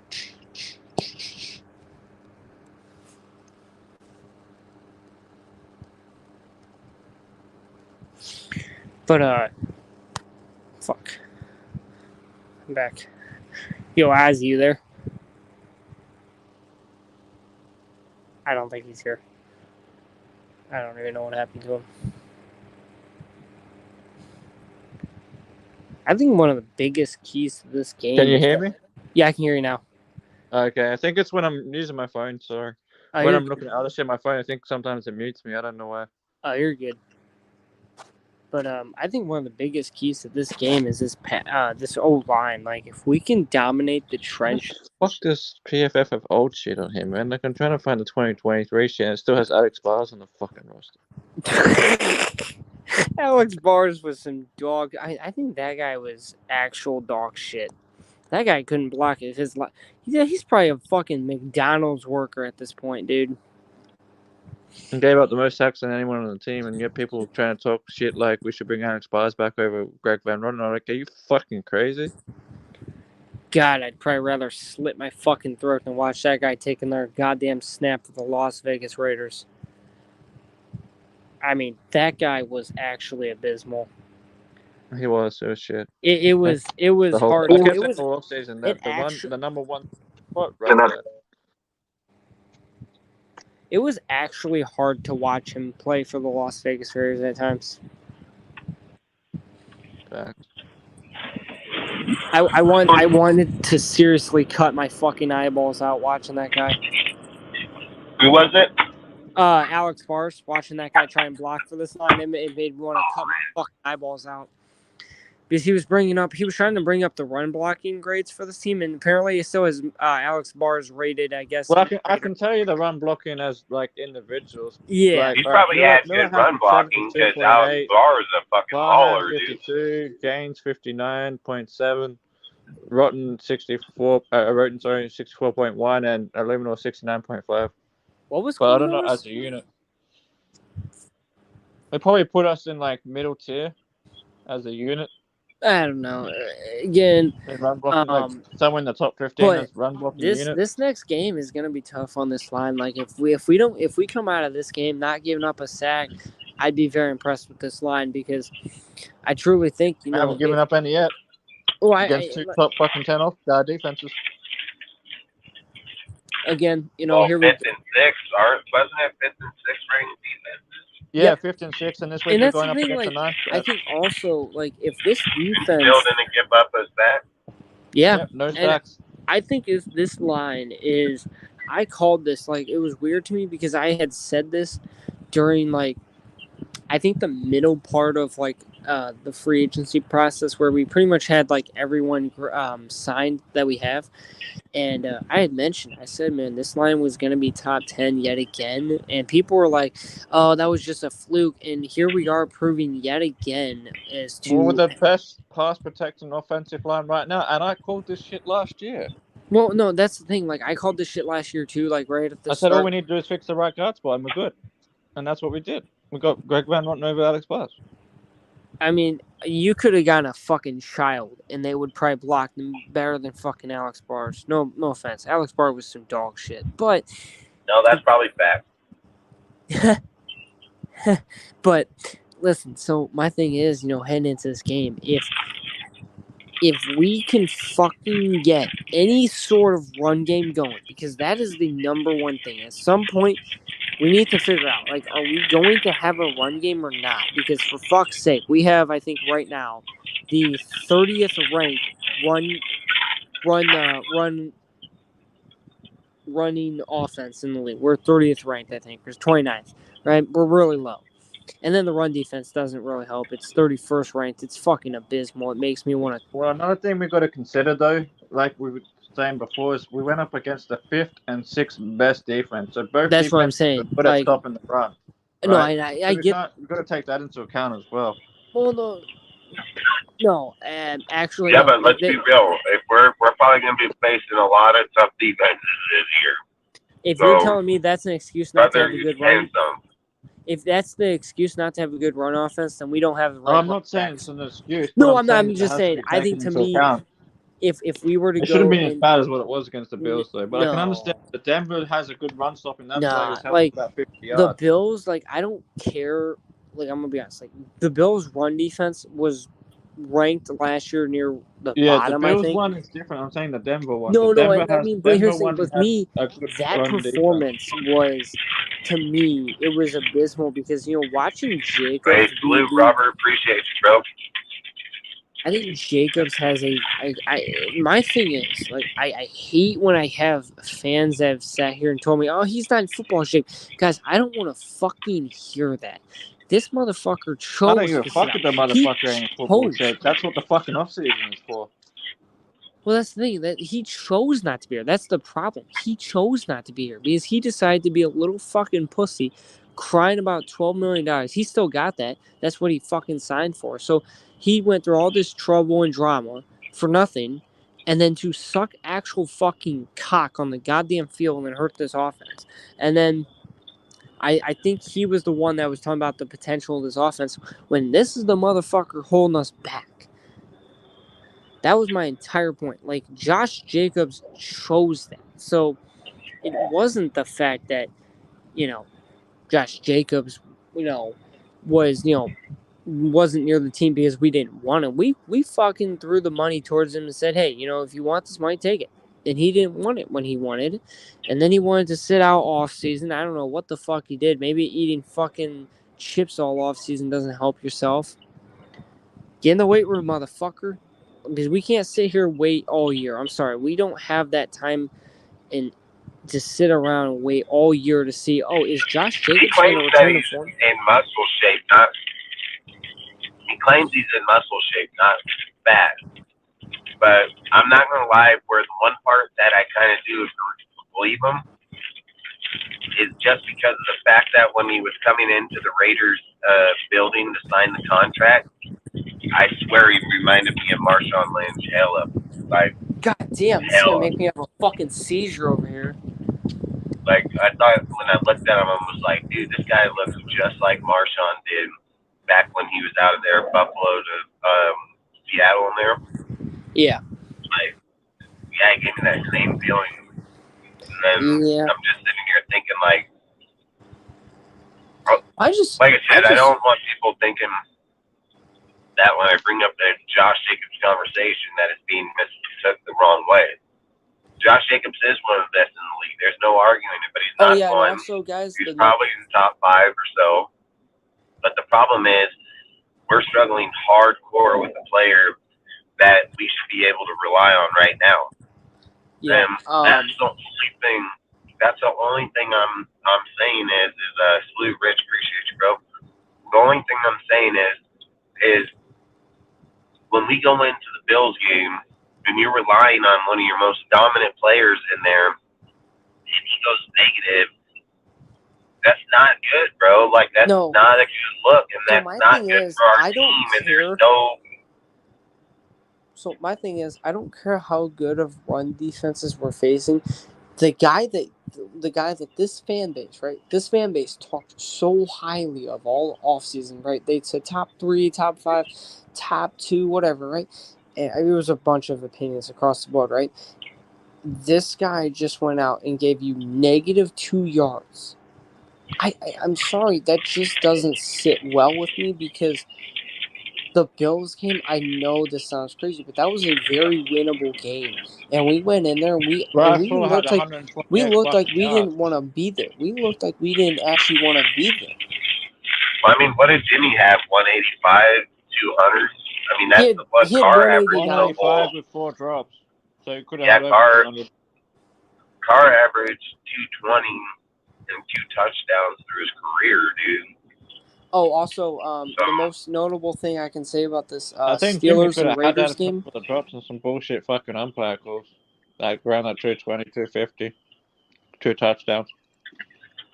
The most notable thing I can say about this upcoming game against the Steelers is apparently they're pretty much fully healthy. So we're facing a fully healthy goddamn Steelers team, and we got to show up at home. We're at home Sunday night. If we go in I don't know where you heard that at. I thought they were. It looked like that. And Johnson's not going to be in that game. Some of their defensive players aren't going to be in that game, so I don't know where that. Yeah, the receiver. They're fucking. Same receiver. He's out for 4 fucking weeks. I meant no. Outside the guys that are already injured, I meant like, what I was gonna say was Minka Fitzpatrick, DeMonte Cat, like those guys are all most likely gonna be active. Outside the guys that are on IR. Sorry. I should have clarified before. Not on IR. Those guys that are all. Remember the last year, Josh Jacobs didn't take off till like week 5. Do you guys believe this is gonna take off from Willard Lines last year in week 5? No, he took off before. You know, Rich, that's my point. Rich, that's my point, though. I'm not paying Jacobs to show up in week 5. I'm paying Jacobs to show up in week 1, bro. Wasn't he not the rushing leader last year? And he didn't take off in week 5. But I get what you mean. He took off in week, I think, whatever the week was against the Broncos. But my point is like we have to look at it from. We're not paying him to show up in 12 games. Yeah, dude, we're not paying any players to show up fucking week 6, 7 later. You know, like let's be rich. Let's be real, Rich. Let's just answer this one question in life for real, for real. Not be biased, not anything. Let's say that I don't know how old you are or not, but if you have a job, bro, and you don't show up to your job until fucking an hour late, you're probably gonna get fired. Plain and simple facts. This It's guy got almost like $12 million to it's not almost like show with up. me too. It's like with me, like if I was told to go in there and get paid to be there from 3 to close, and I show up at 6, I'm in some trouble. Hell, anybody, dude, that's out there working for people in this world, they don't get a fucking excuse. Nope. They don't get no bias, dude. We're giving them fucking $12 million. You're getting fucking lucky if you get $50,000 a year. Yeah, so like for me, Josh Jacobs, like I'm not. Back in a minute, guys. Gotta make a phone call. Josh Right, Jacobs dude. does need to show up. This is a game that this is the type of game where our running backs need to show up, and we need to have a ground game going. We need to get the pass game going. But I'm very happy to see, of course, having Devontae and Myers back was a big help for this offense. I know Devontae didn't miss any time, but Jacoby Myers missing last week kind of sucked. But I hope he comes back and he performs at a high level and stuff. But the pass game can't be the only thing working in this offense. Well, you know what's funny? How I think, like, about the comment or not? Can you imagine if you went to your work and said, I'll show up in 5 weeks? They'd be like, where? Yeah, they're You gonna ain't be showing like, up here, motherfucker. I'll tell you Yeah. that right now. yeah, dude. There was it's almost like this one thing, right? No So this- injuries, no nothing. Bryce it's Hall had almost- AC out there, bro, and he out there playing no So- problem. That was kind of like, or how about this scenario, right? Where this guy was told that his first day was in like 2 weeks. This motherfucker showed up in 4 weeks, and he wasn't given a job. And he's like, "Well, why not?" And they're like, "Dude, we were supposed to hire you 2 weeks ago. You ghosted us, didn't talk to us." It's kind of what Jacobs has done. He's kind of ghosted from showing up and being there. And the guy needs to show up. Like, I'm not sitting here and I don't really have the patience to sit around and be like, he'll show up week 5. Guys, we're playing games right the fuck Well, here's now. the question. You think Josh feels bad for taking $12 million and only have 46 yards in 2 games? Fuck no, he doesn't. He doesn't feel Fuck bad. no. Fuck no, he don't. He's probably, you know what? And I really thought at one point what we He's should have like, done. thanks, motherfucker. You know what I really think we should have done? We should have pulled the He said, offer. I'm 34 and I have my own company. If my employees decide to show up till 5 days, his ass will be fired. Dude, Rich, I run my own shit, bro. I would fire that motherfucker faster than shit. Like, if he even showed up at my shit, I'd laugh. I'm not even gonna lie to you, dude. I'd be like, one, this guy got some fucking balls of steel. Like, I'm gonna give him that.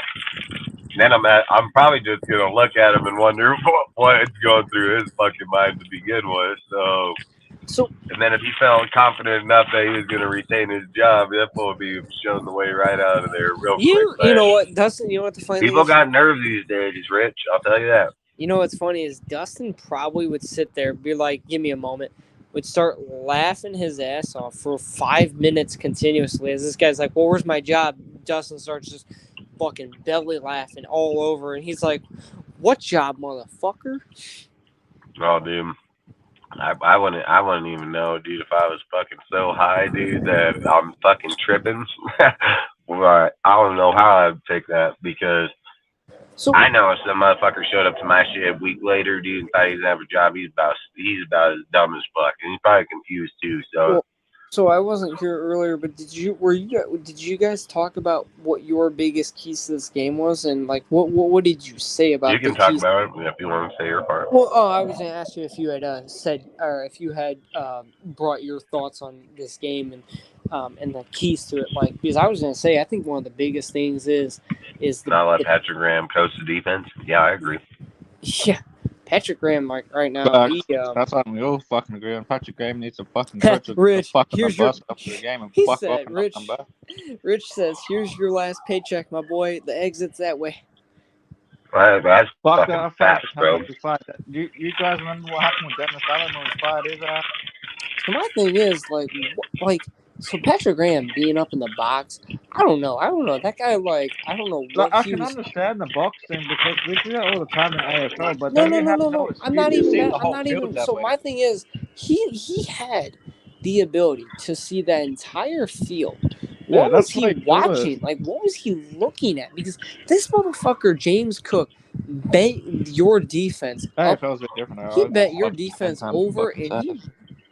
he bent He our bent you defense. over with pass or tosses to the outside.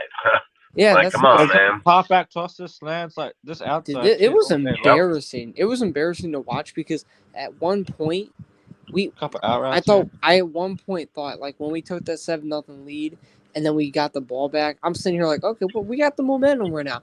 And then Jimmy tossed the pick. I'm like, shit, here we go. Was that the Jacobs one? Or was the Jacobs the second one? I can't remember. Jacobs was like the second one, I think, because Jacobs got.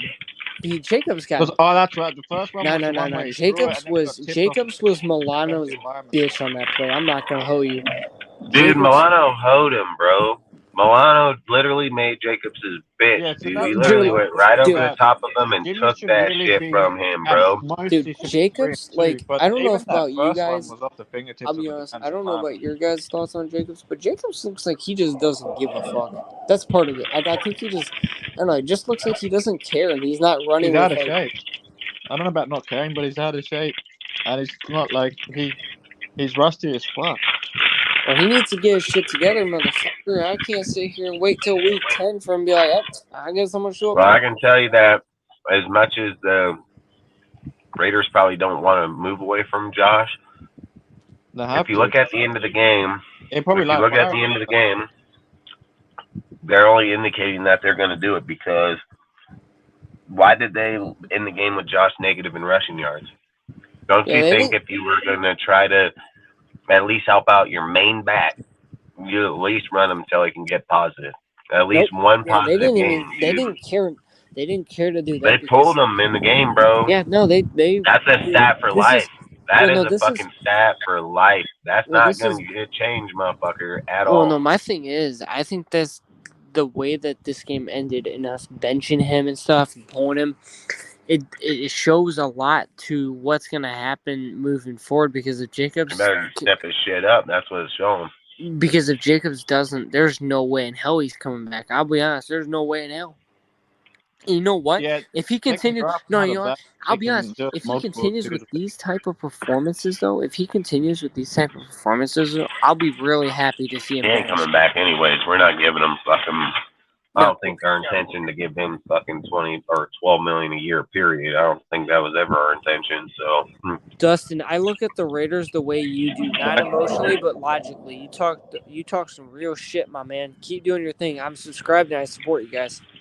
From Rich. Hell yeah, appreciate you, Rich, man. I really do appreciate you a lot, man. But here's the thing, like if we're keeping it real, like Josh Jacobs has been dog shit.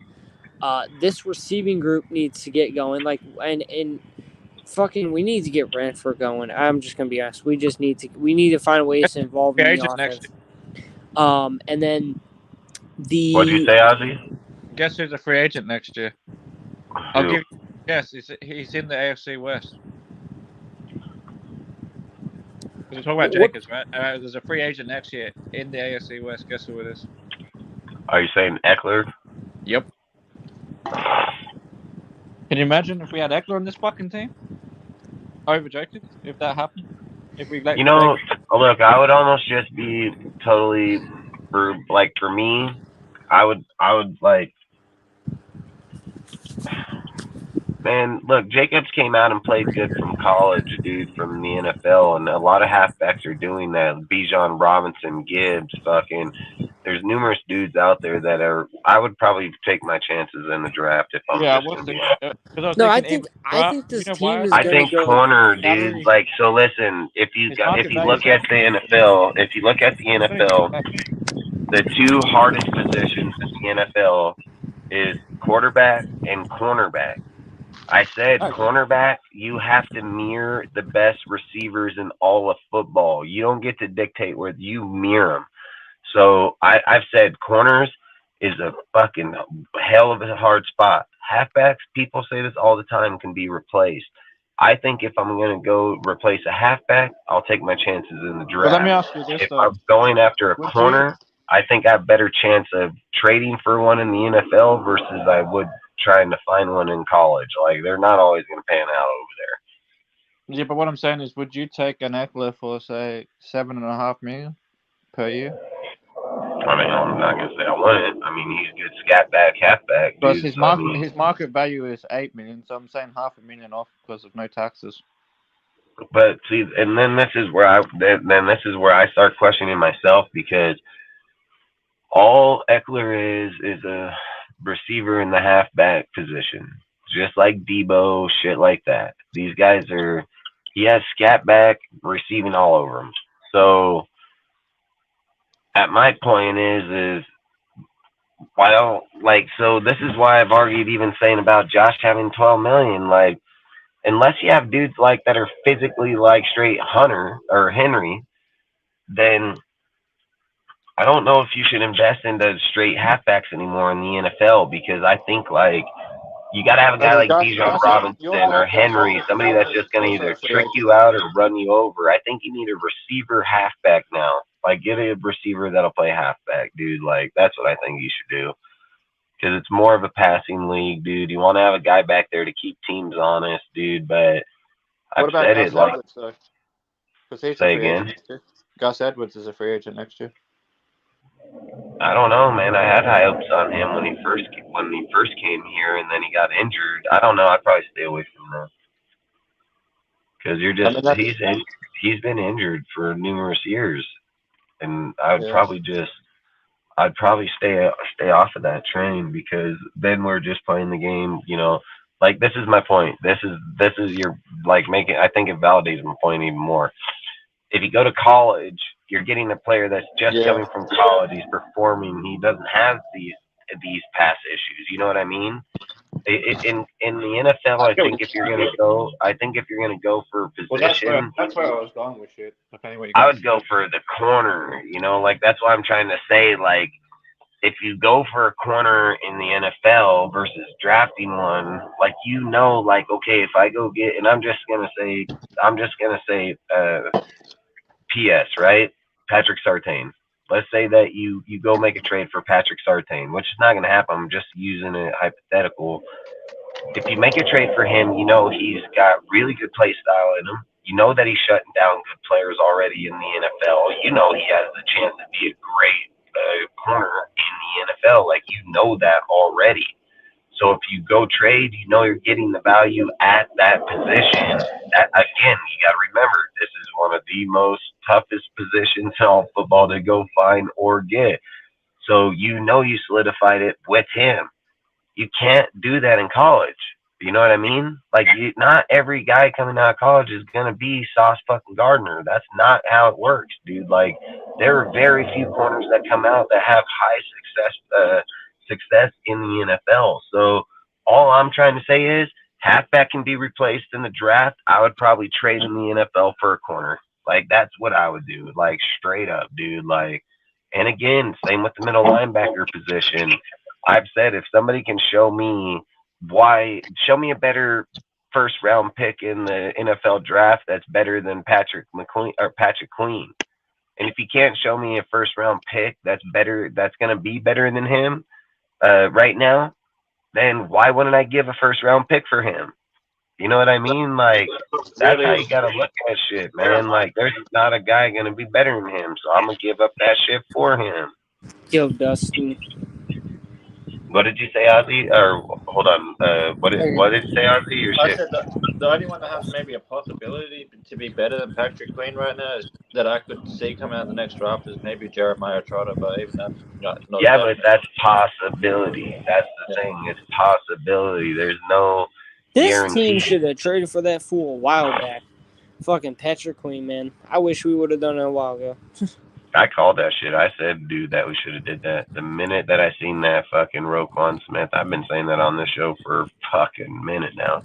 I don't even know why I don't know why we haven't, but because Patrick Queen would make this defense a ton better just because he's a fucking, like you said, he is exactly what you've been talking about as a corner. He's a a proven guy. He's young, and he's definitely good at what he does. And he's not a question mark. Like if he comes in, we're not like, oh, is he gonna be able to do? Can you guys hear me? Yes. Yeah, I hear you. I was gonna say he's Yeah. not a guy that we're gonna sit here and be like, well, is he gonna show up or not? Catch you guys later. Okay. All right, dude. Have a good night, man, or a good day. Yeah, good day. Yeah, later, bro. See you. Bye, man. Later. Yeah, I think when you're trying to rebuild teams and solidify places, it's just like with the Patriots, how they went after Judon. You know, like they can draft, and they've had good drafts, especially with corners or people like that. But they went and gave up deal for a dude that's proven right now to be one of the best in the league. You know what I mean? And those type of moves matter.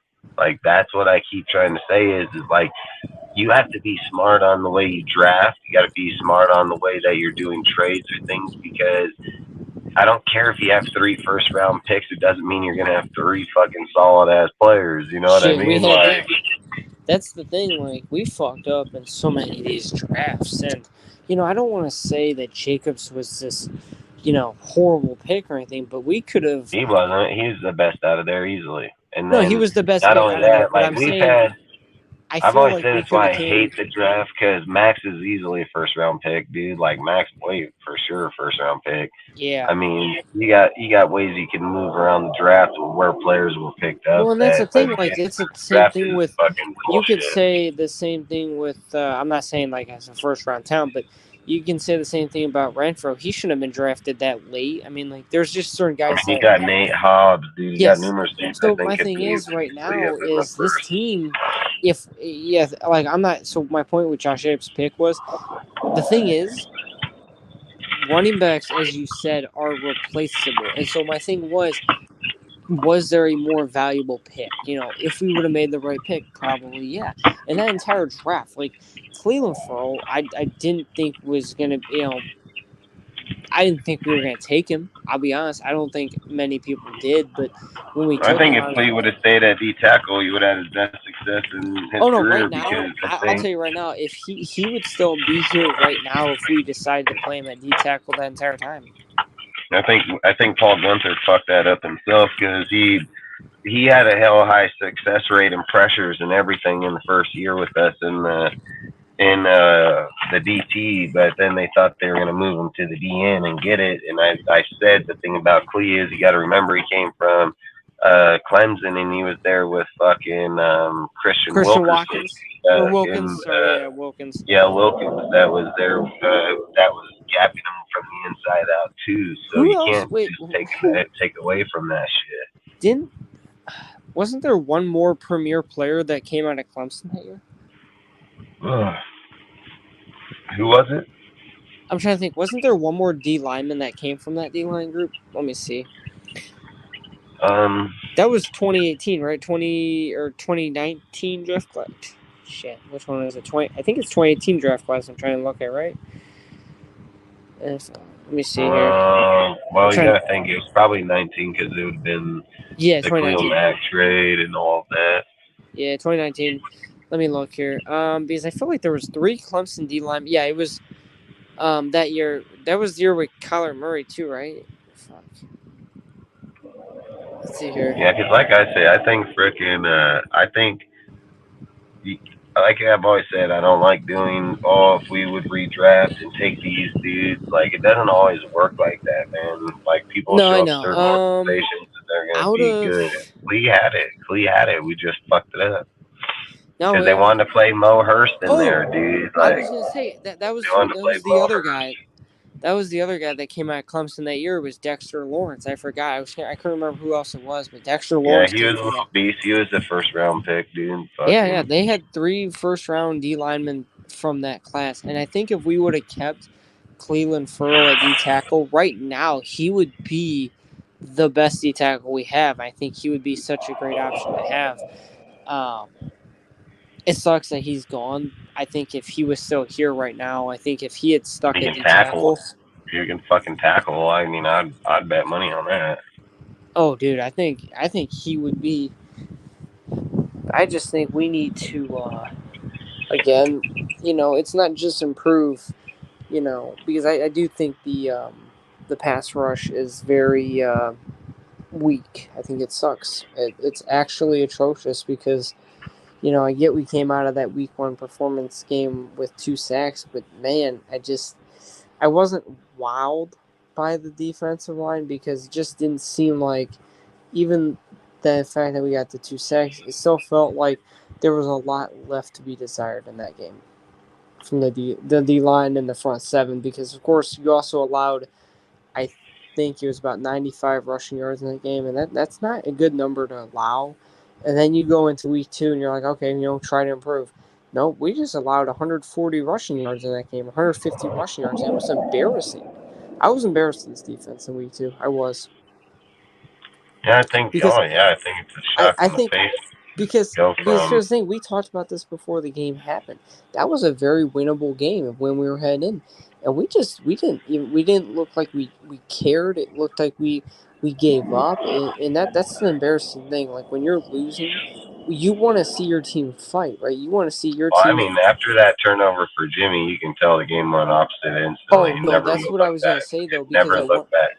well, because that's the Once thing, they Marvin. tipped the ball up in the air and Duke picked that off, Yep. that game Well, was that's the over. thing, because that's the thing. Like we had that. Let's be real. When we stopped I'll them say in that first. The Tucker pass was probably when I knew the game was over. I'll say that's when it was, because it was like that's when you took all the sails out. You just depleted that whole deal right there. So I'm gonna say, to me, I think the defining factor in that game was, one, knocking the ball down, and then for the interception, and then two, throwing down the sideline to Tucker and not getting the PI or the call. So I think that literally deflated us instantly. Yeah. I think another really. I think really another one that kind of stunk was the sideline throw to Devontae, the missed one. That was Devontae beat him on that route, and I was just like, oh shit, Devontae's wide open on the end, and then Jimmy just I don't know exactly. I think it was thrown behind him. I was a little disappointed, but Jimmy's got to hit on some of these throws because there was. But yeah, that Tucker one, that should have been a flag. I mean, and then the Hobbs penalty, that was okay. Yeah, like I say, I think there's a lot of questionable, but I've always said if you're looking to one penalty to say that you won the game, you probably weren't playing well to begin with. No, You know what I mean? I'm not blaming that penalty on the loss, but I think And we there were was a some penalty away from winning that game by a mile. I mean, we were like, 28 fucking points away. no. That would have been a lot of penalties. We you know it sucked because at one point I was like, okay, we have all the momentum, we're doing pretty good. Hell, we start driving, and then Jimmy just I don't know. Jimmy has made a few questionable decisions, and I wish we had more of a quarterback that would push down the field, and that's why I've said Aiden O'Connell would make this offense a lot better because you would see the involvement with the younger guys, you would see the involvement with Hunter Renfro. That's what you would see with Aiden O'Connell. I think he would just offer us more mobility. So I think he would just offer us more continuity within the offensive side of the ball. He would spread it around to anybody and everybody. He wouldn't hone in on individual people, And dude. that's I why I think he think needs like Aiden whoever O'Connell, has like the that's best why I opening don't to get really to. like this talk of, oh, we're tanking for Caleb, because I don't think we're gonna take Caleb when it comes down to it. I think we're gonna end up taking another defensive guy, hopefully not as raw as Tyree Wilson, maybe someone that's a little more established, but someone that can help generate pressure from the front 7, but maybe also add in a little coverage ability would be nice. But it also sucks that we need a new defense coordinator. That's more clear than ever. I mean, if you're still arguing that Patrick Graham should have a job here, I can't argue with you because there's nothing to argue. Patrick Graham does not deserve a job as a defense coordinator. It's I simple. don't think so. I think he needs to kick rocks down the road. I was Adios, bro. hoping. I was hoping from watching his Senior Bowl perform. When he was in there, I was hoping maybe he would translate it to showing up. But fuck, man, We did not show up in that game. That was not good. He showed up as much as the water boy showed up, delivering Gatorade. He showed up as much. He showed up as much as he showed up. he showed up as much as the water boy that showed up without the water. He said, "That's quality H2O. That's quality H2O, bro." And then they're like, "Well, what H2O?" He's like, "Ah, shit, I left it at home." You know, fucking, it is what it is. We're gonna do a pregame show on Sunday, so if you want to join, dude, I think we're gonna schedule it for 3:30 my time, fucking 6:30 my time. Yep. Eastern, and then so if you guys want to hop on, you're more than welcome. I'll probably talk to you obviously well before then, but I'm gonna hop off right now because 11:15, dude. I gotta get home. I gotta get up at fucking 3:30. So Yeah, no, I'll let I you got go. some big boy shit to do over here, and outside of that, I appreciate you hopping on, dude. Freaking like always.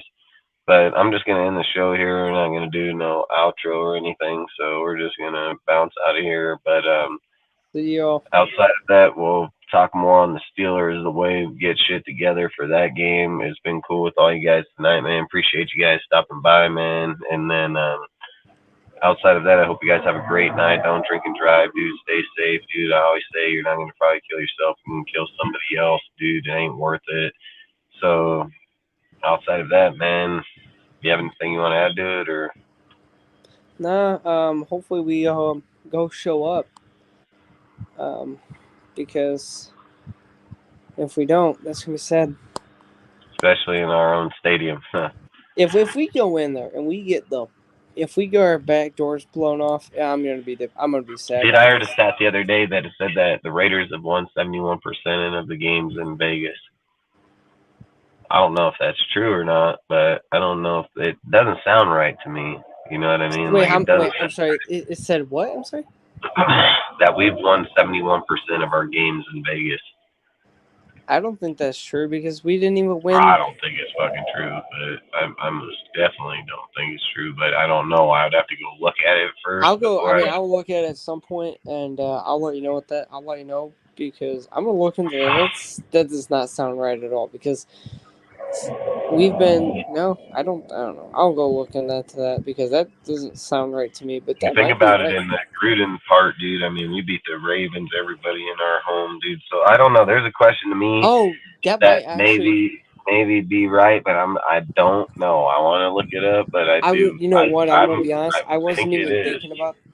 I wasn't even thinking about the year with Gruden. I don't even know why, but I was like blanking on that year. I was thinking, I'm like, wait a minute, we haven't done shit in Vegas, and I was like, oh yeah, we made the playoffs under Gruden that year. Well, not under Gruden at that point, but you get the point. Versace and them, the Gruden's playbook, Versace and them just acting like. Dude, you know what's funny, bro? When Versace, after we made the playoffs with Versace, there was people like, oh, we should hire him as our head coach. I was like, nah, I'm cool. Yeah, because they're fucking retarded, dude. I mean.